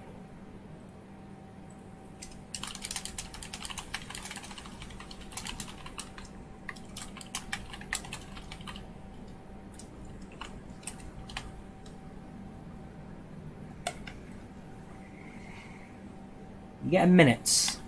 Get a minute. They sit in front of or behind the wing.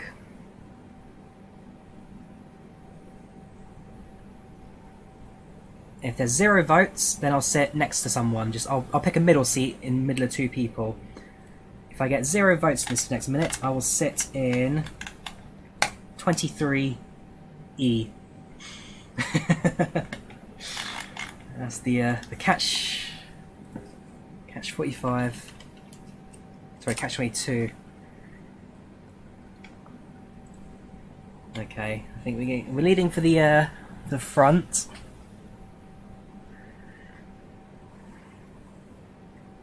I blew it, have I? No bricks, have I blown it? Quoting 787 Warhammer, Diego. Just a question of, well, really it's a question of when. Behind the wing's better views. I don't know. I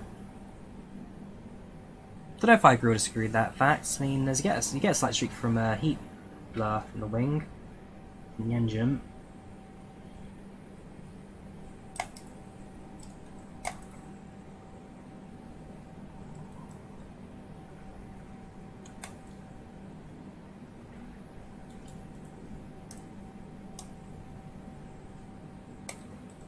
So I don't fuss personally behind or in front of the wing. I never really fussed about that side of it.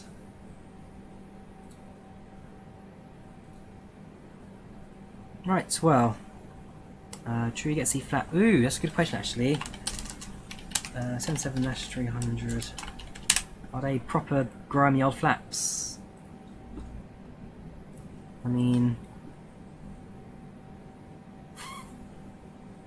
tell you what, I think I'm actually going to go against that vote. I do like a good flap shots. And those are some pretty old flaps. A220 is pretty good actually, Diego. A220 was pretty good. Can't complain about that aeroplane.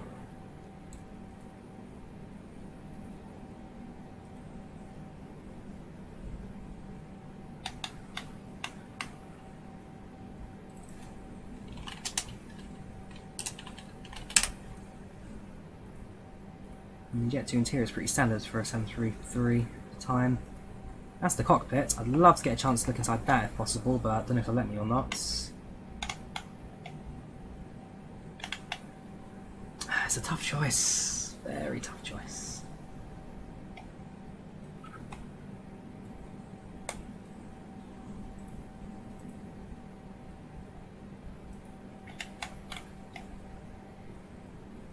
I think I'll sit behind. The behinds have won it, sitting in 24A. Right, let's continue. Yeah, so the votes were for the front, but tough choice. Last time for Jet 2 I did sit in front. Yeah, I'll go behind. Go on then. We'll do it on this occasion. Spend 1150, go behind the wing. Continue. It's a single, don't need insurance. I've already got insurance. Thank you very much. Do I want to buy a sandwich? A toasty? Oh yeah, I always do feature. I always do. Yeah, sorry Fat Fan, I know the front's won that vote, but I do like a good flap shots, and yeah. Also, part of the effect of flying is not... if it was a 737-800, I wouldn't mind. Part of the effects of flying such an old aeroplane is the view of the cabin, the old classic interior, so yeah, you do get that view as well, so... Yep, I know the... Can you get a poll to the seats at the back? No. I won't pile the seat in particular because, well, I'm not going to sit behind a toilet, basically. Democracy. Get a panini. I want to get a panini. How do you pick a panini? Oh, premix meals are not available in this flight. That's probably why I can't pick it then. Sorry, no meals. Gonna have to pick my own sandwich from WH Smith's. Right. Continue. I've already covered through my insurance, thank you very much. Right, let's pay for this. Ooh, shopping veg, try all coupons. Go on then. Oh my gosh, it actually worked. It actually worked. Seat save 10.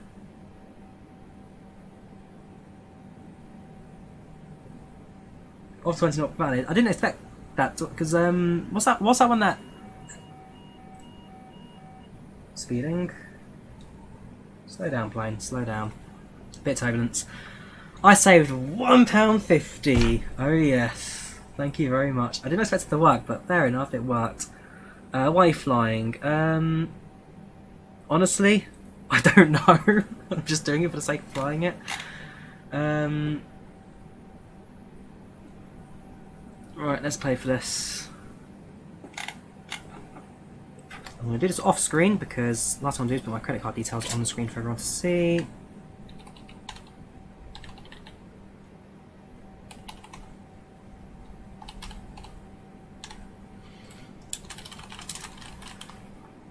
Expiry date is that, and the magic numbers is that.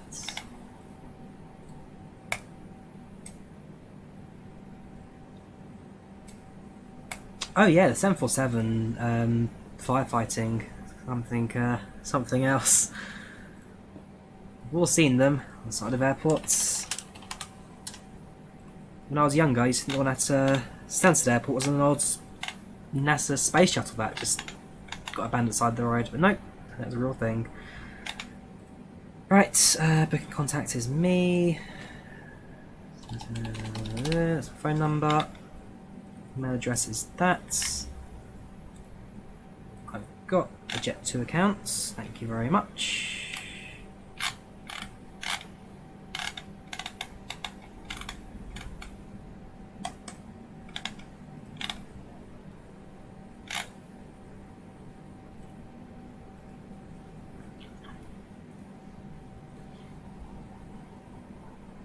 Speed 787, going Mach decimal 9 at the moment, ground speed 460 knots, true air speed 517, 518, 62 knot headwind, not looking too bad though.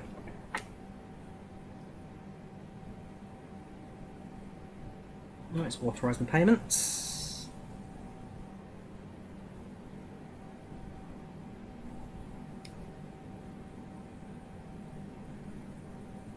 Cool, I'm flying to Paris.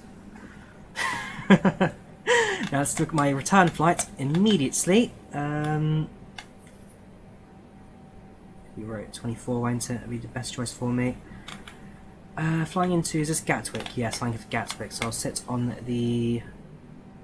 Depends what runway you use really. It's not really preferable for this one, so yeah, just any seat will do. I flew 23 F class, so 24A, that'll do. Continue. Standard seating, yes. Let me sign in.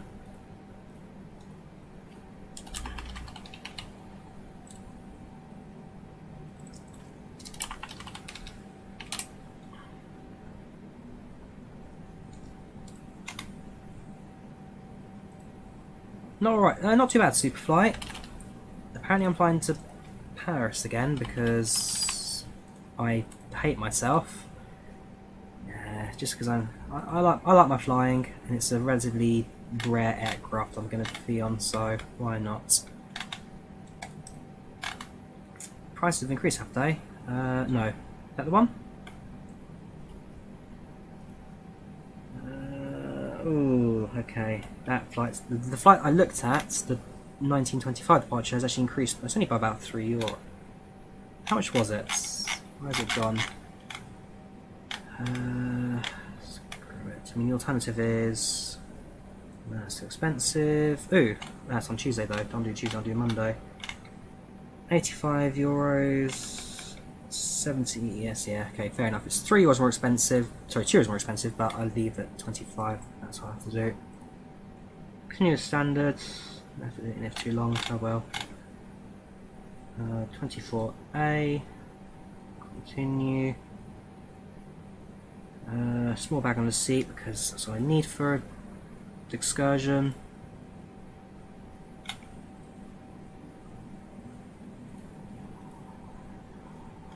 Skip that. Don't need anything else. Food and drink vouchers. Don't need travel insurance. In worst case scenario, if flight gets cancelled, I'll just stay in France overnight and walk to Lyon. Right, so travel and passport is that. Age, I'll be 18 plus. Already got cover. Confirm, continue payments.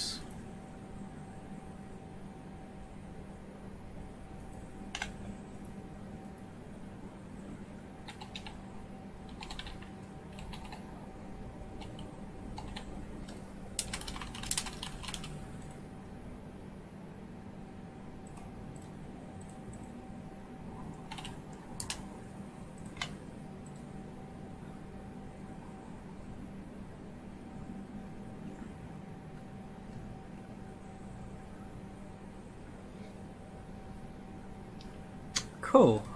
I have booked EasyJet return. I've got 2 flights now. Let me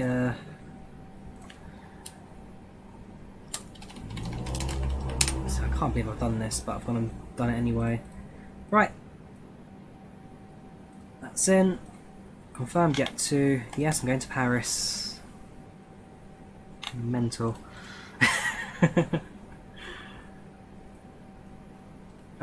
Right, so if I log into my Jet 2, which I know I've got an account for, I think I've got an account for them.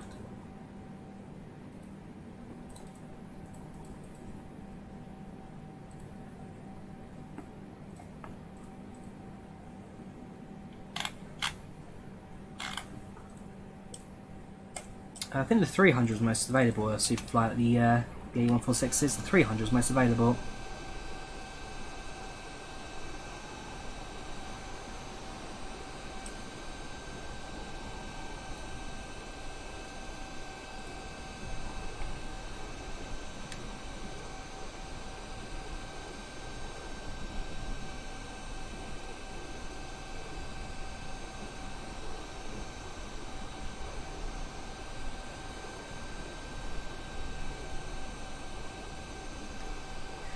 Right, so let's add my flights to AppInTheAir.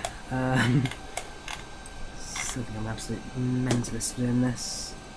Also add to Flight Radar 24.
Just thinking, really.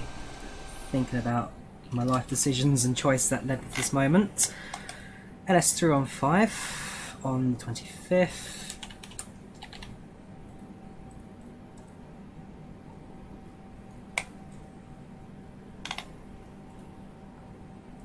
Window seats 24A.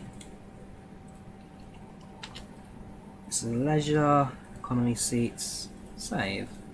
No, Smooth, you take care of yourself. I'm sure you will track me in my great life choices. And the return flight is with EasyJet into Gatwick. U2. Where is it? U2 8332.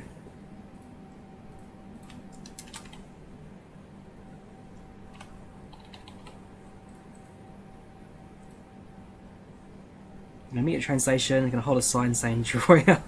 You do that, future, you do that. Is it a 320 Neo? Hang on. U2 8332. Sorry, I don't think. Did they exist, A319 Neos? Sorry, that just. No, it's the standard 319. I don't know why it says 19. Sorry, that just. Do A319 Neos even exist? They do. Do they? Yes, they do. How many of them exist? Can't be many. Do EasyJet even own any?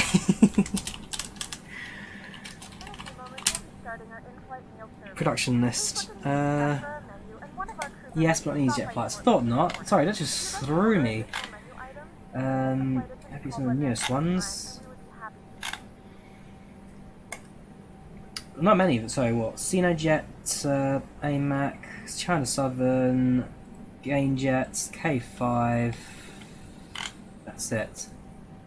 7 Airbus Industry. That's the testing one. So, a total of 7 of them exist. There's very little production. I don't know. I wonder why.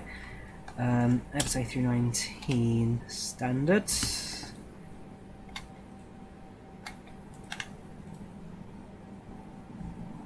Economy, window seats, row 24A.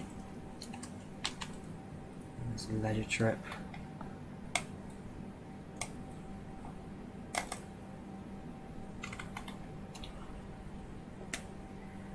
Well, one more video for the vlogging channel, which I can get backed up.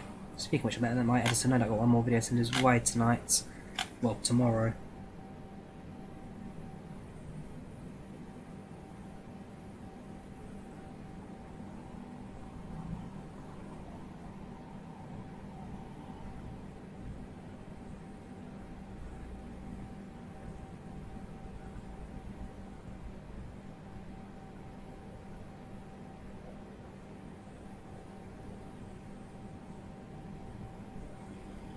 It's easy.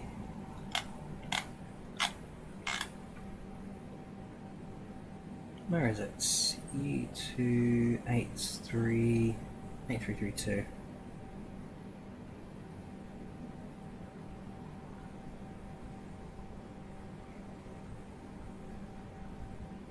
So basically what I'm doing on Monday is Leeds to London with a stopover in Paris.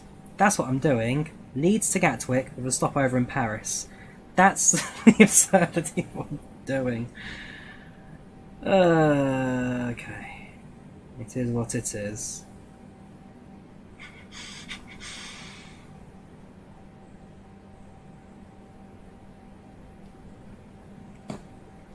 What else I was going to do? I was going to send them to Kayak to process.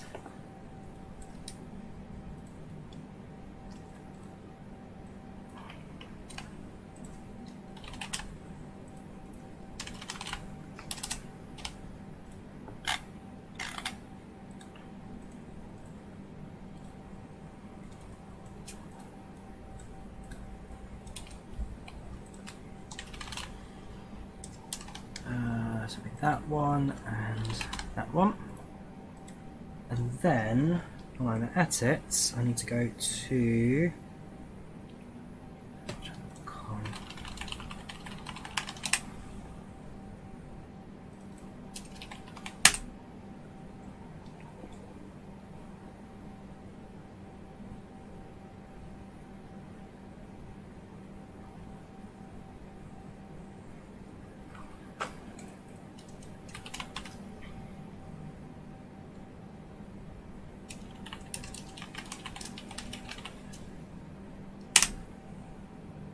Really? I don't exist. It must exist. I'm looking at it. Untitled.com. Untitled.com. Try and find the email for it then.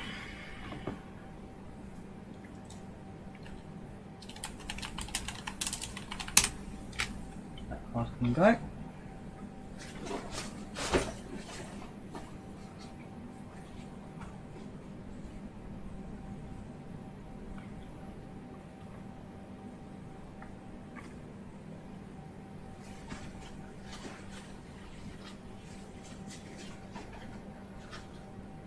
This card I need.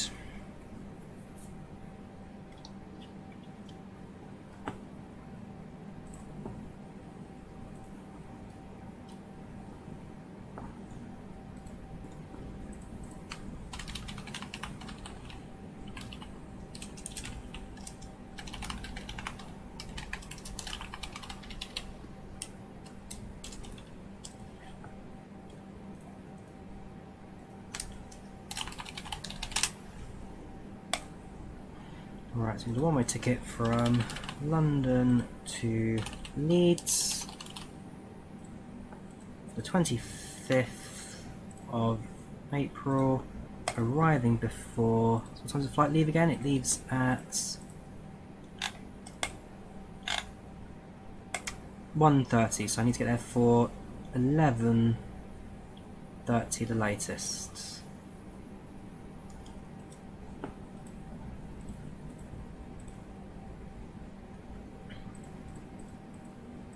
Staff accounts, 1 adult, 0 children, standard class, don't need anything fancy.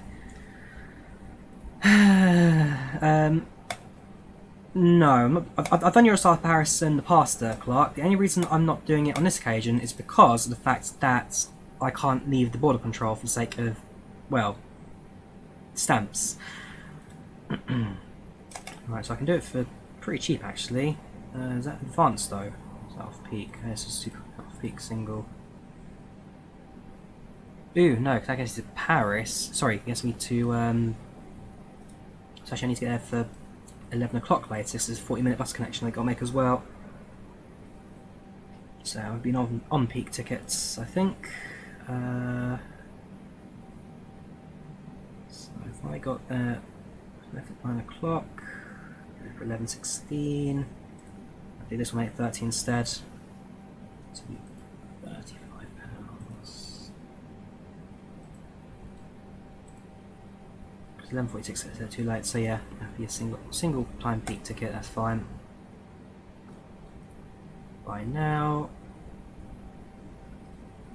sitting backwards with a table by a window, no preference of the coaches. Continue. Do it as an collection tickets at King's Cross.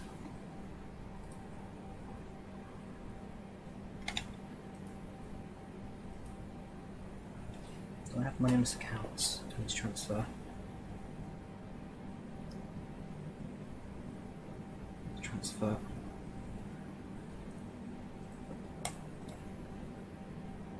Right, I'm going to take a short break in a minute, just to comprehend this.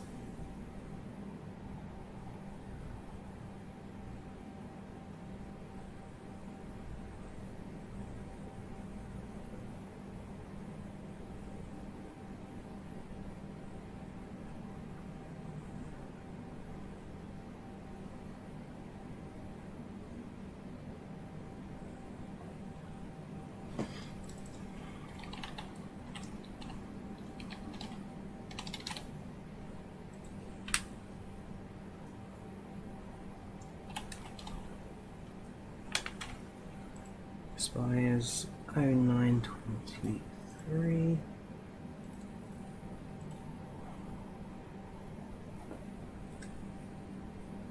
Like so, yeah, I need to comprehend my life choices because this is absurd what I'm doing. But I enjoy travelling, and I get to take a new airplane off my list. I want to tick off for a little while now. Shame's not a 400. I'd prefer a 400, but a 300 is better than nothing.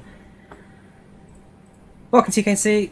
Came back from playing pool and it's very nice. I'm just about to take a break myself after, well, I was saying to comprehend my life choices. I've got my tickets here now. Confirm the email, yes it has. Tomorrow, well not tomorrow, I'll do it on Monday morning. So let me... so home to Leeds Bradford Airport. If I get to enjoy get a feel what real turbulence and wind is like. It's another thing I can enjoy on the departure.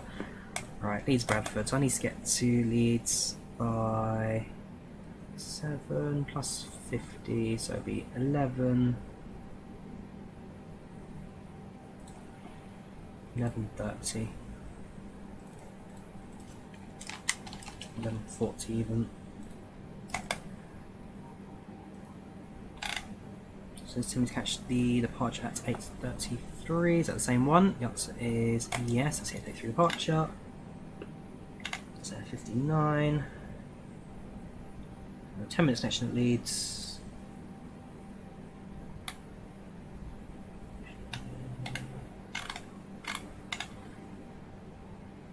We change at. Cool. Add to calendar. That's that done. And then I get to Gatwick Airport to return home. And I depart at, so what time I land at Gatwick, and then I have like half hour departure time. So it's staff travel, that's fine.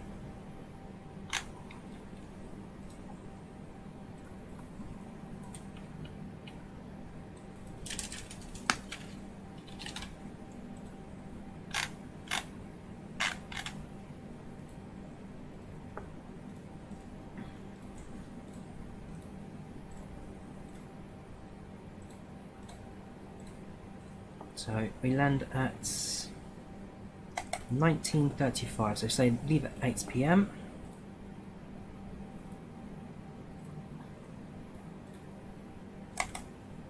I'll be home by 9:30. That's not bad. Yeah, full night's sleep. Next day, down to Heathrow and back to France. Cool. I am still stupid, but that's the way life goes.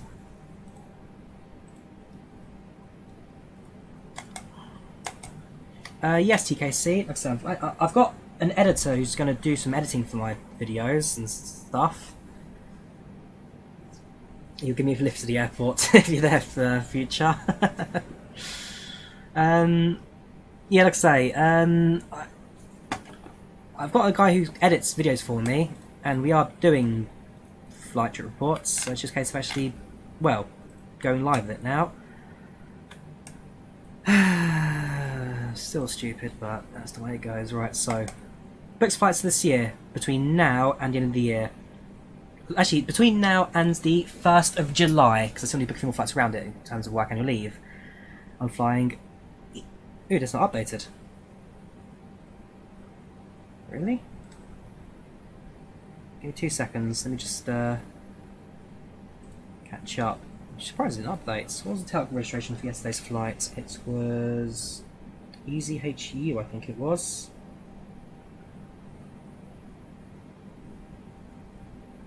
Yeah, EasyHU.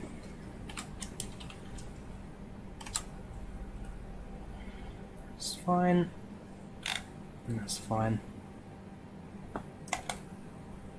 So, books flights between now and the end of the year. Jet 2315, Leeds Bradford to Charles de Gaulle. Easy 8332, Charles de Gaulle to Gatwick. BA 360, Heathrow to Lyon. Tunis Air 589, Lyon to Djerba. Tunis Air Express 9, Djerba to Tunis. Nouvel Air 844, Tunis to Gatwick. Ryanair 2136, Stansted to Rzeszów. Ryanair 3473, Rzeszów to Luton. And Air Baltic 514 from Oslo to Tampere.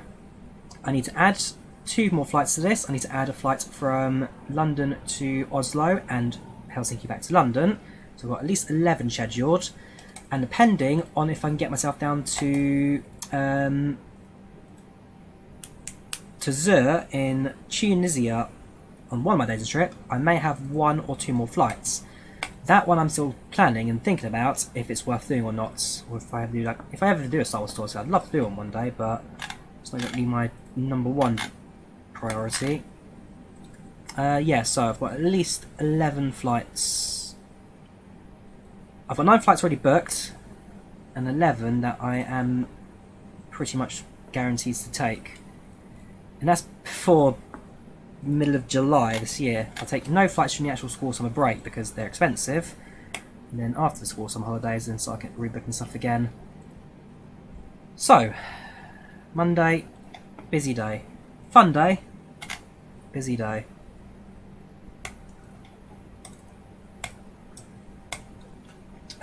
Well, two fares to fly. My local airports. Well, I wouldn't say my local airport is London Heathrow and Rzeszów because I've got family that lives in Poland. So, yeah, you don't have local airports depending on where his family and he lives. Apparently, we have entered in Canada now.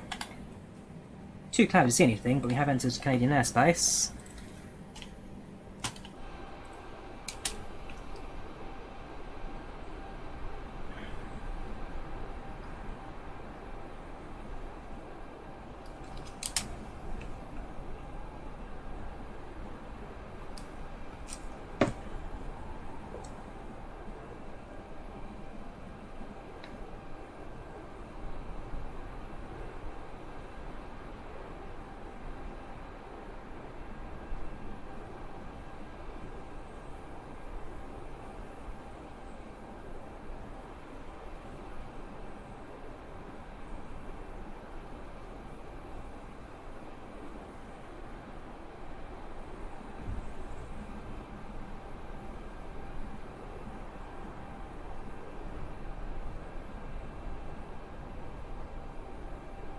I still think it's absurd that I'm doing Leeds to London via Paris as a flight, and genuinely, AppInTheAir recognises it as a stopover flight.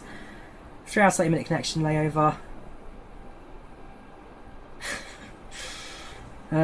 Such is life. Well, I'm going for a good time. A short time, but a good time.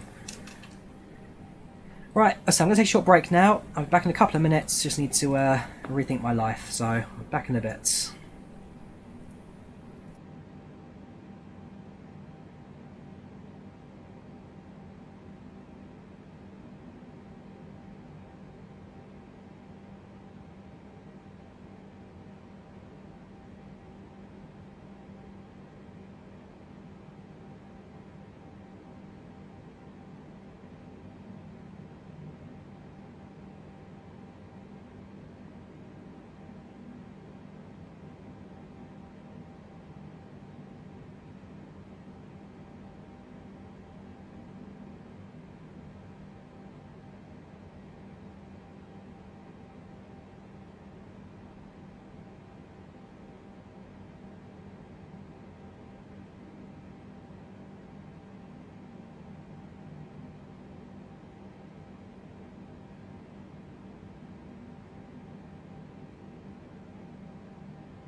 moments we'll be starting our in-flight meal service.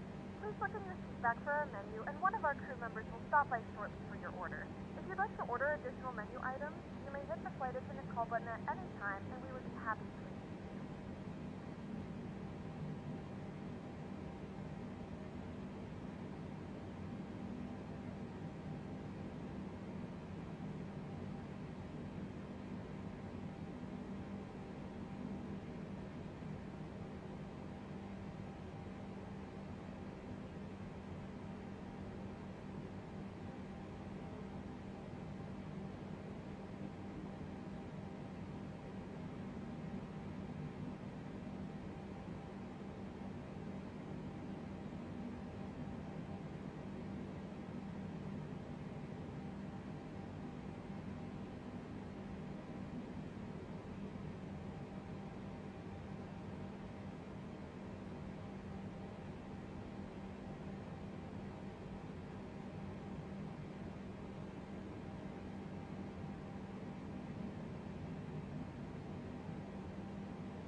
Alright, so how are we progressing, guys? So far so good? Looks like that's the case. I'm very cloudy over America. I've seen a few sites down below, but not really much. Not really much spots, unfortunately. Right now we are flying over New York. Again, not much New York to spot, really. Just the coast towards to our left-hand side.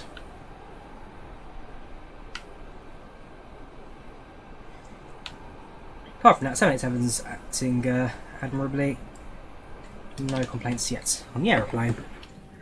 That's at 98%. Everyone on board is looking pretty good. 2 hours 20 minutes till estimated landing. So it's about a half hour ahead of schedule this time.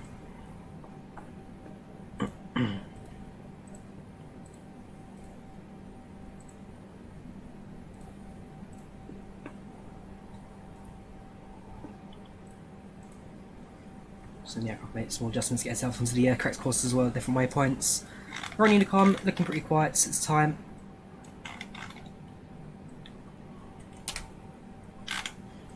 Worst case scenario, if the airplane can't do it, I'll just have to fly direct and force it to a straight line. Come on, 787, you're not that unstable in the air.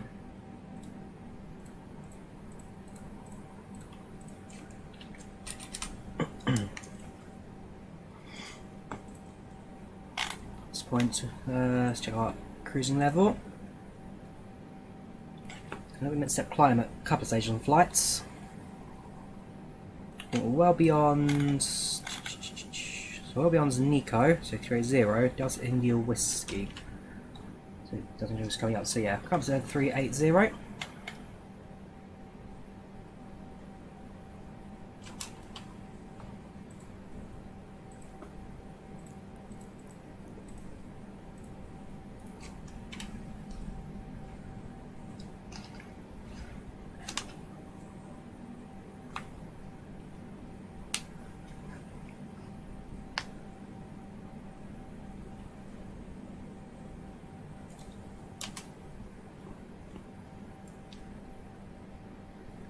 Small breaks in the cloud every so often.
Welcome back, Theo.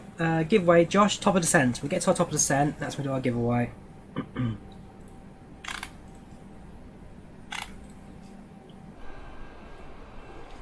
Top descent for giveaway, and then it's at the stand for the second one.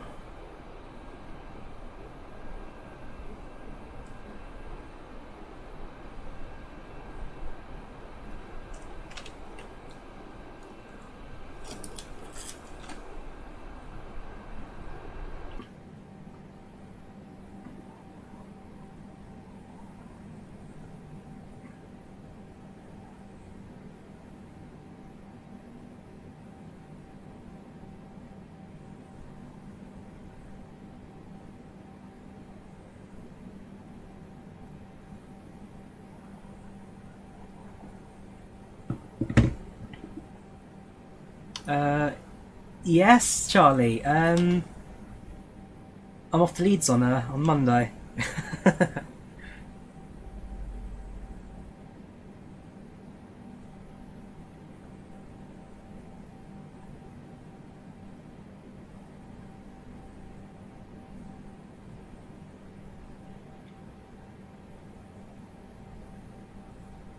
Flying to taking a train out to Leeds, spend a bit of time in Leeds, and then it's take a flight to Paris Charles de Gaulle,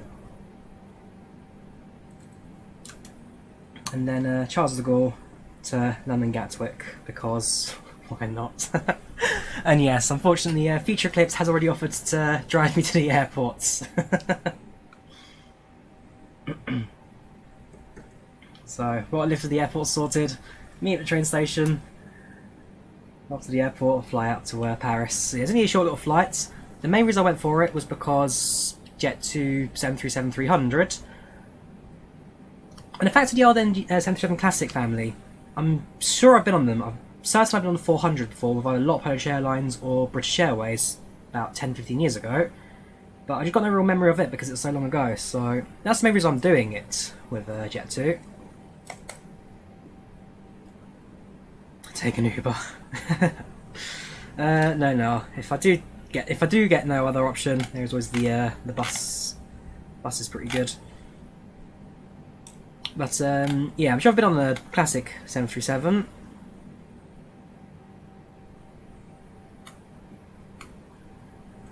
But no real memory of it, so I'm flying again. Monday, one stop in Paris. I'm going to spend 3 hours in Paris, Charles de Gaulle Airport, so I'm going to sit at the bar basically, and then that's it really, head back. So it's going to be a hell of a trip, but why not? Why not?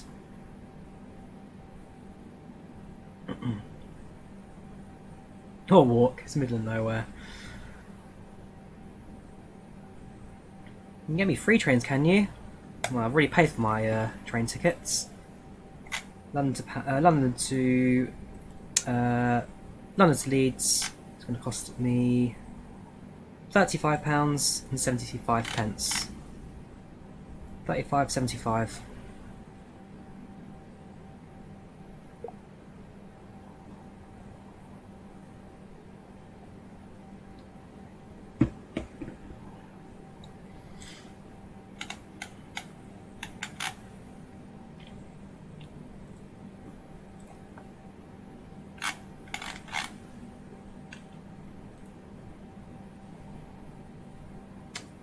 Oh really?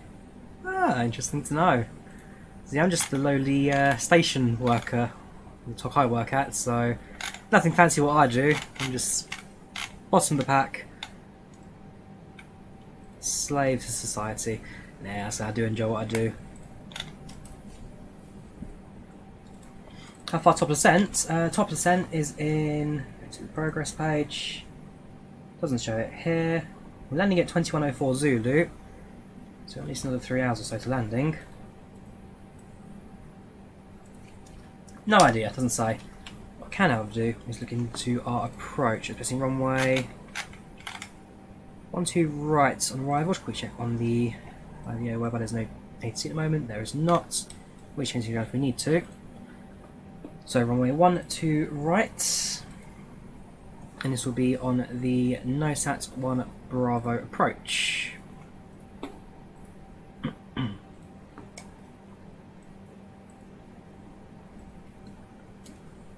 Log into Navigraph again. Right, so 12 right, let's say. Yep. Right, that's 12 right. NOSAT 1 Bravo. So we'll be coming in via NOSAT itself. That's fine. Takes us into Uniform November 500 and Uniform November 500. Make a right, fair enough, into Redug, and then from Redug, I presume then,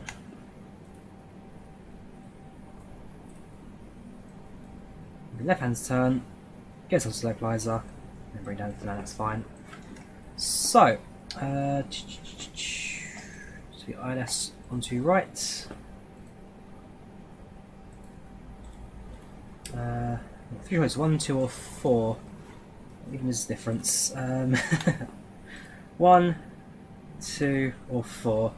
4 actually includes really as a mandatory 3,000 waypoint, so probably 4 actually. 1 to your right, localizer 4 on the Nosa 1 Bravo. Insert that. Go step by step.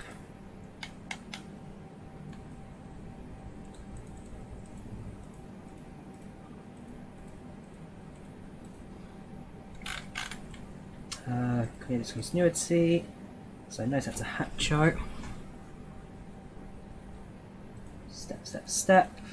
Into the main airport locale. Redog, make a left hand turn, onto the localizer, and into land, that's fine. So execute flight plan, I'm happy with that. Approach is configured.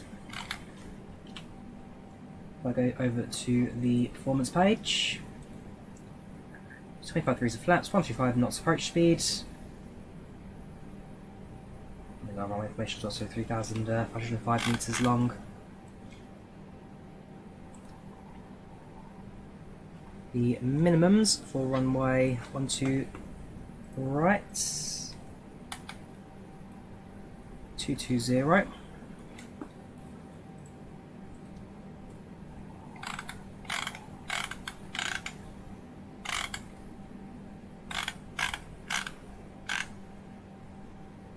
I can not set the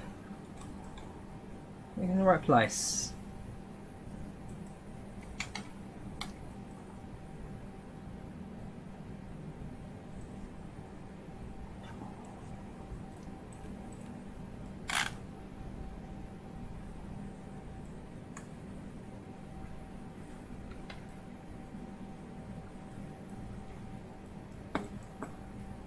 Just because twisting that dial there. The number should appear on the primary. Just say a number. Problem is I can't see said number.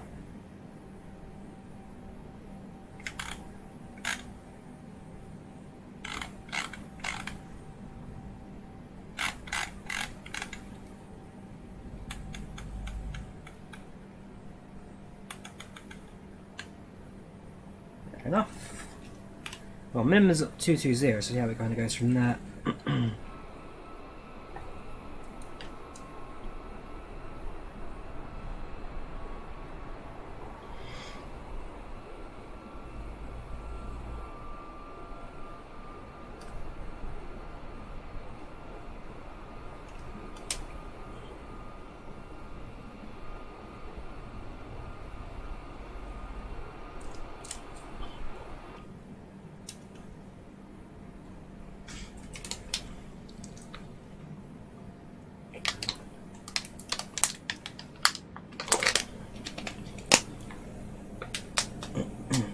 You got school on Monday? No, because I have to walk then. Yeah, no worries, future. I'm sure you'll still spot me flying by in my little 733, jetting off to Paris to then return back to London 20 minutes later. So I don't know why I did this to myself, but I'm sure I'll enjoy it. What's the worst that can happen? So flying got 2 flights on Monday, flight on Tuesday, flight on Wednesday, and flight on Saturday. So I'm flying 5 flights in the space of what, 6 days? Oh, sorry, and 2 flights on Wednesday. So it's 5 flights in 6 days. Maybe 1 or 2 more. Depends if I start doing 20 or not.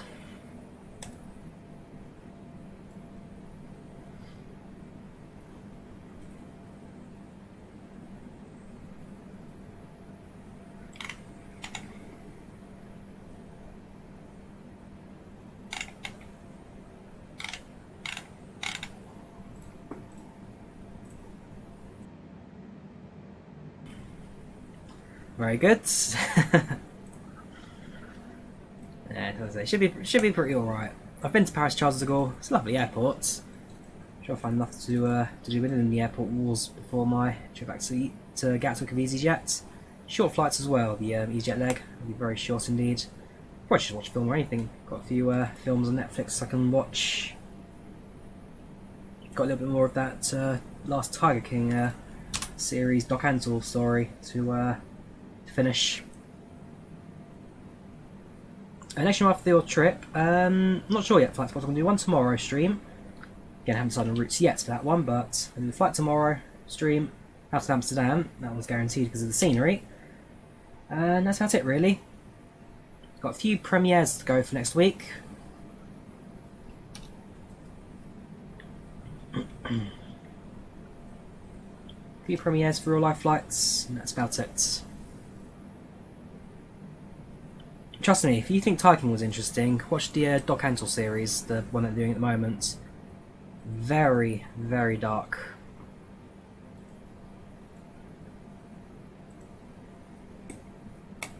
So far so good, Elliot. So far so good. About 5 hours into flight now. Airborne for about 5 hours. I'm not quite sure why the clock's saying 406 minutes, but that's probably wrong. So now I'm saying 8 hours. Definitely has been 8 hours. That's at least correct. So it's the local time.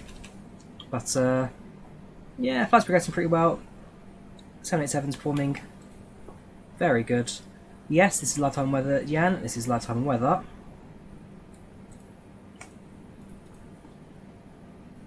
No complaints at the moment. 787, you're doing a good job.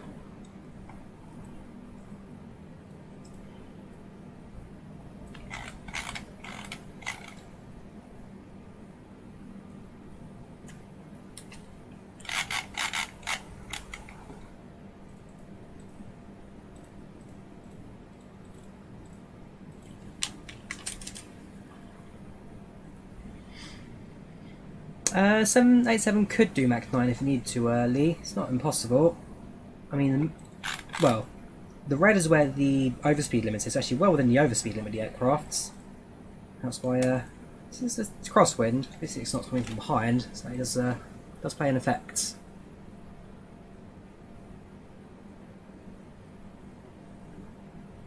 Managed to push out 0.7 with the visitor series as well. Ah, very good. Very good.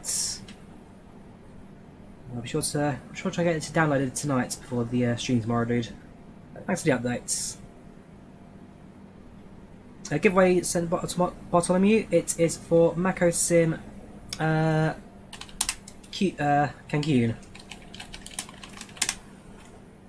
So they're giving away 2 copies of this scenery today. Our destination airport. It's pretty good actually. Level detail throughout, very good. So it's a nice one to fly into. Did a few streams out of it in the past already. We flew to Havana, I think it was. Hang on. Okay, now I thought it was a Ryanair for a second, I'm thinking, hang on, that's not right, that shouldn't be there. Nah, it's near Mexico. Also, apparently I'm not. Oh well, apparently I'm from Australia. Didn't think that was the case, but well, welcome to Australia. Yeah, there you go. So, Cancun Airport, pretty good. Same people did Birmingham and Manchester. We departed from Manchester, so we had a full set of Macco scenery today, both ends. So very good. We can do Nice again at some point, Jad, if people want it. Can't say do another flight out of Nice. Beautiful airport, beautiful scenery. I'm just going to fly over Nice on the way to Tunisia and back. You should have the community folder, Fluent. It's the same as your official folder. Community and official is what you're looking for. It's wherever you actually install the sim into. IVAO, that's just added because of mod. But community and official are 2 folders that the sim should put down by default, depending on where you download your data to. Check your folders, dude. If you don't have it, it means it's in the wrong place.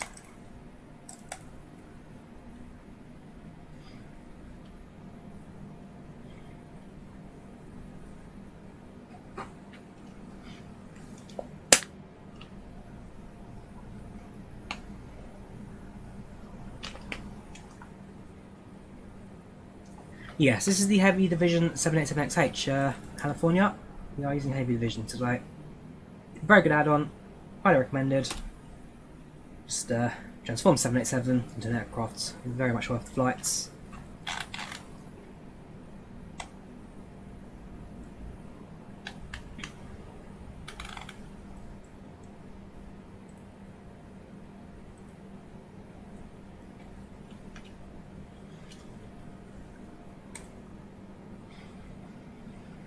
Not sure about the horn bug, Elliot. I'll have to try and give it... well, I'll try it out later on, so we can hear the same problem or not. Flight so far so good, Chris. Flight so far so good. How'd you enter? Just say Macco in chat, as everyone else has done. Don't spam it, or you'll be removed automatically. I've got spam protection in place. Do not spam Macco. Just say it once, and leave it at that. Yeah, so I say, apart from that at the moment, so far so good. Flight's performing well, aircraft's doing well, no complaints yet.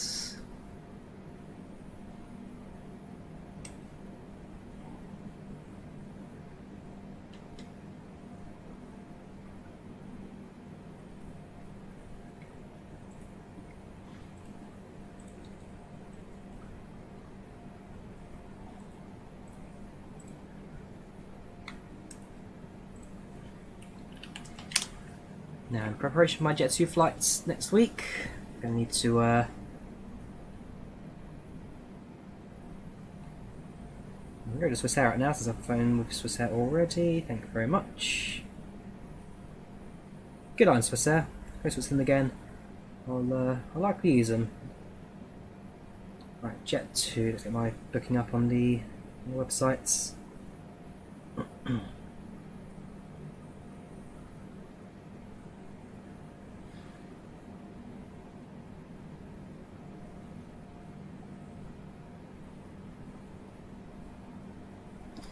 I'm sure I did to account, obviously not. Right, let's grab my booking reference.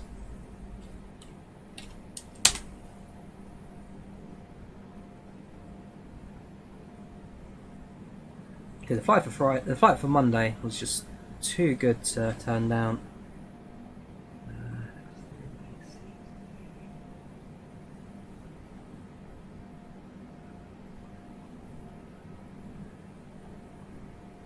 Too good to turn down, so have to do it.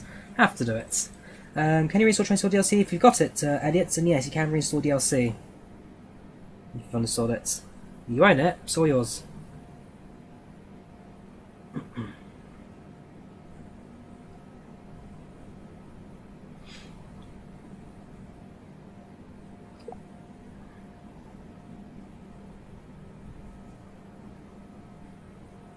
Hack Mac Decimal 9? Why not? The aircraft's capable of doing it. Got plenty of fuel to get there as well. Tell a lie. It doesn't. just...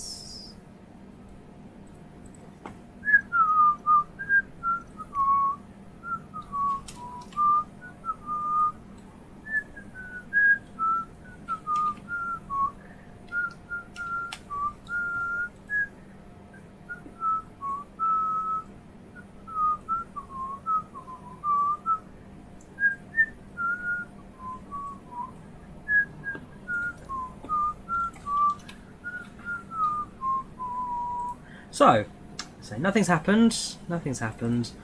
So far, so good. Can you make download?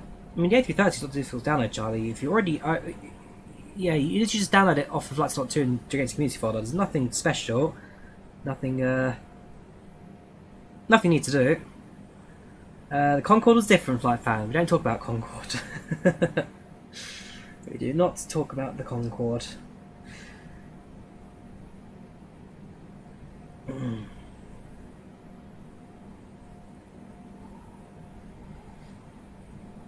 Right, so we do my my online check-in. 9th of May 1999. Type passport, documents number.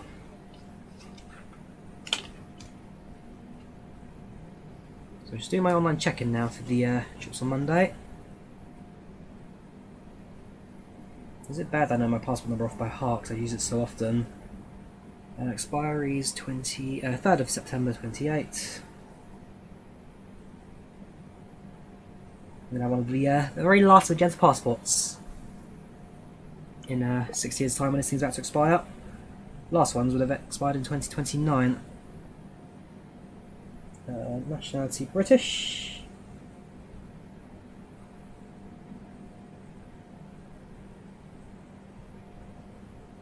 And continue.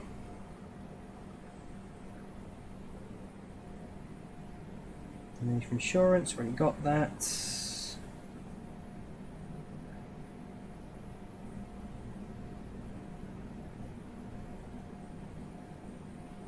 Already reserved the seats.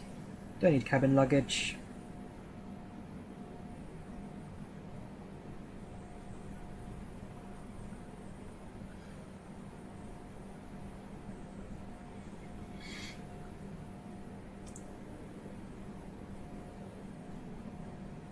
There you have it. Boarding pass visible.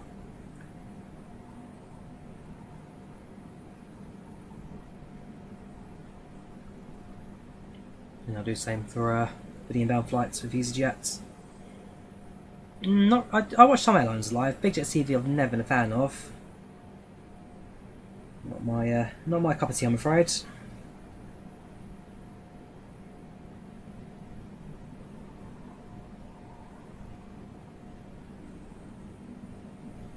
Well, I hope you get GT3 on this airplane as well, because I've got the two Jet2 737 models. I don't know the 757 ones yet, and I've got two of those as well, so fingers crossed. I'll try and add that to my list of airplane model goodies.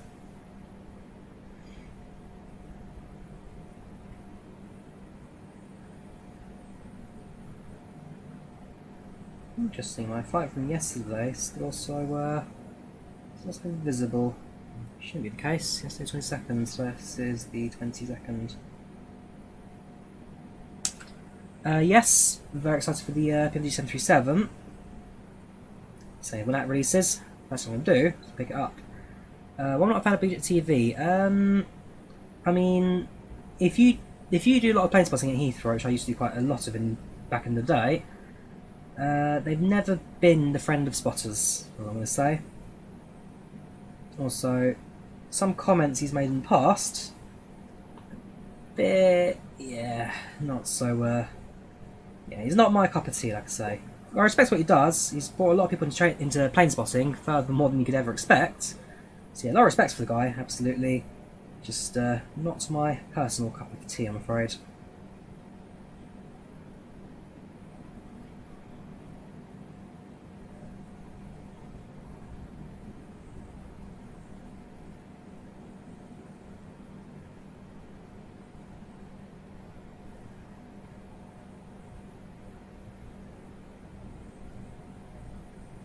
I just realised actually my passport there was wrong on the EasyJet flights. Whoops! They should not have accepted me yesterday. My passport was wrong. Got the wrong dates. No nationality.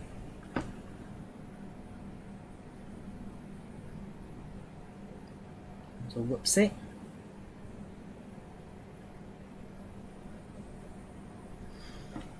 Third of September.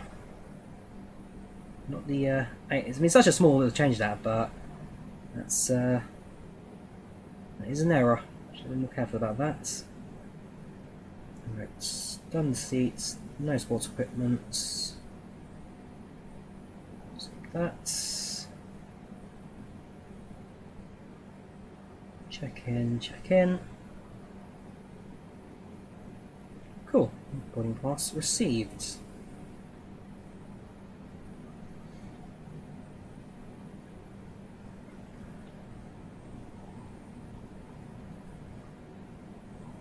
Trust me, flight. You can do it from 16, flight fan. Do it from 16. No need to wait. Do what you love, dude. Do what you love.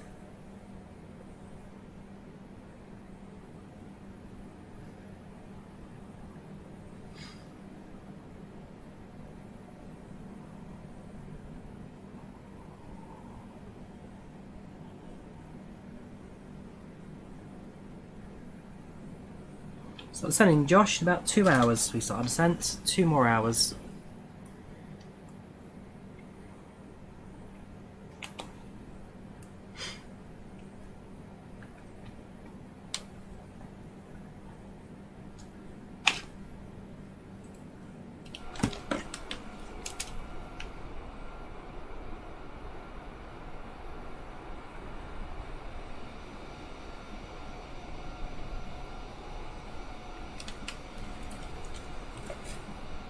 Oh, welcome back, Jay. Good.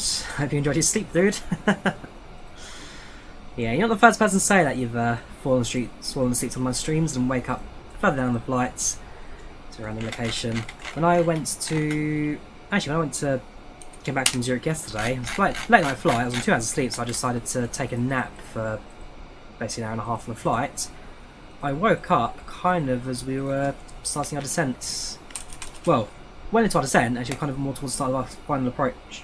So I got to watch the landing and all that. I mean, I don't normally sleep during flights. Actually, depends on the flight, really. If I'm really tired, then I'll sleep through it. If it's not particularly early, I'm not too tired, I'll stay awake. But on that occasion, I was completely knackered. About half an hour, well, 20 minutes into Spaceballs, went to sleep, and then woke up. Yep, Dutch registration. Best delivery I could find for TUI, so registration's a minor little detail I can live without. Be alright. It should be a Gulf registered aircraft. This occasion, we're a Netherlands aircraft. We've borrowed it. We've borrowed it from the Netherlands.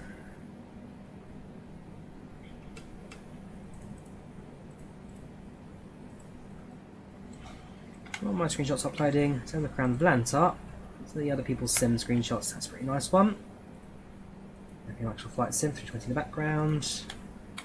Which scenery Boston? That'd be Drawyah Design Boston. I think it's Drawyah Design New Boston. I don't know if you New York sceneries. Can't remember if they do Boston or not. What else have we got? We've got a Frontier, very nice. Don't get a like, however. I've noticed your baggage door's closed, yet you're doing baggage. Jet bridges are what? It's a nice screenshot, but you're not very realistic. Got a better angle on that, a little bit nicer. Come on, someone's got to take good screenshots out here somewhere. Let's try Europe, let's try Wales. That's nice, I really like that. Another one in Welsh. There's a version 7.8, very nice. My ones, don't care about my ones.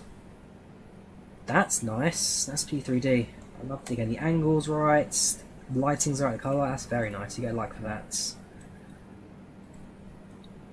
Play, the Atlantic Airline. Yeah, I'll give you a like. It's definitely explained this, could have been a better angle, but not a terrible photo. That's looking nice. That's very nice. Yes, get a like for that. Inside the cockpit, very nice. Nope. Sorry. Is that icing in front as well? Yeah, you got icing in your nose as well. No. That's nice. Drawyah 1037. That's PMDG. It's the 700 as well. Very nice. UK plane, window screenshots, alright. Again, that's an alright one. Default camera view from the front, that's nice.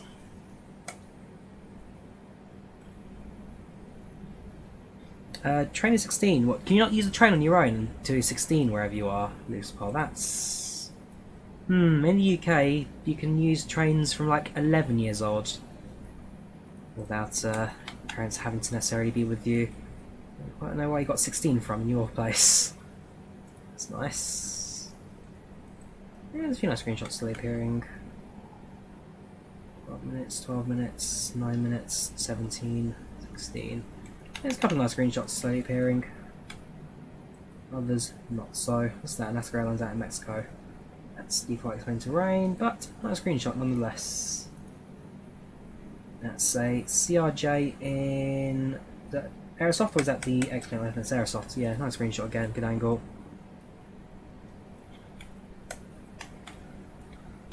Oh, trust me, my parents had no trust in me either. I just did it on my own. I got to a point where I was so bored of staying at home, I just said, yep, I'm going out, seen a bit. Next thing I know, I jetted off to Stockholm, and that was start something fantastic. Although, in the end, Mother realised that she wanted to get involved in these trips as well. And, in the end, we just decided that we go out together every so often and enjoy the planes, enjoy Europe. So yeah, it starts off with me kind of just being all, what's the word? I was very...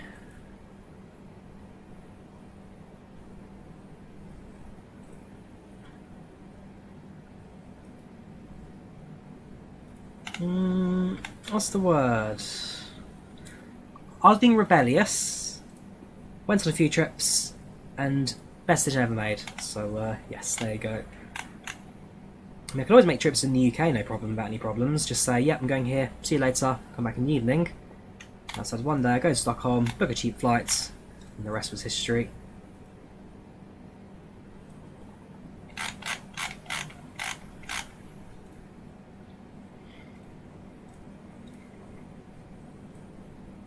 Right, I've got one boarding pass. Where can I find the second boarding pass? Just transferring boarding passes over to AppInTheAir. Just because it's easier that way.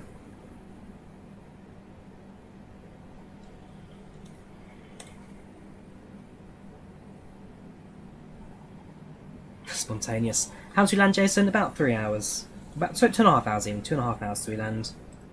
Do you work for an airline as you would be boss? Nope, I work in railways, Josh. I work for rail. If I ever lost my job in rail, then I'd probably go for planes, definitely. But for now, quite happy with the trains. Let's scan the Jet 2 boarding pass. And then scan the EasyJet pass.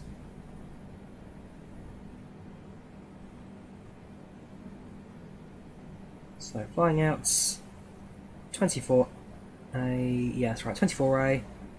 Don't tell me I put the same seat for both flights. EasyJet 24A. I just realised by pure coincidence, for EasyJet flights Paris to London, seat 24A.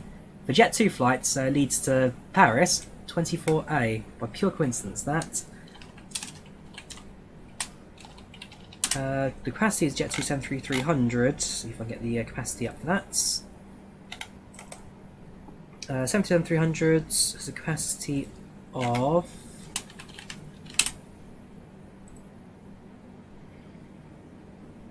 148.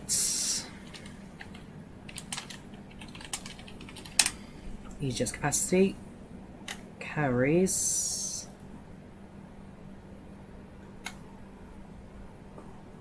156, so the 737-300 is still slightly shorter than the A319. Jumps on 500, I mean 500 would have been even cuter, but 300 is pretty good. Neutron Volanta are we? What about see you dude at the moment? Right, so it's new Volanta maxes again, no, everyone's down at the moment. There I am. You are, is that you there? Yeah, you are, yeah, American 113. We're going to Miami at the moment, very good.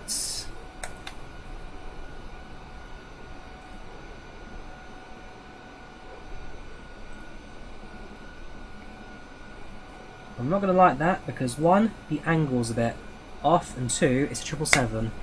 Cats and Sim do not deserve any like or recognition for their work.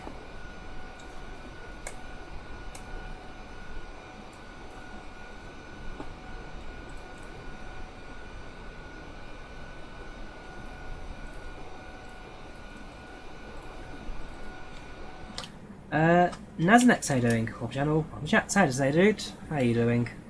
Not too bad on my end. Looking at my next couple of trips next week. Pre-planning what I'm going to do. 16 plus, so annoying. My first trip, to be fair, my first trip, I was 19 years old when I first travelled on my own. Sorry, tell a lie, no, I was 16. When I finished high school, I had to go get my exam results for sixth form college. And because we already booked our flights to Poland to go on holiday for a month, things didn't quite work out our plan. So in the end, booked an extra flight from just back to Luton, and that I flew solo. So actually, I was 16 on my first solo flight. My first actual trip somewhere on my own was well, I went to Finland in summer 2018. So again, I was 19 years old at the time. I was out with a few friends, and then a few months later, from September, October time, I went one night in Stockholm. So it was a weekend trip, and that was also when I was 19. See, I was 19 when I first travelled solo. If you can do it a bit younger, then well, absolutely do it. Got a bit of money to your name, get yourself a good job, time off. Again, shift work's not always the most desirable thing to do, but if you can work it to your benefits, shift work's pretty handy. Just good midweek deals, especially in the away from school breaks. Wednesday, Thursday flights a lot cheaper than a Saturday, Sunday.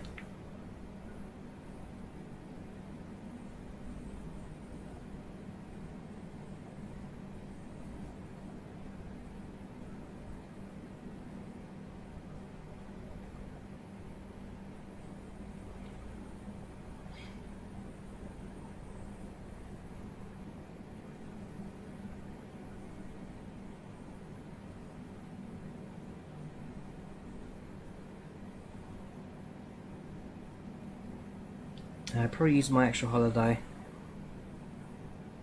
Well, it depends how much holiday you get, really. I mean, in rail you get a mix of rostered leave, so weeks off you're supposed to take, and also about 2 weeks worth of allocated leave you take whenever you want, so it's a bit complicated to explain the difference between different leaves in the rail. But, like I say, it's not a bad option. You can get yourself time off, usually it's to your own benefits. It's a case of balancing out your rostered, balancing out your scheduled, taking it from there. So my next leave after this one in, well, next week, I'm on week this week now, so I've already finished work. Next week I'm in Tunisia. I go back to work, and I don't get another time off until September. I've got 5 days rest days in the middle of July, so I'm going to go to Finland. But in September I didn't get 2 weeks off. And in those 2 weeks, at some point, I'll just see if I can get myself down to America, try and do a trip to New York or something. But see how it goes.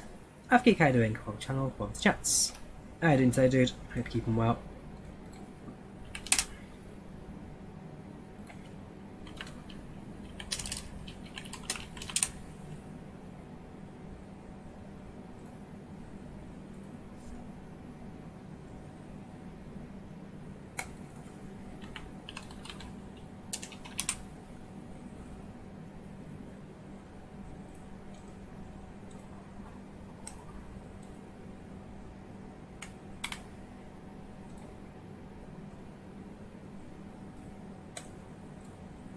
Welcome, please, how you doing? Welcome to the channel, welcome to chat. How you doing today, dude? Zurich was pretty good, Avgeek. Zurich was really good. One of the better trips I've made. The scenery, just everything. The food, the scenery. Just good.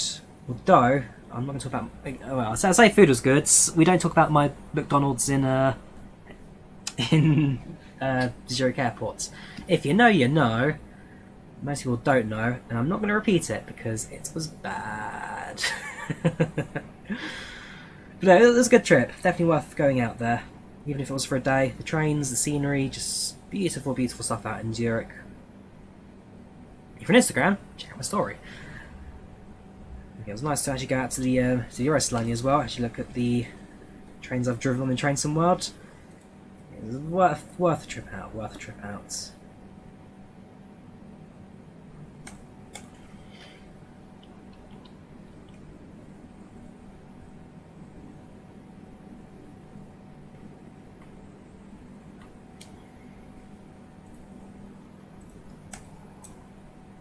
DM you? Sure.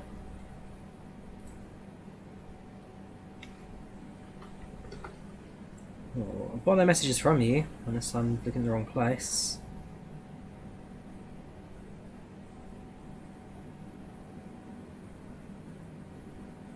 Nope, nothing on Discord, nothing on Instagram. McDonald's on airports, not sure you trust that. I know the McDonald's itself was fine. It was my choice of order that wasn't. Haven't been to Woking. I've probably been through Woking. Never actually been to Woking. Not. I must admit, Woking not top of this place for me to go to. Not my top 10, or even my top 100. Oh no, what do you need, Flight Fan? What do you need? What's up? What have you got in the back of your mind? How to land in Cancun? We land in Cancun in about 2 hours at the moment. 2 hours to go. It's got a little while to go, but we're up on approach. Everything's pretty set to go. So 2 hours to landing.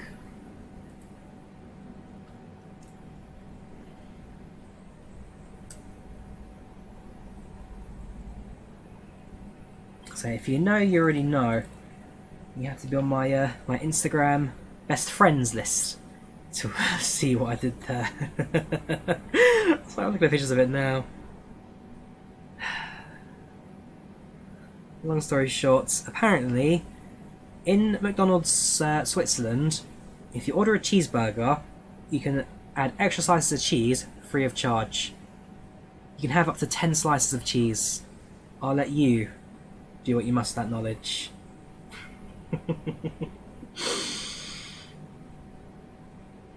No regrets. I do regret.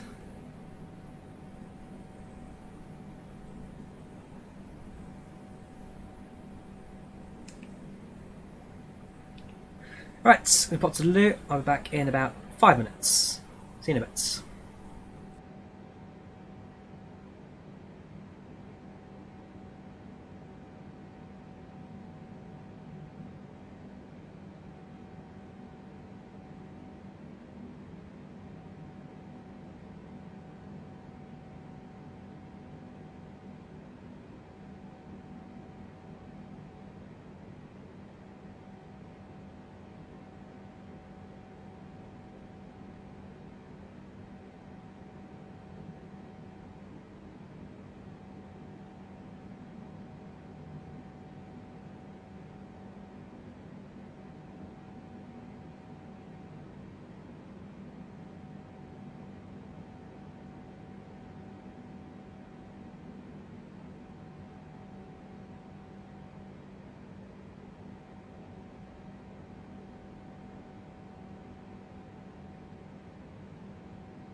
moments, we'll be starting our in-flight service. We will be serving complimentary drinks and snacks. Please look in your seat back for our list of complimentary and premium drinks. Premium drinks are available for a small charge. If you wish to make an additional purchase, please note that we only accept credit cards.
Hello again. So far so good. Yes, so let's have a look at our flight progress at the moment. ETA Cancun showing 21:08 Zulu. 1 hour and 16 minutes. Making good progress. Over the Atlantic, over the Atlantic once again. This time on the coast of Florida.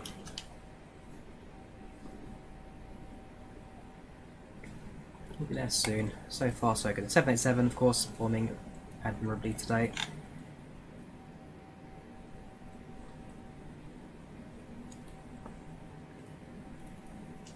Info off streams just Josh, FlyLive Studio. FlyLive Studio.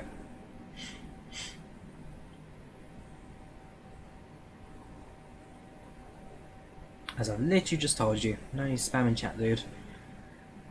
Yes, like I say, passenger expects arrival now 53. We're about half hour ahead of schedule at the moment, which is probably because of our Mach 0.9 cruising, so very good time on that. And yeah, really, it's just a case of enjoy the rest of the flight as it progresses.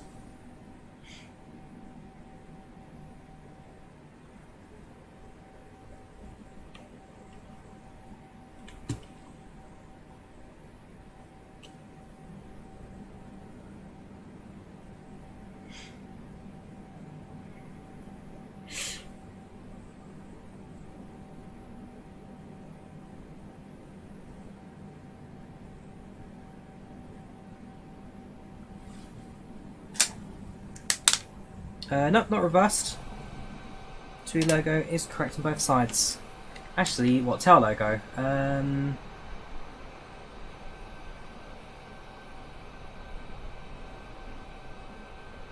Okay, so the tail logo is reversed, the name is not. Guess what there, the tail logo is reversed. To be fair, is that like that on roulette crafts? Let's have a quick look.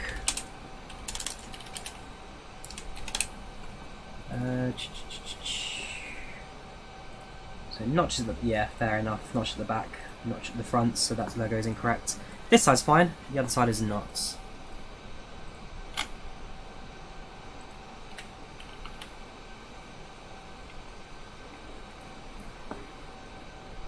Very excited for the PMDG 737 Carl. Yes, only a 700, not quite an 800 yet, but regardless of what they're releasing first, I am very excited for it, so that for me is a day one purchase, no questions asked.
Good boy, sorry, I just realised one of my old Facebook posts gains traction again. Yeah,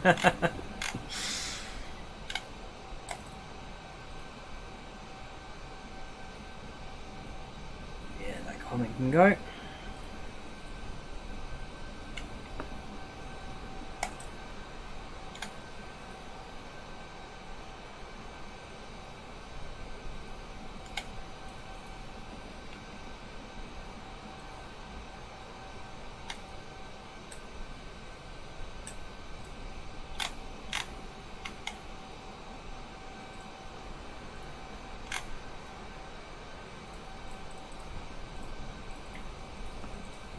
Hello there, Gary, how you doing? Welcome to the channel, welcome to the chat. Hope you're doing alright, dude. Hope you're keeping alright. Yeah, like I say, just enjoying myself in the 7.8 10 today. very all programmed. Just waiting for top of set now. Should be about an hour or so, probably a bit less than that. Only problem, well, there you go, top set marker does actually exist. Fair enough, I think it would in this airplane. Top set marker does exist. I don't think I can set fixes in this airplane. No, disabled, so not quite as advanced as the old Zyber mod, but it does a job.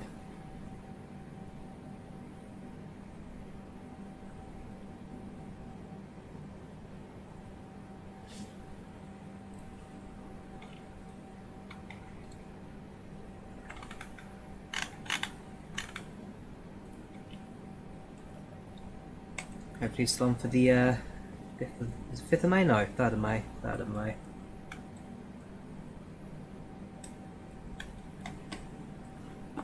Very shortly we're going to cross the...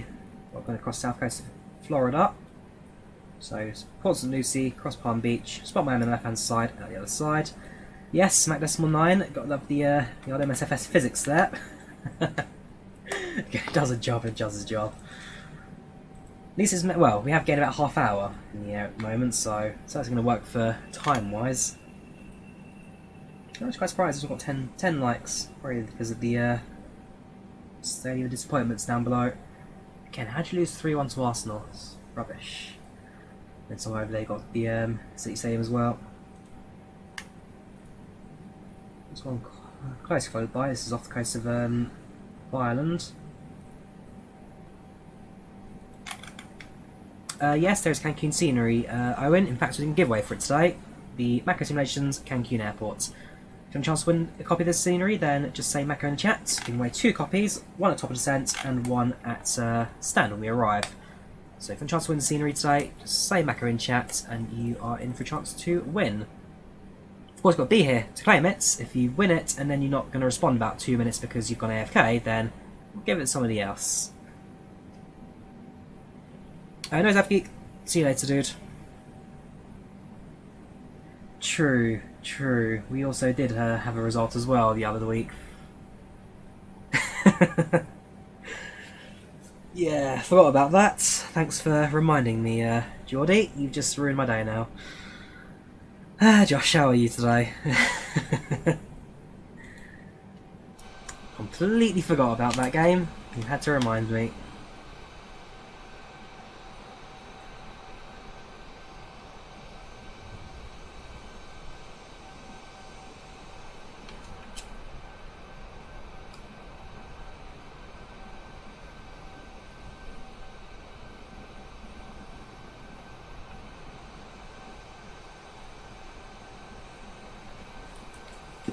Yeah, we lost 4-2 the other week.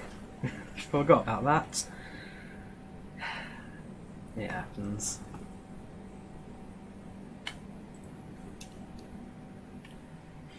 So, very short, go back over to Florida again, across the US for the last time, and then once we leave on the south coast near Miami, actually do cut across Key West. That very fancy, expensive bit of land just off southwest Florida. We get cut over Key West, and Key West along the coast of Cuba, across Cuba, and into Cancun.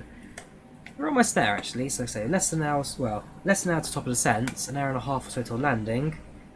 Throw in the fact that we're already 87% of the way there. Honestly, does not feel like 10 hours today. Then again, I have had quite a long break earlier on. I spent most of this stream talking about my planning my trip on Monday. It went from absolutely nothing. What even got me to look for it? I genuinely don't even remember what kind of got me to lead into Jet 2 flight in the first place. Genuinely, I don't even remember. Maybe I'm trying to play back the moment I started looking at the bookings. I don't know if I spotted an aeroplane or I just searched Google for something, but...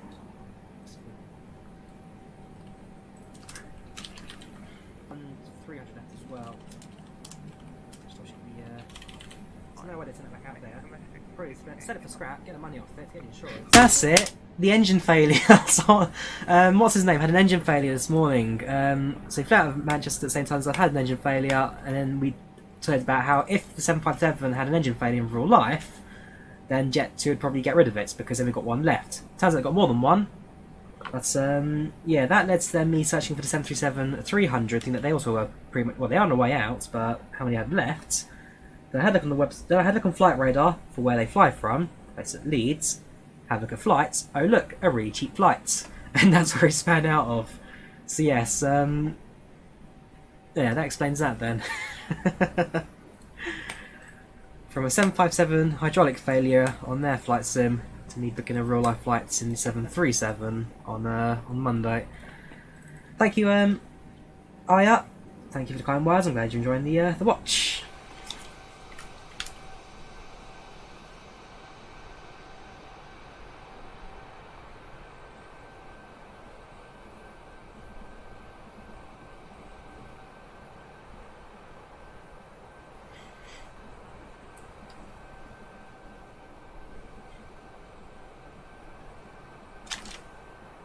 Oh, sorry, really tired. Slept well last night, gonna sleep well again tonight. You know, if Australia would have been so nice, that's actually got a nice angle for that.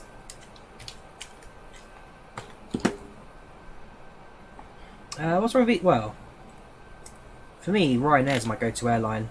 EasyJet opts for because there's better destinations on occasion, so for example Paris Charles de Gaulle rather than Paris Beauvais. But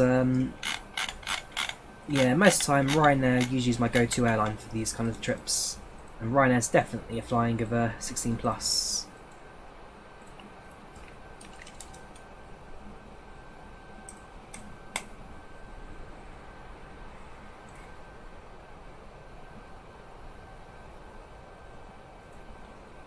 Very pretty the scenery out here. Very pretty indeed.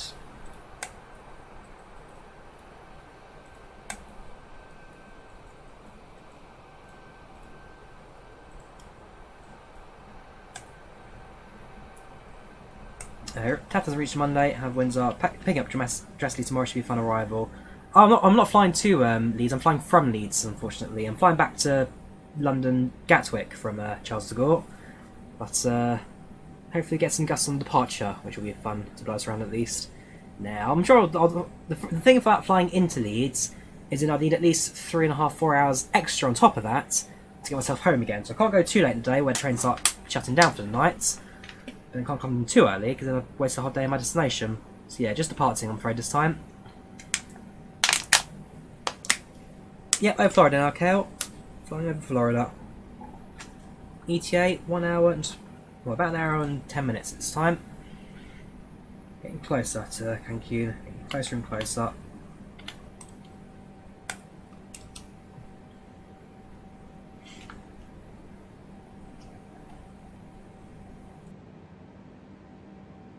Is it under 16 freeze yet? Really?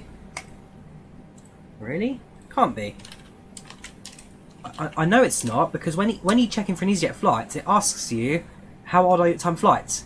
16, 17, or 18 plus.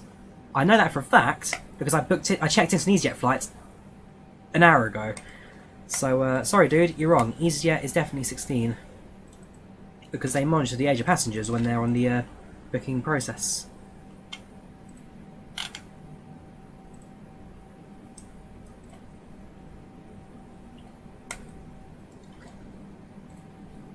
Have done this flight before? Not before, no. This is my first time doing a Cancun flight from Manchester. I'm not streaming it in the past either. Not been on real life. Not streamed it before. This is the first time flying this particular route. Why? What have these spotted, dude? Who's fraudulently done a Drawyah stream into Cancun?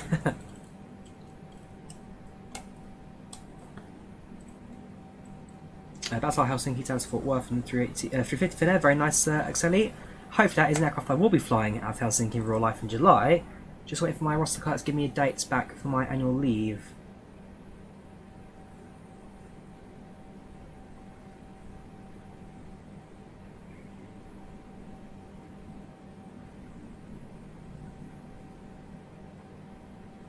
New York, Singapore, that is the longest flight in the world at the moment. It takes a long time to get going. Hopefully at some point I'll do it. Tired. I've done 9 flights so far this year. In 2018, my first year of solo travel, I did 6 flights. Let me show my stats. This is my Flight 24 stats. So I normally use AppInTheAir, but I guess for a desktop it's quite easy to show. All these lines, trips I've been on. The white lines are upcoming flights. Very pretty. Yeah, so I've been on 97 flights since 2006 when it first tracked it. 2006 with 97 flights, 32 domestic, 65 international.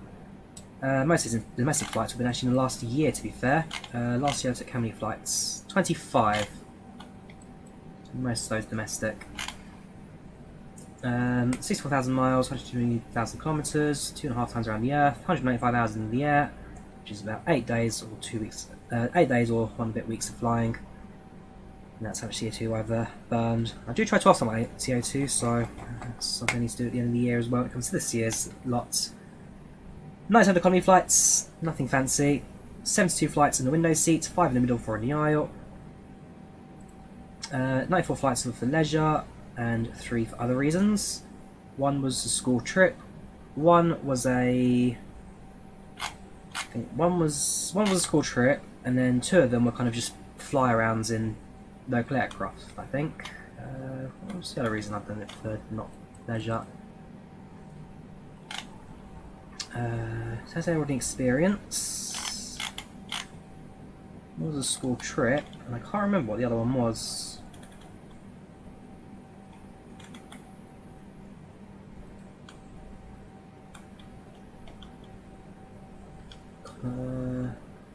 Leisure, right. Oh, other.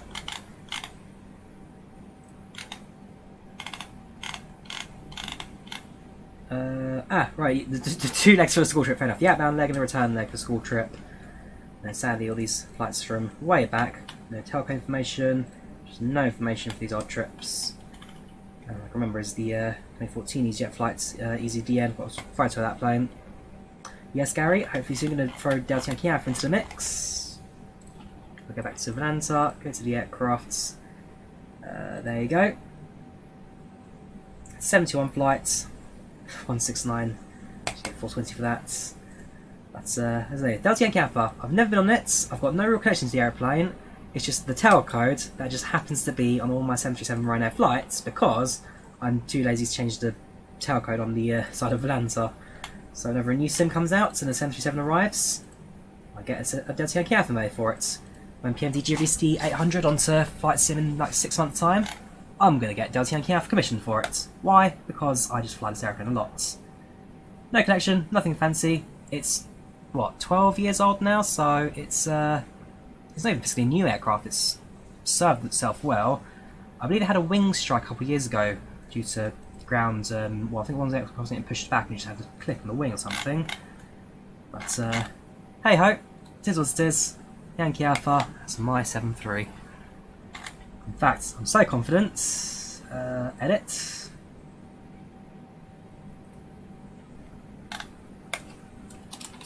Stick it in already. Provided, of course, it's not in a service or anything like that. It's not being renovated, not going into maintenance. What's the worst that can happen on the 17th of May?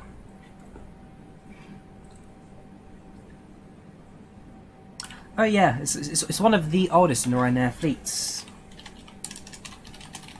When the 737 MAX deliveries start picking up, because originally, well, you definitely know because you've been in a Ryanair for like a decade now, but whenever a Ryanair got new aircraft in, they'd flush out some of the old aeroplanes, send them onto our third-party market, some went to cargo, I think some went to Jeju Air. So, yeah, a lot of these planes will get sold on. Fleet right, whoops, go away. Fleet Ryanair, Ryanair, 400s, there you go, 100, 235. Preferably, these ones out to service, perfect. Yeah, so the oldest one you've got right now is Charlie Juliet, delivered 2004. I mean, the Deltas are the oldest ones. There used to be the... Which one's that one? So, DAS, there you go, Delta Alpha Zulu is the Ryanair model that they sell on board aeroplanes. I'm sure you've already got like 5 or 6 of these dust around your living room. This aircraft Alpha Zulu went to...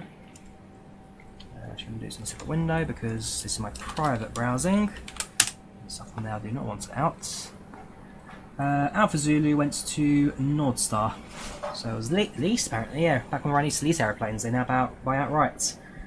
February 2004, so actually, it's only a few months older than Charlie Juliet, which is definitely on the way out next couple of years or so. 17 years old. Older than Ryanair fleets. But back when it used to be the 800s being delivered like every other week, when the plane got to about 12 years old, at that point it was pretty much just dropped from the fleet entirely and just sold straight away. But then the MAX deliveries started slowing down and the NGs came to the end of their life. Yes, the aircraft went a little bit longer. But Yankee Alpha, I think it's on page 2 of the list. There you go, Delta Yankee Alpha, delivered 2008. Dak, Dad and Daff were new on your site. Ooh, I think I've been on one of those. I'm sure I've been on at least one of those. Let me just drop the list down. Not Dak, not Dad. Not Daff either. I'm sure I've been on one, perhaps going back to the days where I can't remember the flight numbers. Speaking of which...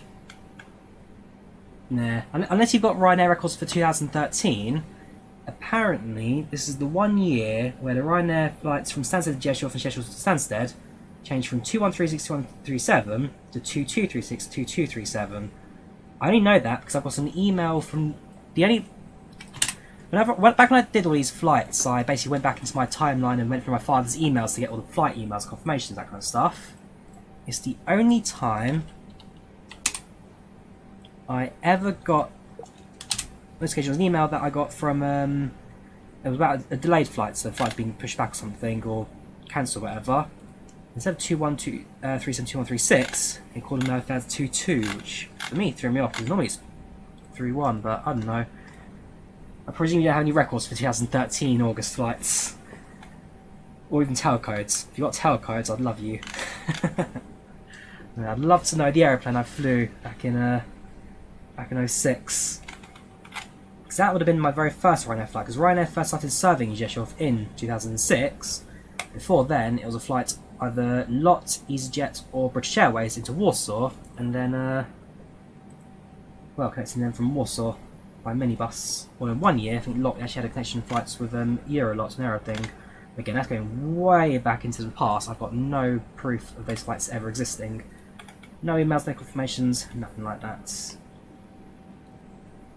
But hey, all these years later, Ryanair do still sits king at the top of my list. Where are you? There you go, top airlines, Ryanair, 49, British Airways only at 11. Every BA flight I take, I've been on 5 Ryanair flights. Date and flight number will suffice. Genuinely, could you...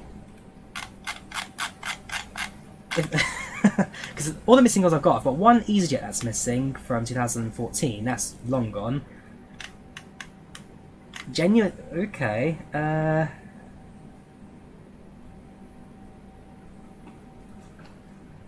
on then, let's have a bit of fun. Let's complete my records. Alright, so they're all going to be FR2136 or FR2137. And then FR2136. And then also going to send you the mystery 22s as well. FR2236, FR2237. See if they even existed or not. I didn't realise you had all that power. Then again, you did say you've got read access. You can't write stuff. You've got read access to all the fancy databases. Got plenty of time to top of descent, so I've got plenty of time to mess around. Let's have some fun, shall we? Right. Copy that. Right. How many 2, 3, 6s and 7s? 1, 2, 3, 4, 5. Ooh, that's 2008. 2010 went to Luton that 1 year. So 1, 2, 3, 4. Then it's FR 2137. 7 and 213. Oh no, these are mystery ones. I'm gonna go to Luton next year, okay. 3473 and 3472.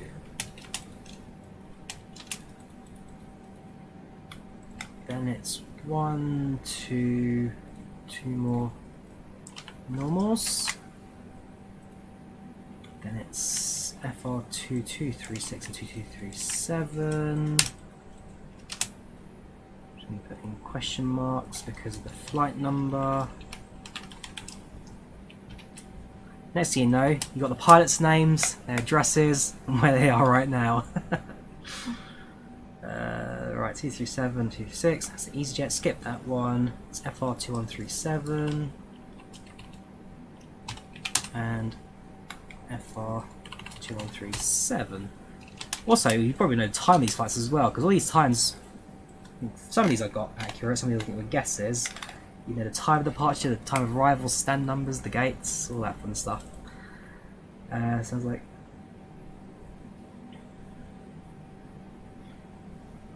he's just throwing flights at him now. I'll take some pilot's addresses. I've not seen a Ryanair Max. I've not seen a Ryanair Max yet. Let me show you a Ryanair Max. I know because I've been on one. Actually, I've been on two. I've been on a Irish registered one and a Maltese registered one. Napoli Airport, I think it's my best pictures. There you go. Ryanair 77 Max. This is not a Hotel Victor Uniform Whiskey. The engines are massive in this thing, seriously. Standing up close to it and walking around the wing. Big engine. Big boy. And then see if I've got any pictures from. Also got a picture inside the cockpits. Luton Airport. 15th of March. No, didn't know it's live, John. Otherwise, I'd not be here to tell the tale. 15th of March.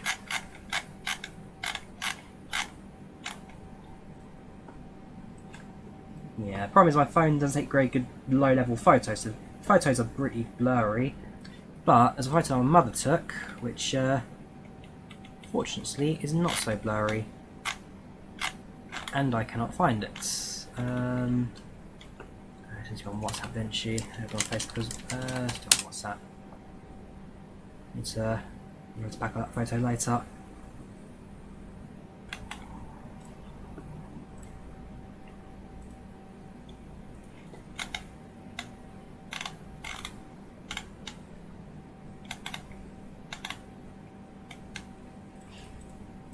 Oh, gone. Oh no, there it is. Downloaded. There you go. And there I am inside the cockpit of the 73 Max.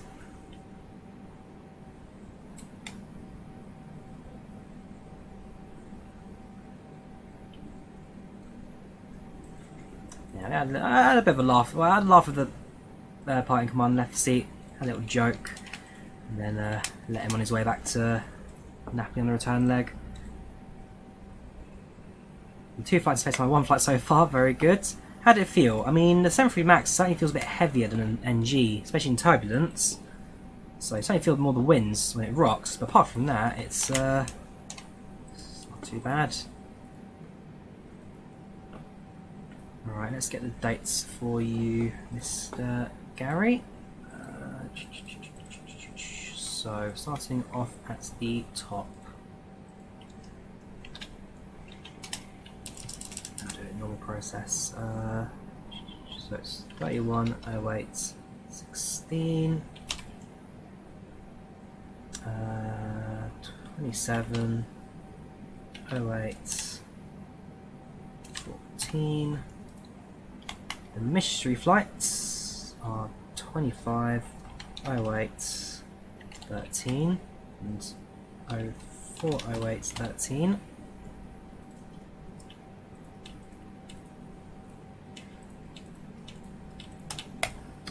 Then we go down the normal ones. 260812. 280612. Oh, that was a long trip. Did I already spend 2 months?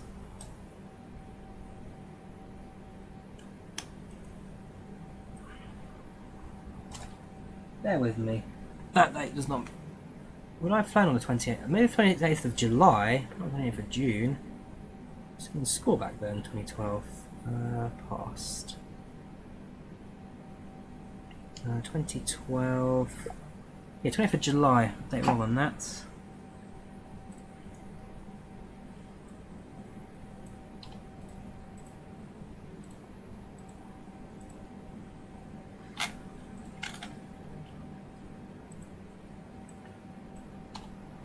Now this is also going way back to the day of Ryanair before seat allocation. It was first come first serve.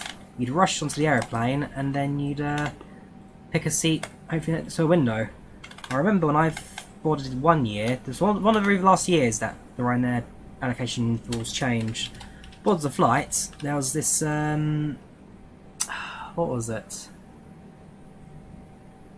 It was a very orthodox, traditional Jewish person that boarded the flight. He was the last person to board the flight and started demanding at the poor cabin lady to get him a window seat, otherwise he'd start making a fuss. It was the most awkward thing to watch. And at that point I was 12 years old, 11 years old, so I could look at it and just thinking, that's not right, this guy should be doing that. It's this orthodox Jew, just, what is it, black jacket, it's like a rabbi, everything, the curly hair, the cap, screaming at this poor lady to get him a window seat. It was such a bizarre thing to watch. In the end, one of the other passengers decided to give up their seat and let him sit there instead, just to calm him down. But yeah, that was yeah, I've got stories of the old Ryanair before the days of customer service. Nah, they've actually done quite a lot in the recent years. In the words of Michael O'Leary, Ryanair had to call the airline to stop pissing passengers off if they wanted to survive in the modern day markets, and fair play to them, they've done an absolute masterpiece at it. I mean, I've flown Ryanair several times in the last decade, and I don't think I can ever really recall a problem with them. So that's nothing that I can fault.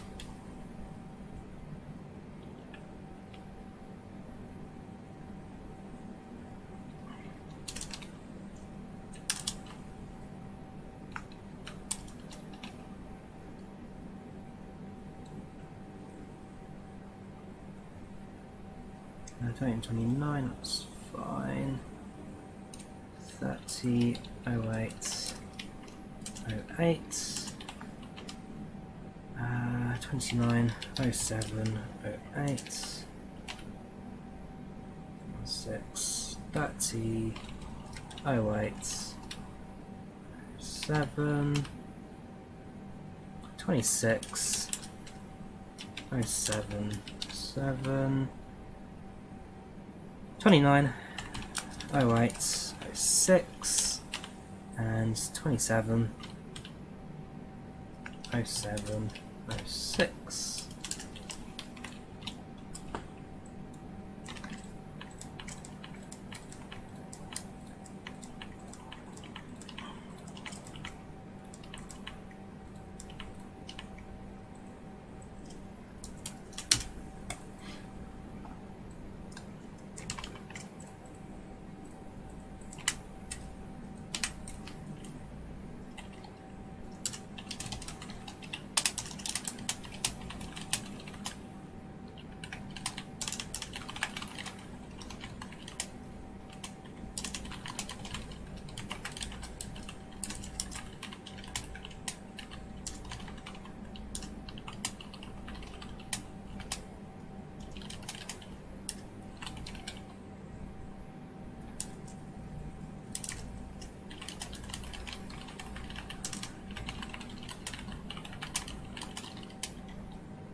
Cool. Right, well that'll be a joy to read later. Ryanair bad landings. You guys joke about bad landings. My worst bad landing in recent flights, probably a KLM flight I did a couple of weeks ago. Let me try and find a Ryanair landing and a other landing. I think Napoli will be a good example again. So I got my trip. 15th of March again. Let me try and find a landing comparison for you. I've got any more backed up from my videos. I do not record a GoPro. No, my mother was with me, so of course I record GoPro. Right, this is landing at Napoli.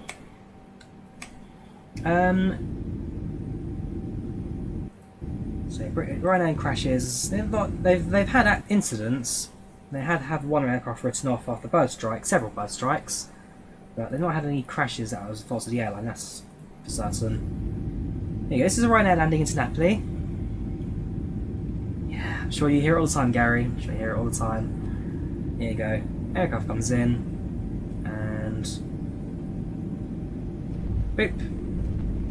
What do you expect? I mean, the 737 on average has a hard landing of 320 because the flare law and the airframe ratios for the glides. What's the effects?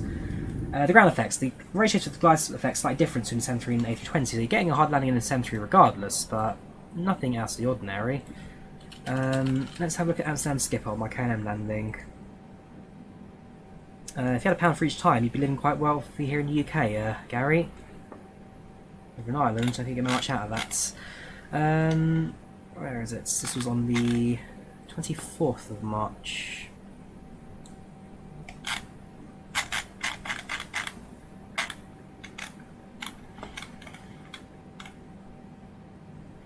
If you're looking for hard landings, then this one with KLM is probably my most recent hard landing. So a lot coming soon, hopefully, for this one.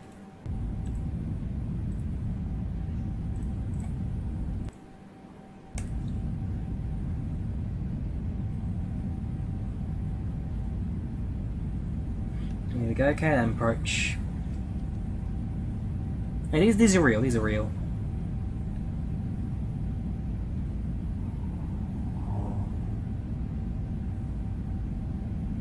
On this occasion, we just flew into the runway. No real flare, nothing fancy, we just flew into the runway and slowed down from there.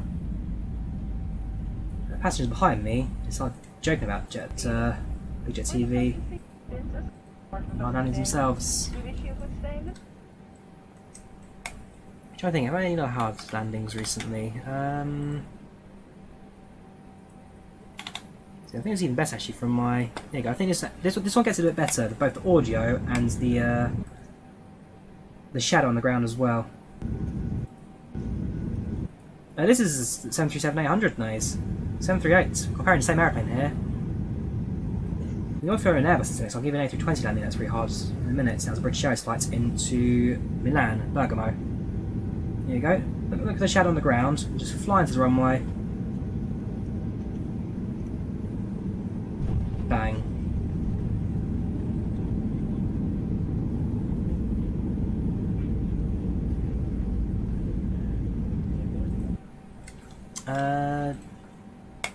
Do I have my Bergamo landing? This was December 2019, I remember that much. My way to Finland, went a long way around by Italy. I don't remember if I recorded landing or not. I was on the middle seat, so I didn't actually get a good view of the said landing.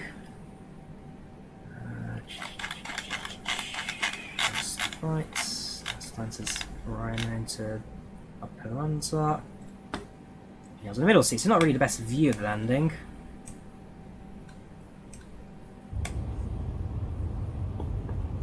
It wasn't that bad. Harder than the Ryanair landing. That's something that I was getting at. Yeah, this one had a bit of a weather effect to it, but yeah, sorry, they just recording off the face basically. This was a hefty landing. I'm fine where the landing is. Come on.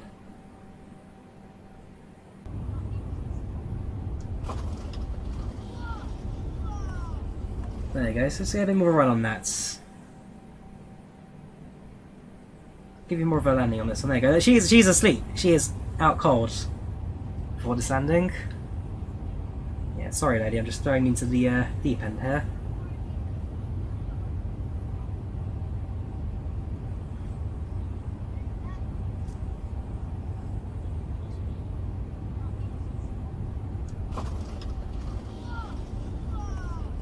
Oh look, we're here. Welcome.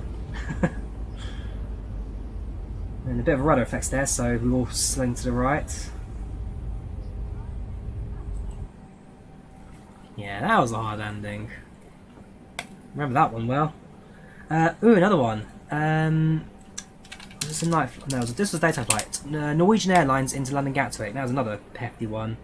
Actually, there was one passenger who's like behind me or something, started screaming on landing. It was a hard landing. I think it was that bad. Let me try and see if I've got the video of that one still. That was Norwegian Airlines 737 into Gatwick. This was my replacement flight to have lost my passports a couple days beforehand. I had to go the long way around to get myself home.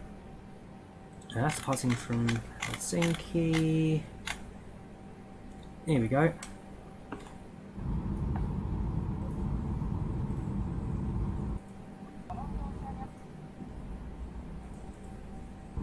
Here we go.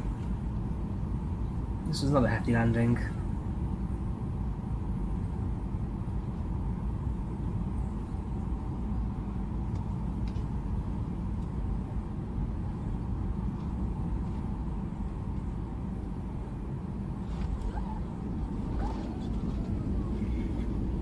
That lady's reaction, that weird murmur of a scream was something else. I think that was actually more of a bounce than anything else we had.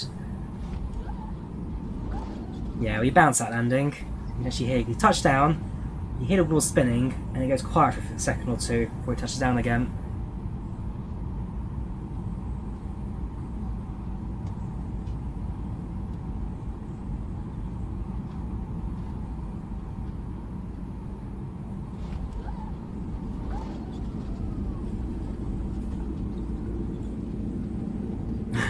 Okay, compared to some of yours, true. If you want a real right now hard landing, it's like Biarritz, I think was my hardest. I even had that one recorded still. April 2019.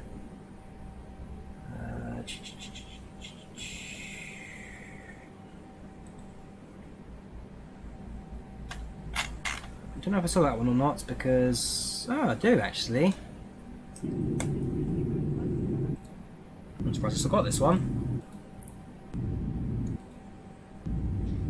Yeah, this is landing at Biarritz. Again, the weather effects on this is pretty... You can see the wing flex in this. The airplane's fighting some demons in this roach. Norwegian Air Shuttle. Sorry, Pilot Fisk. Air Shuttle, not airlines. Got to use the correct terms. Here we go.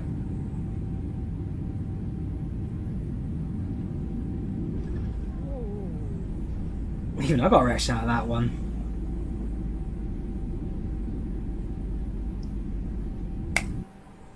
Yeah, so it's not just a thing of Ryanair. 737s as a whole. Not built for smooth landings, they're built for flying. As for our 787, so far so good really. Nothing worth shouting about. 737 is underway, that seems hard on other aircraft. It's the aircraft have a reputation, not the airlines. True. I mean, Airbus, I guess, have more in the way of shock absorbers because their landing gears and bays are just bigger and harder systems. 737 landing gears, all the same since the 1960s because they've, well, they've not expanded the body anyway, because the lot of the aircraft's still lower than most of the other competitors at its range. Again, that's just 737 for you. That's the way it's designed, that's the way it operates.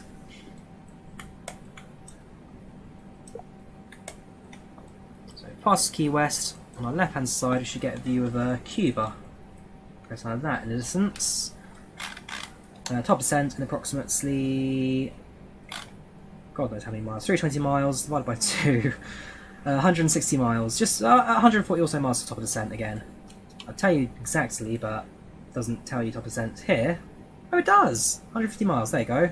Here at 2004 Zulu, so get to our top descent in about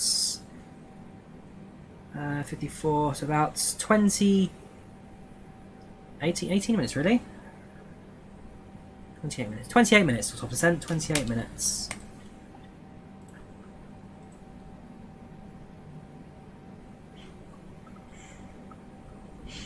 Nope, I've not been in 787 real life, Condro. I'm looking at getting on an A350 base this year in July. I'm flying with Finnair back to... Well, I've got a choice between a Ryanair flight to Stansted for something like €57, or for €66, like €9 more, I'd fly with Finnair and a 350 into Heathrow. For €9, a 350 and Heathrow over Stansted, it's just more convenient for me and more fun. So I'm just waiting to get back from the roster clerk my annual leave request, and if they approve it, I go back on the 6th. If they don't approve it, I go back on the 5th instead. Which lady, John Doe? I mean, the flight to Helsinki was solo, so I had no one with me at the time. Just a random passenger. Oh, and on sleeping, that was also just a random passenger. No, who she was, because that was a flight to, that was a flight to Finland actually. The Norwegian shuttle flight, that was a flight from Helsinki back to Gatwick. Then the British one, the 20 hard landing, that was a flight from London Gatwick to Milan Bergamo, where I don't have a turnaround, and then, well, not turnaround, I have a stopover, and then go up to La Pendante with Ryanair. The Arosta line was pretty good, Elliot. Stunningly, visually amazing. Really enjoyed it. If you get a chance to go on it yourself, take it, because there is no line quite like it, seriously. The views, the mountains, just the whole Alps is stunning. I mean, I've been over the Alps several occasions. I do have kids? No, I don't. I've been up the Alps on several occasions. It's I've been over the Alps even in an aeroplane. I've never actually gotten off there, never walked it, it's never been to Switzerland. Actually, my first time into Switzerland. Head-up display, accurate in how it moves. Needs calibrating. Shame I can't calibrate it. Yeah. Been over the Alps several occasions on an aeroplane, never actually been there, so I thought, screw it. I'm going to book a flight to Switzerland, I'm going to go to the Alps, I'm going to see the mountains, and I'm going to walk on some snow. And yeah, everything just fell into place, like, genuinely. It was so good, so good. And the views out there, stunning, absolutely stunning. I mean, I don't know how people in Switzerland can just walk around and be like, yep, that's normal, that's the way it is. Like, I'm from London. It's basically just concrete jungle, a few nice buildings, that's about it. One hill somewhere. But then going to Switzerland, it's a whole other adventure. Didn't do Zermatt or the Glacier Express. That's for return trips. I want to do the something pass. I can never remember that place. Also actually from, sure, same place as I got the Arosta line.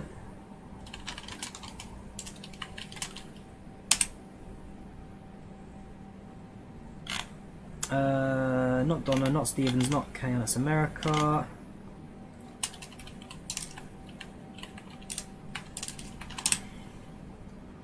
Bernina. I want to do the Bernina Pass at some point. That's definitely what I want to do. The Bernina Pass. So that's for a return trip. The Arosta line was the main one I wanted to tick off yesterday, as that's the one I've done in Train Sim. I know it well. Now I get to ride it.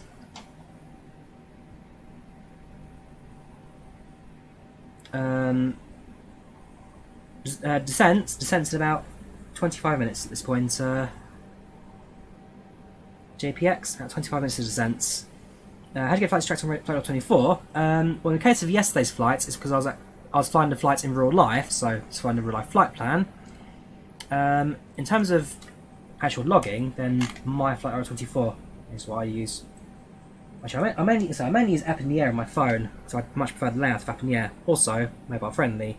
This ain't so mobile friendly, it's a bit of a hassle to use on your phone. But AppInTheAir, just again, no way tracking all your flights, upcoming and all that.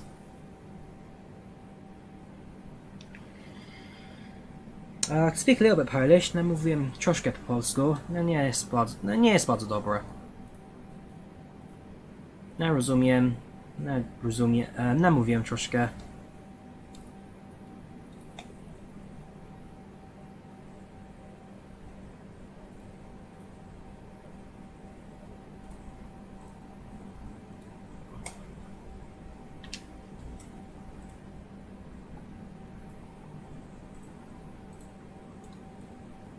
No, not been to Istanbul, never been to Turkey. My brother's been to Istanbul, the old airport, Ataturk. He's not been to the new one yet. But no, I've not yet done Istanbul. In real life, no, never done transatlantic in real life. I've only ever flown. I'll get my profile up again. So I've only ever flown within Europe.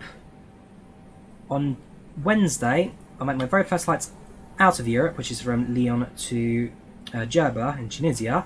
So on Wednesday, I'm leaving Europe for the very first time in my life for Tunisia. Then back to Tunis, then back to London. The first I've flown is the island of Tenerife. Went to Tenerife Sud, where I nailed it a while ago. Before then it was Greece. I had a flight booked for New York. I had a flight booked to America back in 2019. Then COVID happened, and that trip got very quickly cancelled. Within the 747 and everything, never got over it. Trust me, if you're on the IVAO Discord, you know I never got over that 747 flight. But hey, if what it is, what it is. So yeah, fingers crossed. Maybe in September, I'll try and make way back out to New York properly. I've been to Łódź. Oh well, yes, I have actually been to Łódź. My mother's got some friends who live out there, and so I spent 2-3 nights in Łódź. Went down to the zoo, town centre. It's a lovely place. I go for personal reasons, Fizzy. I just enjoy travelling, so yeah, I enjoy travelling. I go for leisure.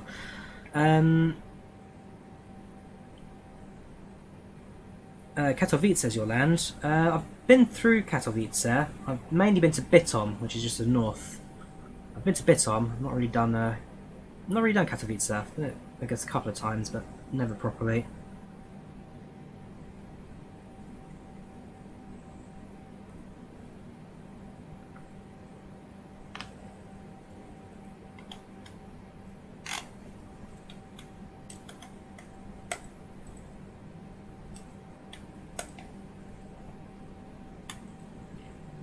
What's all the condolences about? All of a sudden the chat's like, sorry about that, condolences, that's horrible. I genuinely don't actually see what's been said to say these comments.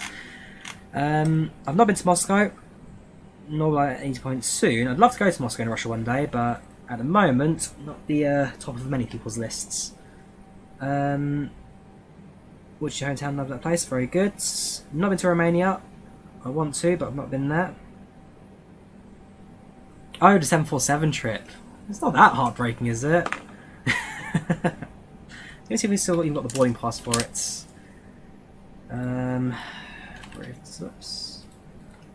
British Airways New York. There you go. For the 2nd of May 2020. So it's outbound on American Airlines 777 from London to JFK. And the return flight was a JFK to London in the 747. Shame, but that's the way it goes.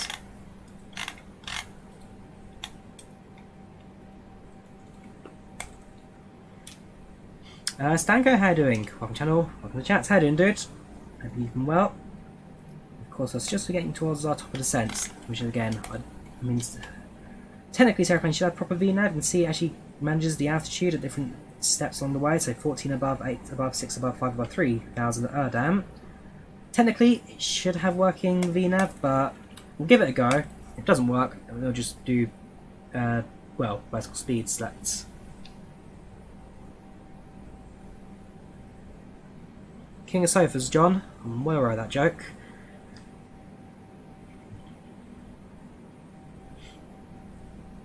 Tomorrow, Kandro, yes, I should do a flight tomorrow. I'm going to fly out of Amsterdam. Microsoft Flight Sim again, flying the A320, because there's a scenery that got released 2 days ago, and I feature in it. My ego has finally surpassed me. I'm in a flight sim scenery. Totally random, I'm not expecting it. Just one day I got a message from someone like, hey, Drawyah, you know your name's in the scenery. And I was like, hang on a minute, where? So I downloaded it and yeah, lo and behold, Drawyah. All over the place.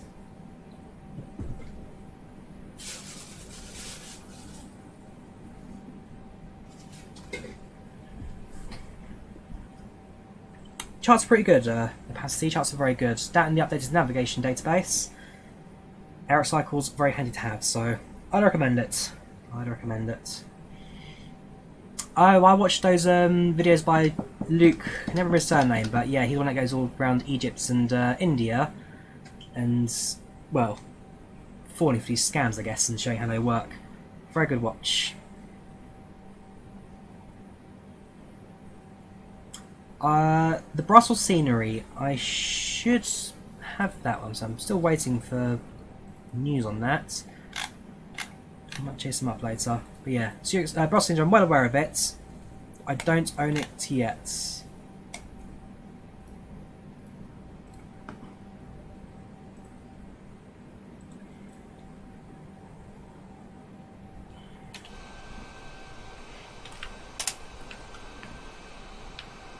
There's Cuba just on the left hand side.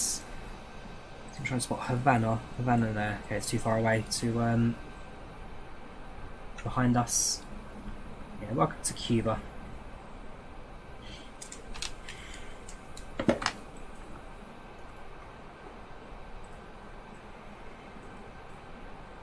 Quick check of the winds, make sure that nothing has changed for our approach. Because we're going to hit 12% very soon now. This bit we need to be very careful.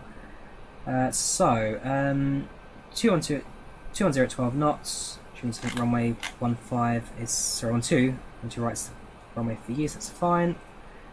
So 7 miles, visibility, low visibility, scatter clouds at 1500, 29 to 23.23, altitude to 29 at 905, remarks, that's fine. So yeah, low visibility. 995 altimeter. I don't know if I can set them. Can I? No, can't. They can kind of affect it. I can't really preset them. So 13 inches. As soon as we get ourselves onto transition altitude, which is level 190, 19,000 feet. Can switch from that.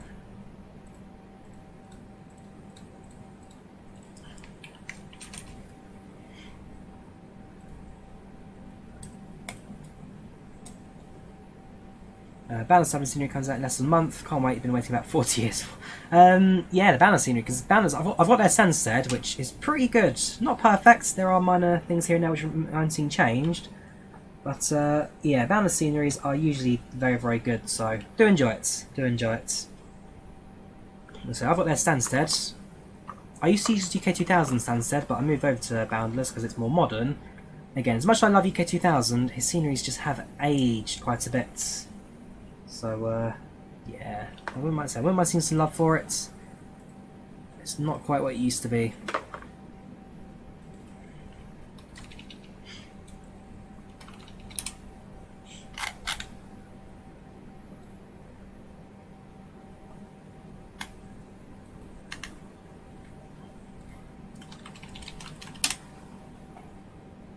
Gary Summons.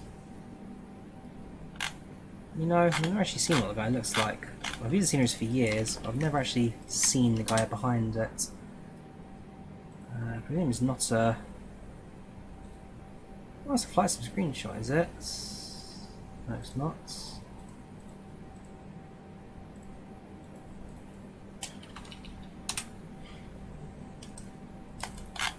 Yeah, no picture of them exists, from what I can gather. Yeah, great sceneries. They just age really, really quickly. His loot is pretty good. His Inverness is alright.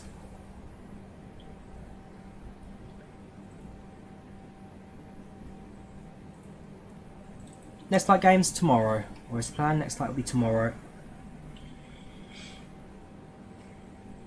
Yes, Salt Shaker. I shall be getting the PMDG when it releases as soon as.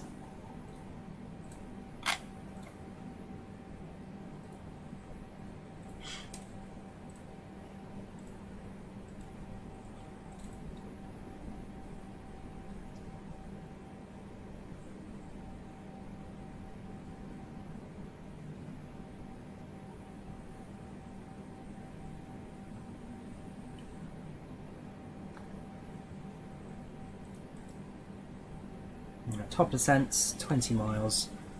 We're going to intercept the glide slope at...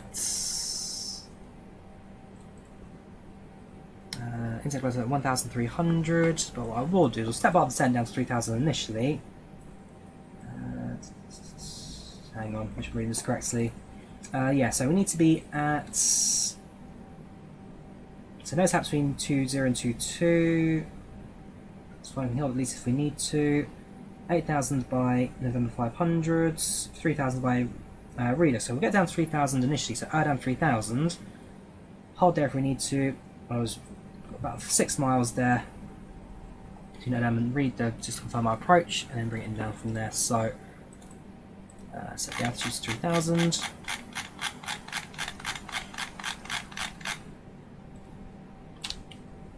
Ladies and gentlemen, a quick update from the flight deck. We are just about to start our descent into Cancun and should be landing in approximately 30 minutes. Please use toilets and please do this now, as we'll shortly be preparing the cabin for our landing. Otherwise, we thank you for enjoying your flight with TUI. We hope you have had a pleasant experience so far. Once again, also any questions, feel free to ask the cabin crew. Once again, we'll be starting our descent very shortly. Next thing, our landing in about 30 minutes. If you need any more questions or need to use toilets, then please do so now before we prepare ourselves for landing. Thank you.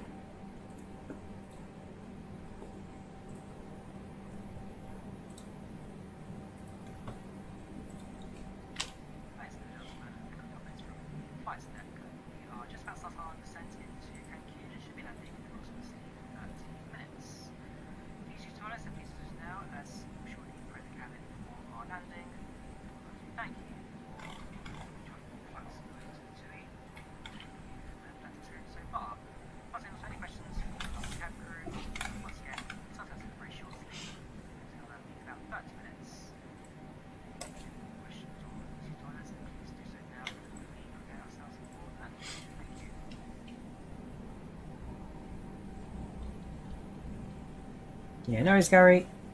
You take care, dude. Have a good night.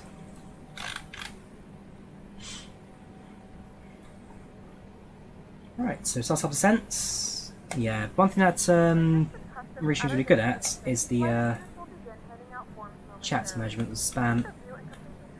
Hence why sometimes I get to the spam really late, because I don't see it. Now, so I'm looking at our race to descent. Yeah, we are not going to do this anymore. We are definitely not going to do any of that. See what we're trying to do there. Pushing those down as soon as possible. That's going to be bad for us. So set our rate of descent to about 1,800. Here comes the green arc.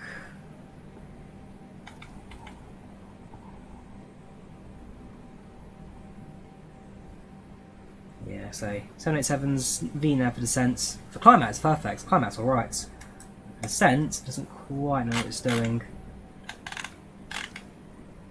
Let's give the VNAV control back to the aeroplane for speed.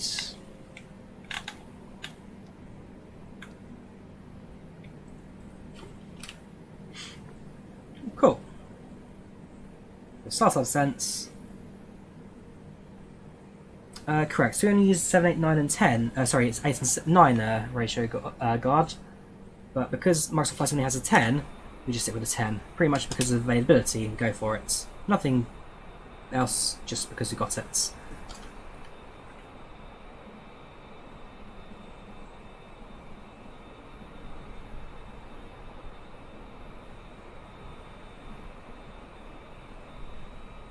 If you say magic word 64, which is Macco, then yes, you're definitely in chance of winning the giveaway. Everyone can win it. If you don't spam it, everyone can win it.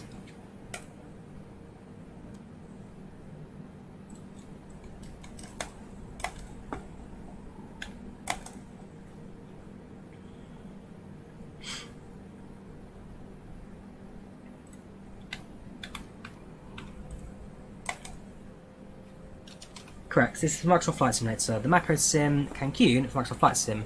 Hence, we're flying to Cancun right now. It'll be strange to do a giveaway that I'm not showcasing because, well, it's the point of giveaway, isn't it? Showcase and to distribute.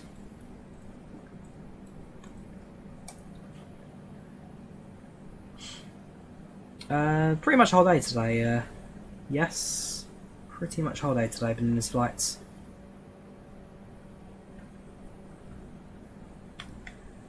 After my trip to Zurich, today is my lazy day anyway, so no big fuss. Just sit back and relax with myself and enjoy it. Oh yeah, you are right, Flight Fan. We're still going to do on top percent. Right, so in about 1 minute, we're going to give away. Thanks for reminding me there, dude. In about 1 minute, we'll be doing our first giveaway for the Macco Sim Cancun scenery. Once again, if you haven't done so already, just say Macco in chats, type it in once, and you've got to be here to claim it. If you're not here, then you're not going to win it. So if you entered about 3 hours ago and went AFK, sorry, you got to be here to win it. Make sure you've got an open Discord so I can then provide you with the details on how to claim the prize. Simple as. Also, make sure it's a Discord and not an email address. I don't want you putting your email address in the chat. Otherwise, yeah. First giveaway will be in approximately. Let's kind of drum roll, shall we?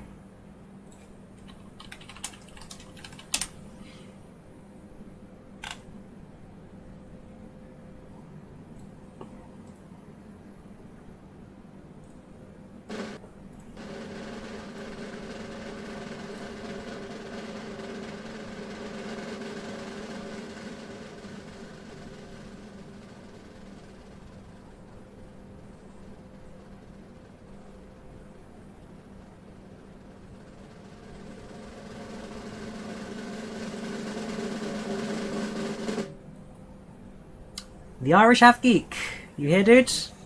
Today I wanted to go away. Irish Half Geek, are you still here, dude?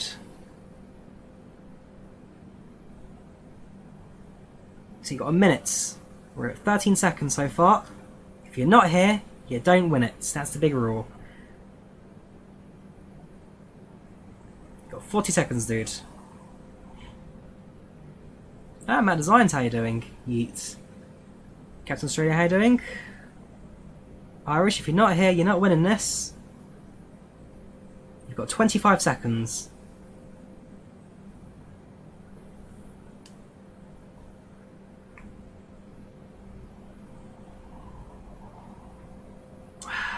Twelve, 11, 10, 9, 8, 7, 6, 5, 4, 3, 2, 1. Sorry, dude. You've lost it. And so the true winner for this first giveaway is OCut787. Dude, you're still here? You got a minute to respond. A minute to respond. You actually subscribed to me on New Year's Day 2022. Very nice.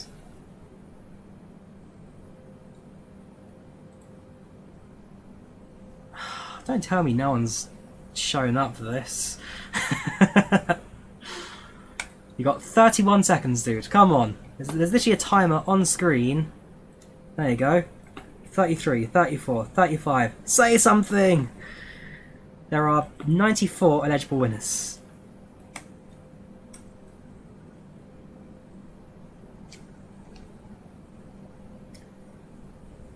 Ten, 9, 8, 7, 6, 5, 4, 3, 2, 1. Okay then, let's try third time's a charm. Third time's a charm. You'll be the last one to be drawn. Something like that, Flight Fan. Something like that. Right. And our winner for Macco Sim Cancun is...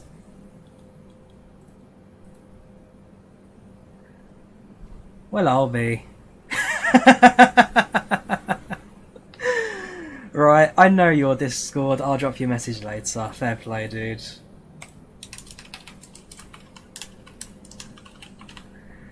Just can't make that up, can you?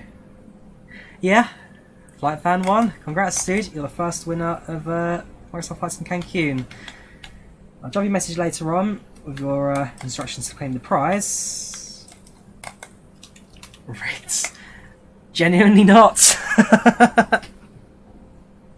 Next on Obama will be when we get to stand. So we're going to land at Cancun, and then after we land, when passengers are deboarding, before we do the replay, we'll then do the second giveaway for Cancun. So, objection, this is rigged.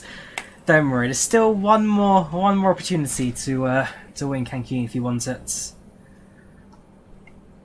Hopefully this time, the...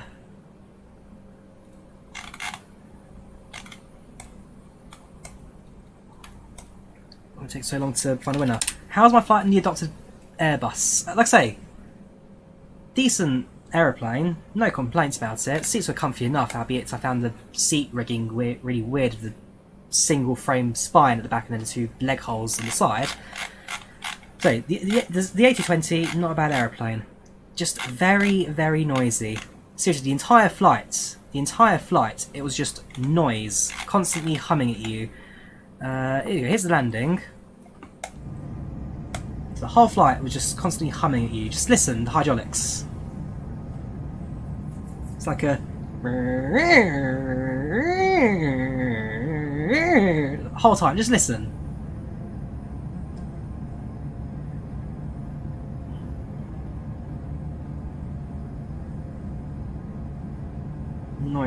Noisy aeroplane.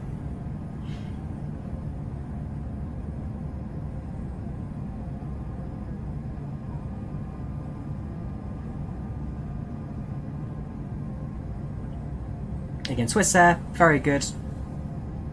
First officer, happy to talk to. Yeah, Swiss Air actually really good. I'll give them full credit. Just listen to the noise of this aeroplane.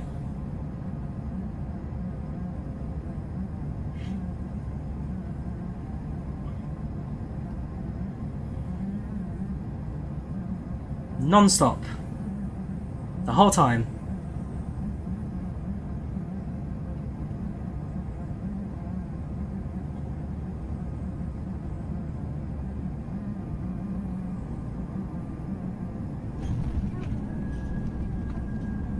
And there's landing. Not the smoothest.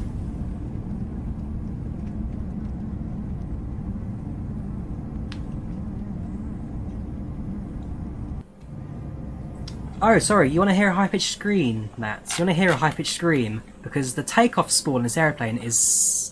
it's otherworldly. It's just, I'm going to shut up for this. Just listen for this. The takeoff spool. The engine spool in this.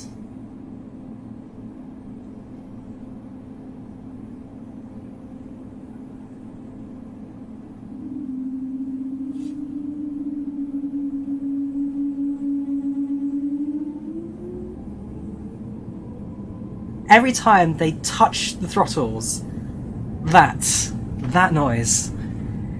During taxi, you heard that noise. Takeoff, you heard that noise. Other end, when you landed, you heard that noise. Also, this is the only bit of the flight where you didn't hear that hydraulic noise. After you rotate, you hear it again. But this is the only time they get any peace and quiet in the aeroplane. I just realised that parallel takeoff or landing in the background. That's a landing. Fair enough. You rotate, and it starts.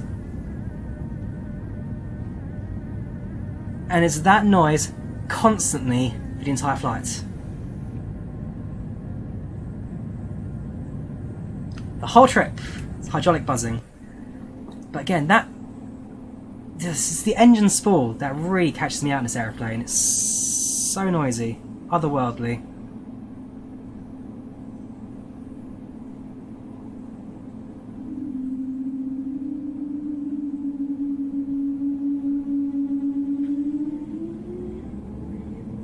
And so if anyone ever develops an A220 in Flight Sim, I'll fly it, and that noise has to be there for it to be a true A220 for me, because that is part of the experience, that noise.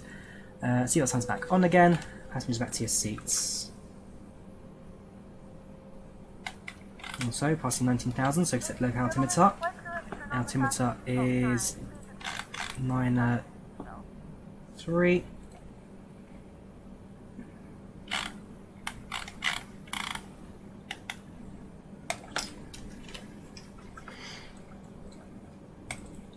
Does the tow students one use that noise as well? Interesting. So the A220, 320 Neo, MC21 and RJ also use it as the E2s. Fair enough.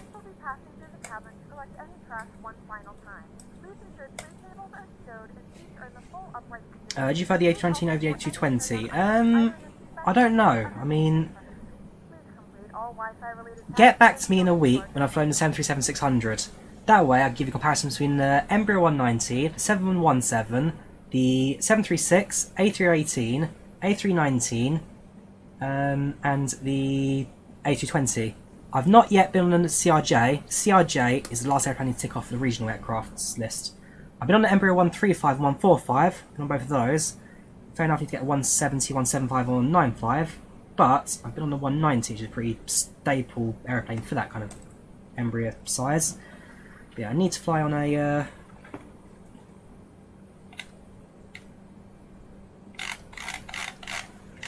slow down a bit to realize how... Seriously, how much actually did we lose setting the altimeter? 29903. So I was at 18,000, obviously not. Obviously not.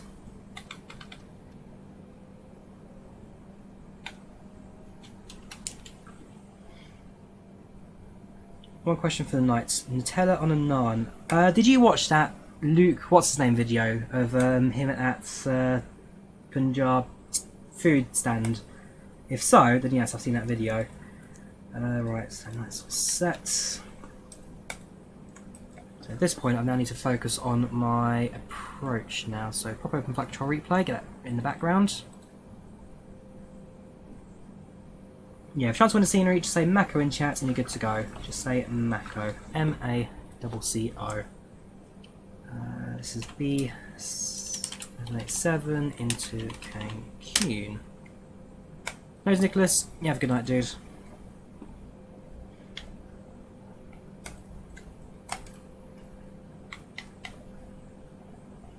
Yes, the 777X delayed now until 2025. I saw that news you sent me earlier.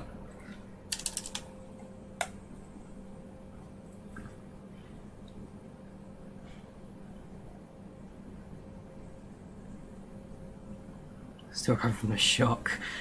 I don't know how it happened. Of course, you had to. You just jinxed it, dude. That's what happened. You jinxed it. What's you going to win the second giveaway? You win 2 copies of Macco Sim. I hope it's an airport you fly to as well, Cancun. It's a beautiful bit of scenery. You do enjoy it.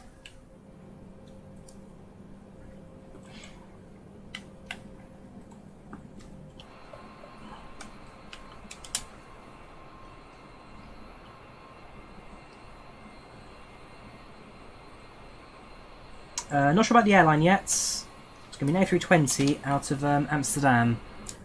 Because I feature in scenery now at Amsterdam, so definitely have to do that one at some point. Also, actually I'll talk to you later, Matthew, about the Ryanair stuff.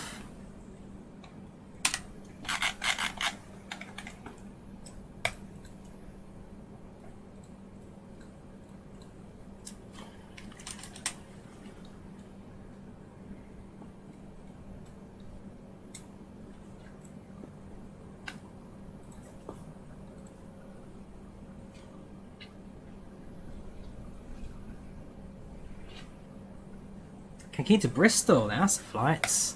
Even longer than I did my... actually no, that's the same duration as Manchester, because it's kind of same kind of east-west, it's just slightly further south, so what, maybe 5 minutes shorter? Yeah, it's good route actually, Bristol Cancun, definitely worth doing the TUI.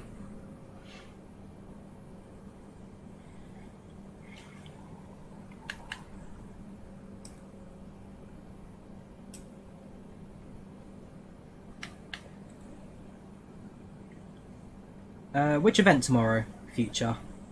Which event? I genuinely don't know about any events tomorrow. If you tell me what it is, then probably.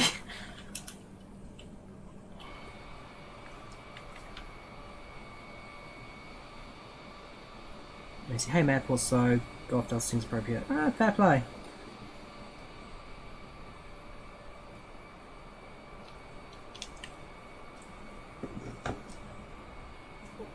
IVAO channel hopping. I didn't realise there was channel hopping events. Okay, maybe I'll change my Amsterdam route to something else and do Amsterdam in the week. Well, I can't do it because I'm in Tunisia. Let me have a look. Let me see if I can try and relearn maybe an Embryo and Logan Air or something. Channel hopping. That's more of a Drawyah 228, which I've got an FSX, but nobody enjoyed that flight. So let me see what I've got. I could do it in the Islander, flying with Arini. That's an option. It's not as yeah. Okay, maybe I can. We've got a Twin Otter as well. I really got one of those on lease. Excuse to fly Twin Otter again.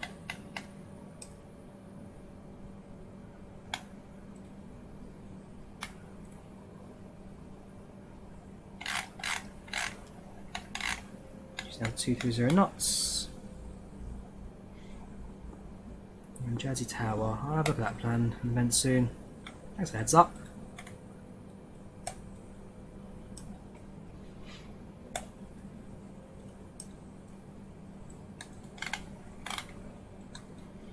Right, what was I going to do? So I'm reducing down to 230 knots. I'm very sure we pay the aircraft for its standing configuration. So I'm going to go to the charts, check the intercepts for the glide slope altitude, which is 1,300. I'm very sure we set 1,300 for that. Hit the glide slope at about so 75,540. Interesting, it's not quite matched up with charts, the points, but it's not end of the world. A bit by miles instead, so 4 miles into the glide slope. Speaking of which, I haven't even got the frequency set up yet. Radios, navigation. The answer is yes. 12 right, 04. Yeah, fine, 04, that's fine. I hope it's fine at least. Worst case scenario, just manual flights. So the volume, it's already pretty good volume ASQ. Turn up your system sound.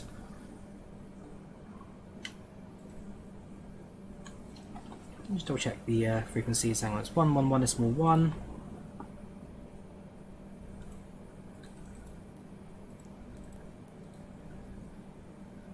That's the VOR course radial, that'll be down to 125.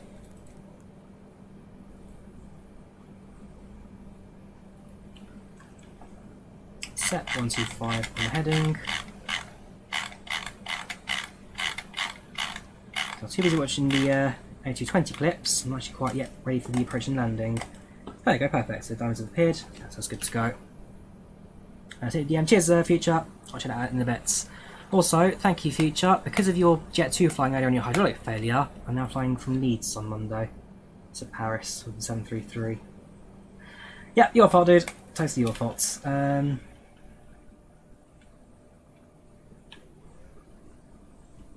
Maybe do Amsterdam, Gatwick, Jersey, EasyJet. That's another option again. EasyJet do quite a few Channel Island hop flights.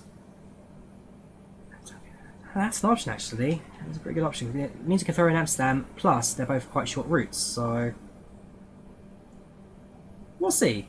Let me think about that one overnight.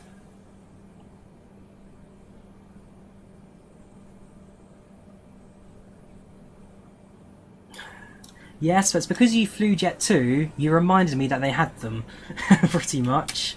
You reminded me they existed, and now I had to buy it. So it's your fault. Your fault I'm having a good time. And yes, the TUI logo on this side is the wrong way around. On the other side, it's fine. On the right-hand side, the livery or tail is flipped. You are correct.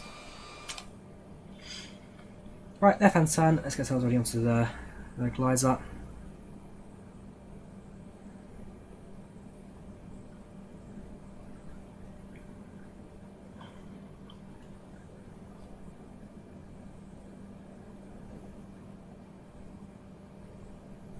Yeah, if you get equipment changed, then I'll blame you. If you get onto 738, so the whole thing wasted.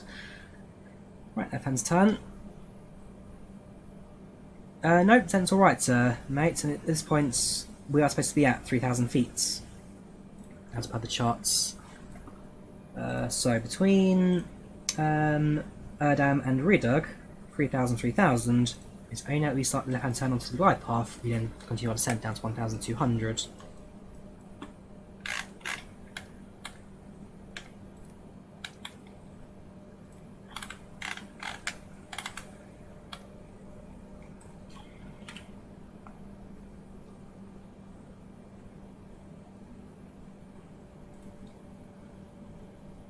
I need to apologise. Don't you worry, dude. Don't you worry.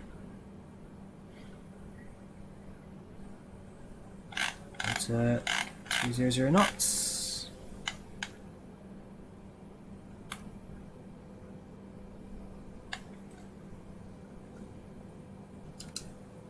That's 5. Cabin crew, please take your seats for landing. Let's break level 2. 200 knots. Just to reiterate, our minimum approach speed is going to be, so we confirm that, 25 degrees flats, 134 knots. Okay, not yet, JPX. Got plenty of time for Gear.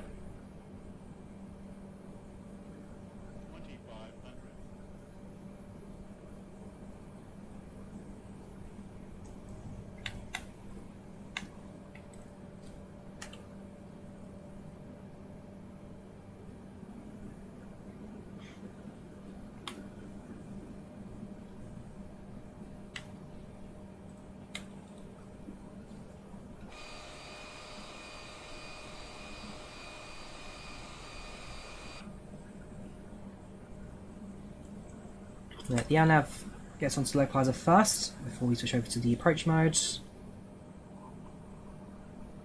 And that'll be far more accurate than doing it straight onto this.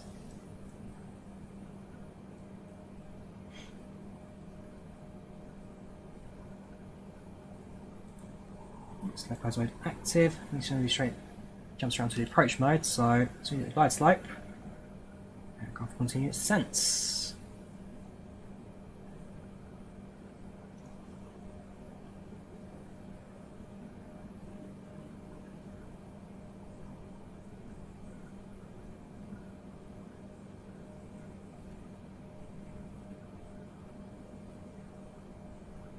Some relatively low visibility at the moment, as expected with the current weather conditions.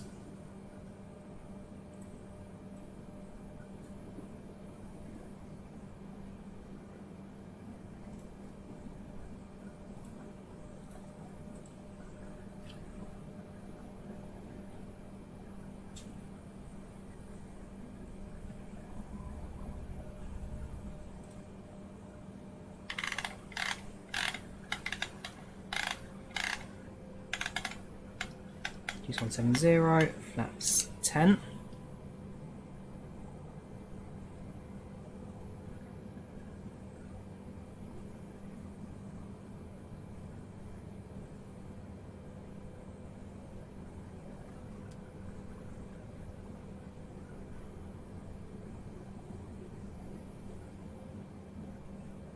Gear comes down about 4 miles, FlightControlReplay. So I've got another 7 to go.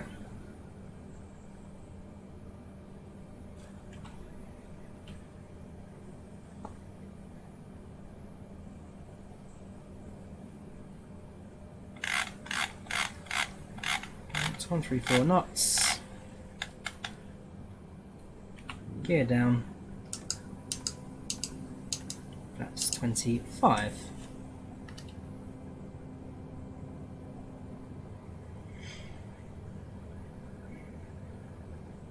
Right, establishing the localizer, turn down the glide path, aircraft reducing speed, gear down through greens, brakes set. We're in Unicom, so we've announced our landing clearance.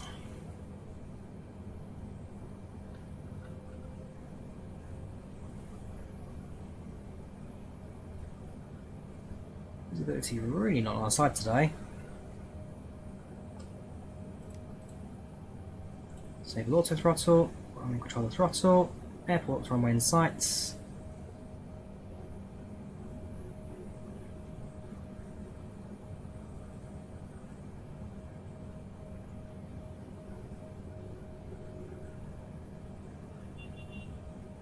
Minor turbulence. 1000, stable approach. Autopilot deactivates. I'm in control.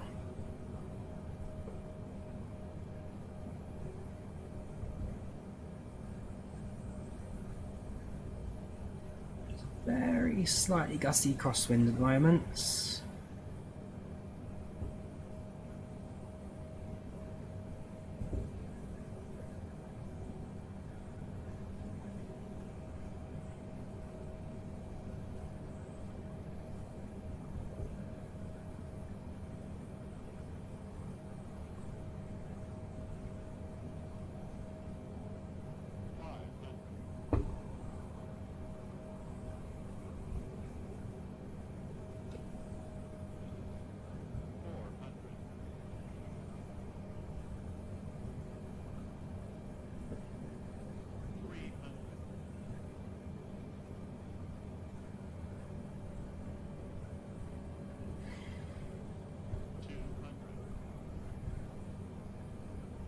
Continue, 220.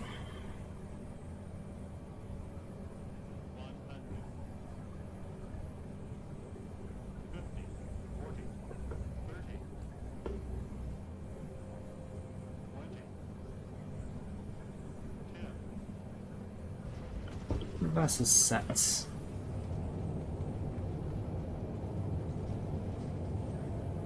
$100 knots.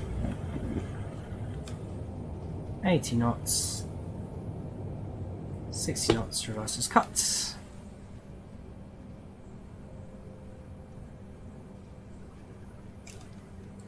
There we have it. Welcome to Cancun. 241 feet for touchdown. That's more than acceptable for that landing. The local time is 3:23 p.m. and it's currently about 27 degrees Celsius. You can now use Down, spoilers up. Sorry, flaps up, spoilers down. All the way around. Start the APU.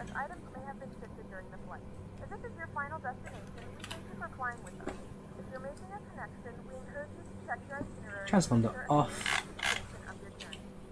And landing lights off.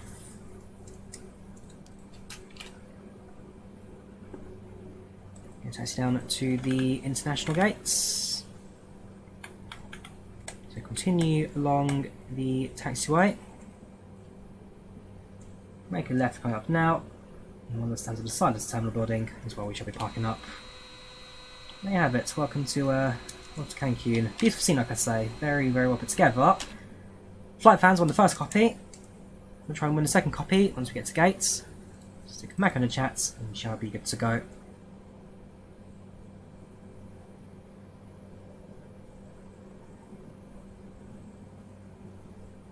Oh yeah, the scenery is a work of art. It really, really is. Naz, it really is. Highly recommended. Even if they win a giveaway, highly recommended. The Macco sim stuff's pretty good, but this one definitely is his best moment. I could stop the chrono as well, but the clock is so broken, this thing. Okay, 562 minutes that flight took us, or a total of 10 hours and 49 minutes apparently. I don't think it was quite that long. Flight was about 8 hours 50, so actually we gained really good time on the flight today. Really good time.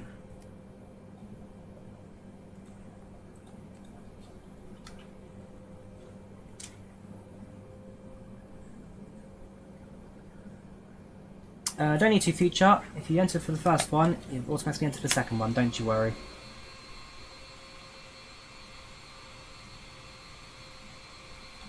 Stand 4-1, that'll do nicely for us.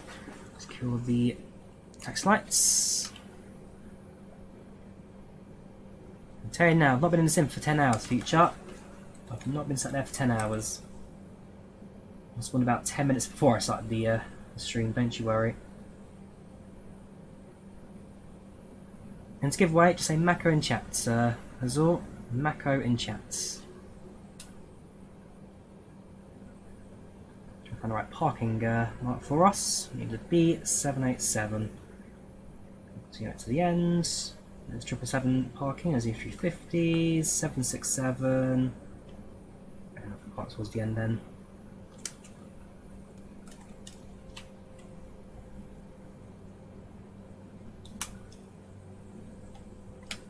Right. Set parking brake. APU generators on. Engines off. Ladies and gentlemen, welcome to Cancun. Night time right now is 3:30. Temperature outside nice and warm, 18 degrees centigrade, with some clouds spaced around. No rain currently reported. We thank you for flying with TUI. We hope you enjoyed your flight with us on board today, and we hope to see you again in the very near future. Cabin crew, disarm doors and cross check please. Thank you very much for flying with us today.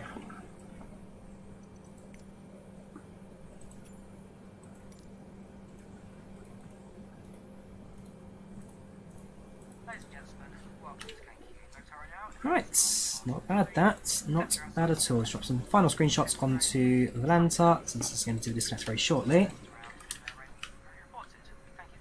GeForce moves position.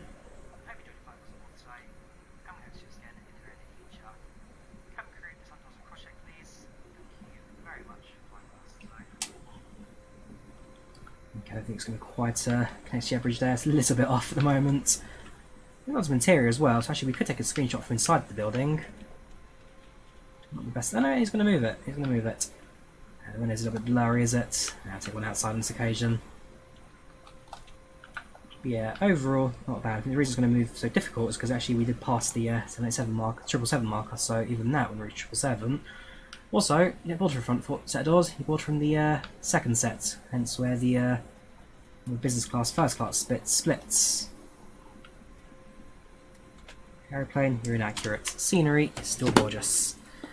Right, so next we do some quick screenshots. This is a final opportunity, so if you want to win a copy of Macco Sim Cancun, then just say Macco in chat.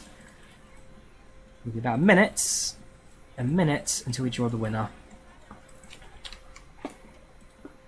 So the aeroplane passengers slowly disembarking now, making way towards the exits.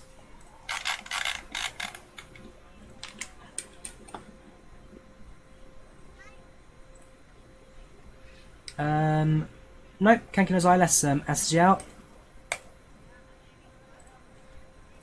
And that wasn't accurate enough approach into Cancun. Tree level's a bit high, that's probably the default scenery. Nothing wrong with that approach, nothing particularly wrong with it at all. And I've done a couple of flights into scenery in the past already, so I guess I'm kind of familiar with it. But it's a beautiful bit of work. Definitely what I'd recommend for those who get someone something a bit more exotic in their flight sim library.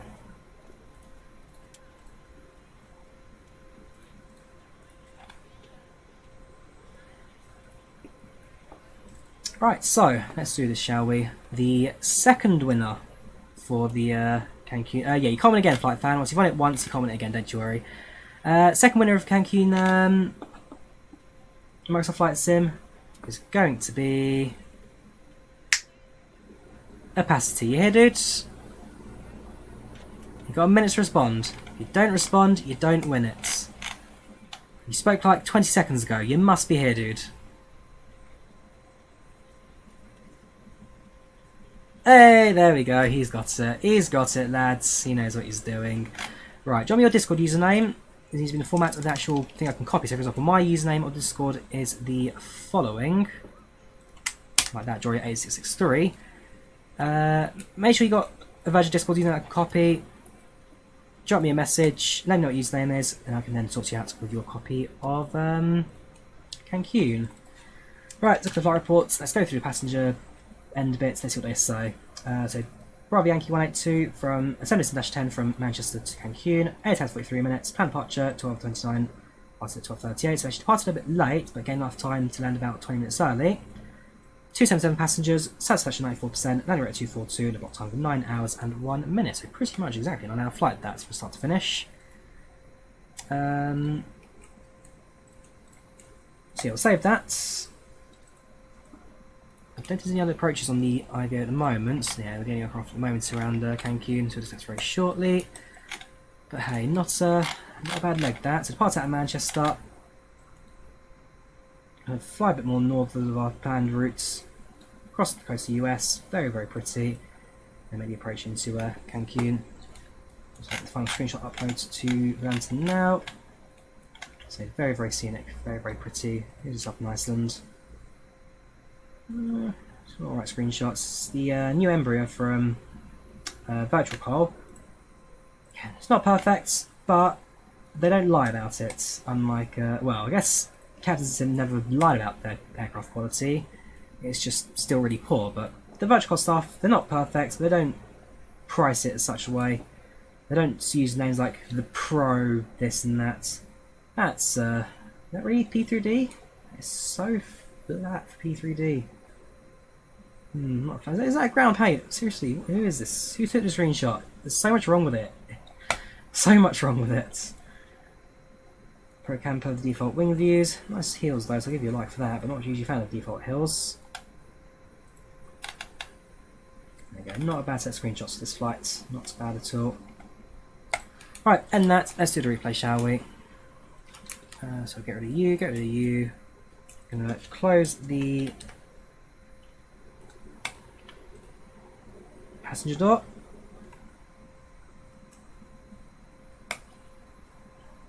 Now the Manchester is really good, Command Shadow. Again, it's not a good one from Macco Sim, definitely worth the purchase. Right, distance from IVAO. Thank you for the service. Done with Volanta, that's the normal recording. Let's pop over to the 787 replay.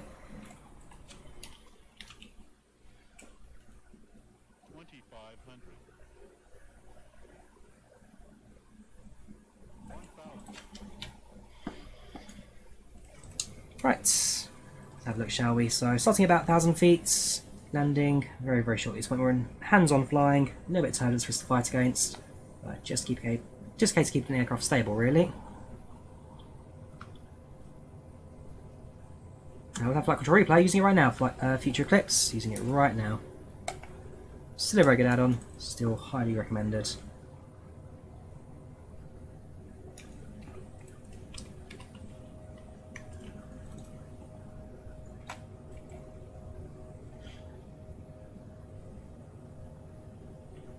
So you can see pretty much kissing the tops of the trees in this approach. The tree line gets a bit shorter towards the airport, so there is a bit of a drop there. So it's just managing everything, keep the aircraft above the trees, below the top of the glide slope. Trees start to decrease again, getting a bit closer. And they drop again. And they're funny little trees, these. Right. Very short final, and then for the touchdown. See the flaperon being super useful at the moment, doing everything a flaperon does. What's a flaperon? I don't know what they do. Here you go, very short final. Here's the flare, here's the idle throttle, and touchdown.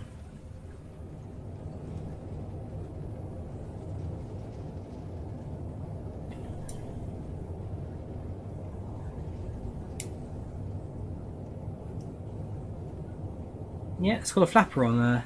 Naz, called a flaperon. A little bit of flap at the front of the wing that doesn't really do much, from what I gather. It's called a flaperon.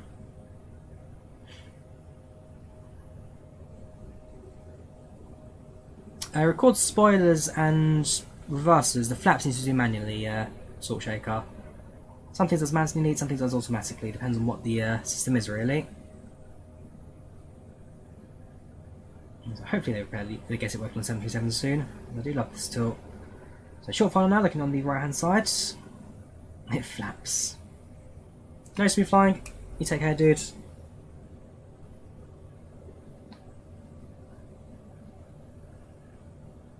So remember the engine vibration 787. You can really see the engines there moving slightly on the pivot of the arm there. It's not a steady engine, this. Not a steady engine.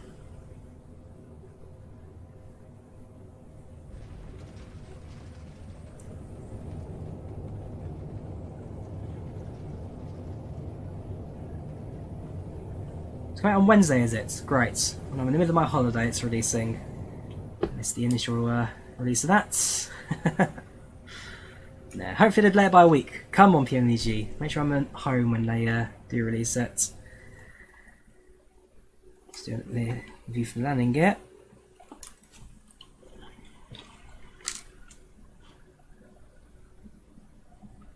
I'm low-key excited for the 733. I'm sure I've been on a classic because I'm old enough to have flown older lot and British Airways aircrafts. I just genuinely don't really have any memory of the aeroplane because it's been so long ago. So it'd be nice to refly an old classic for my memories.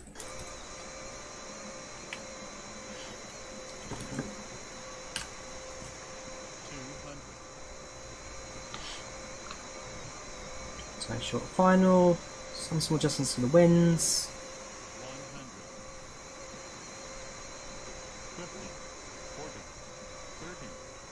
There's the flare.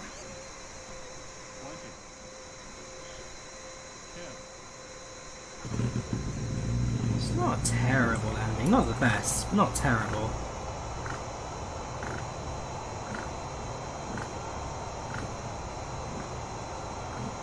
Yeah, no raise capacity. You take care, dude. So as long as I've got your Discord contact in the chat, which I don't. Dude, I need a Discord. Oh yeah, no, I see it. Yeah, no, you're good. You're good. I see you, dude. That's fine.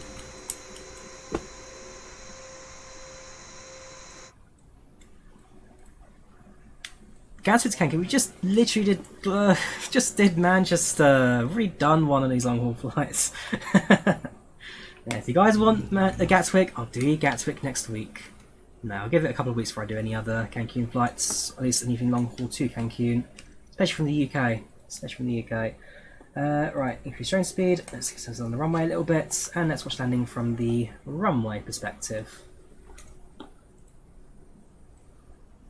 1,000,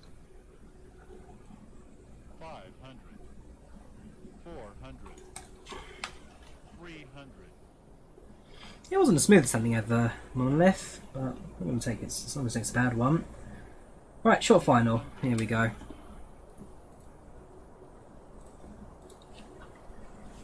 Should do a flight tomorrow, Jad. Not doing anything else tomorrow. 100,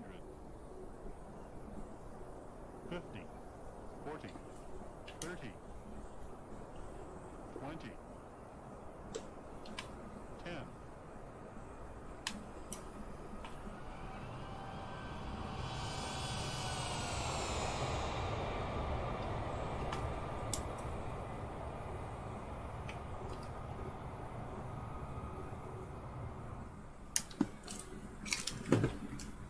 No Vince Cancun, and flight time's about 9.5 hours, 10 hours of Bombic. Yes, you are right.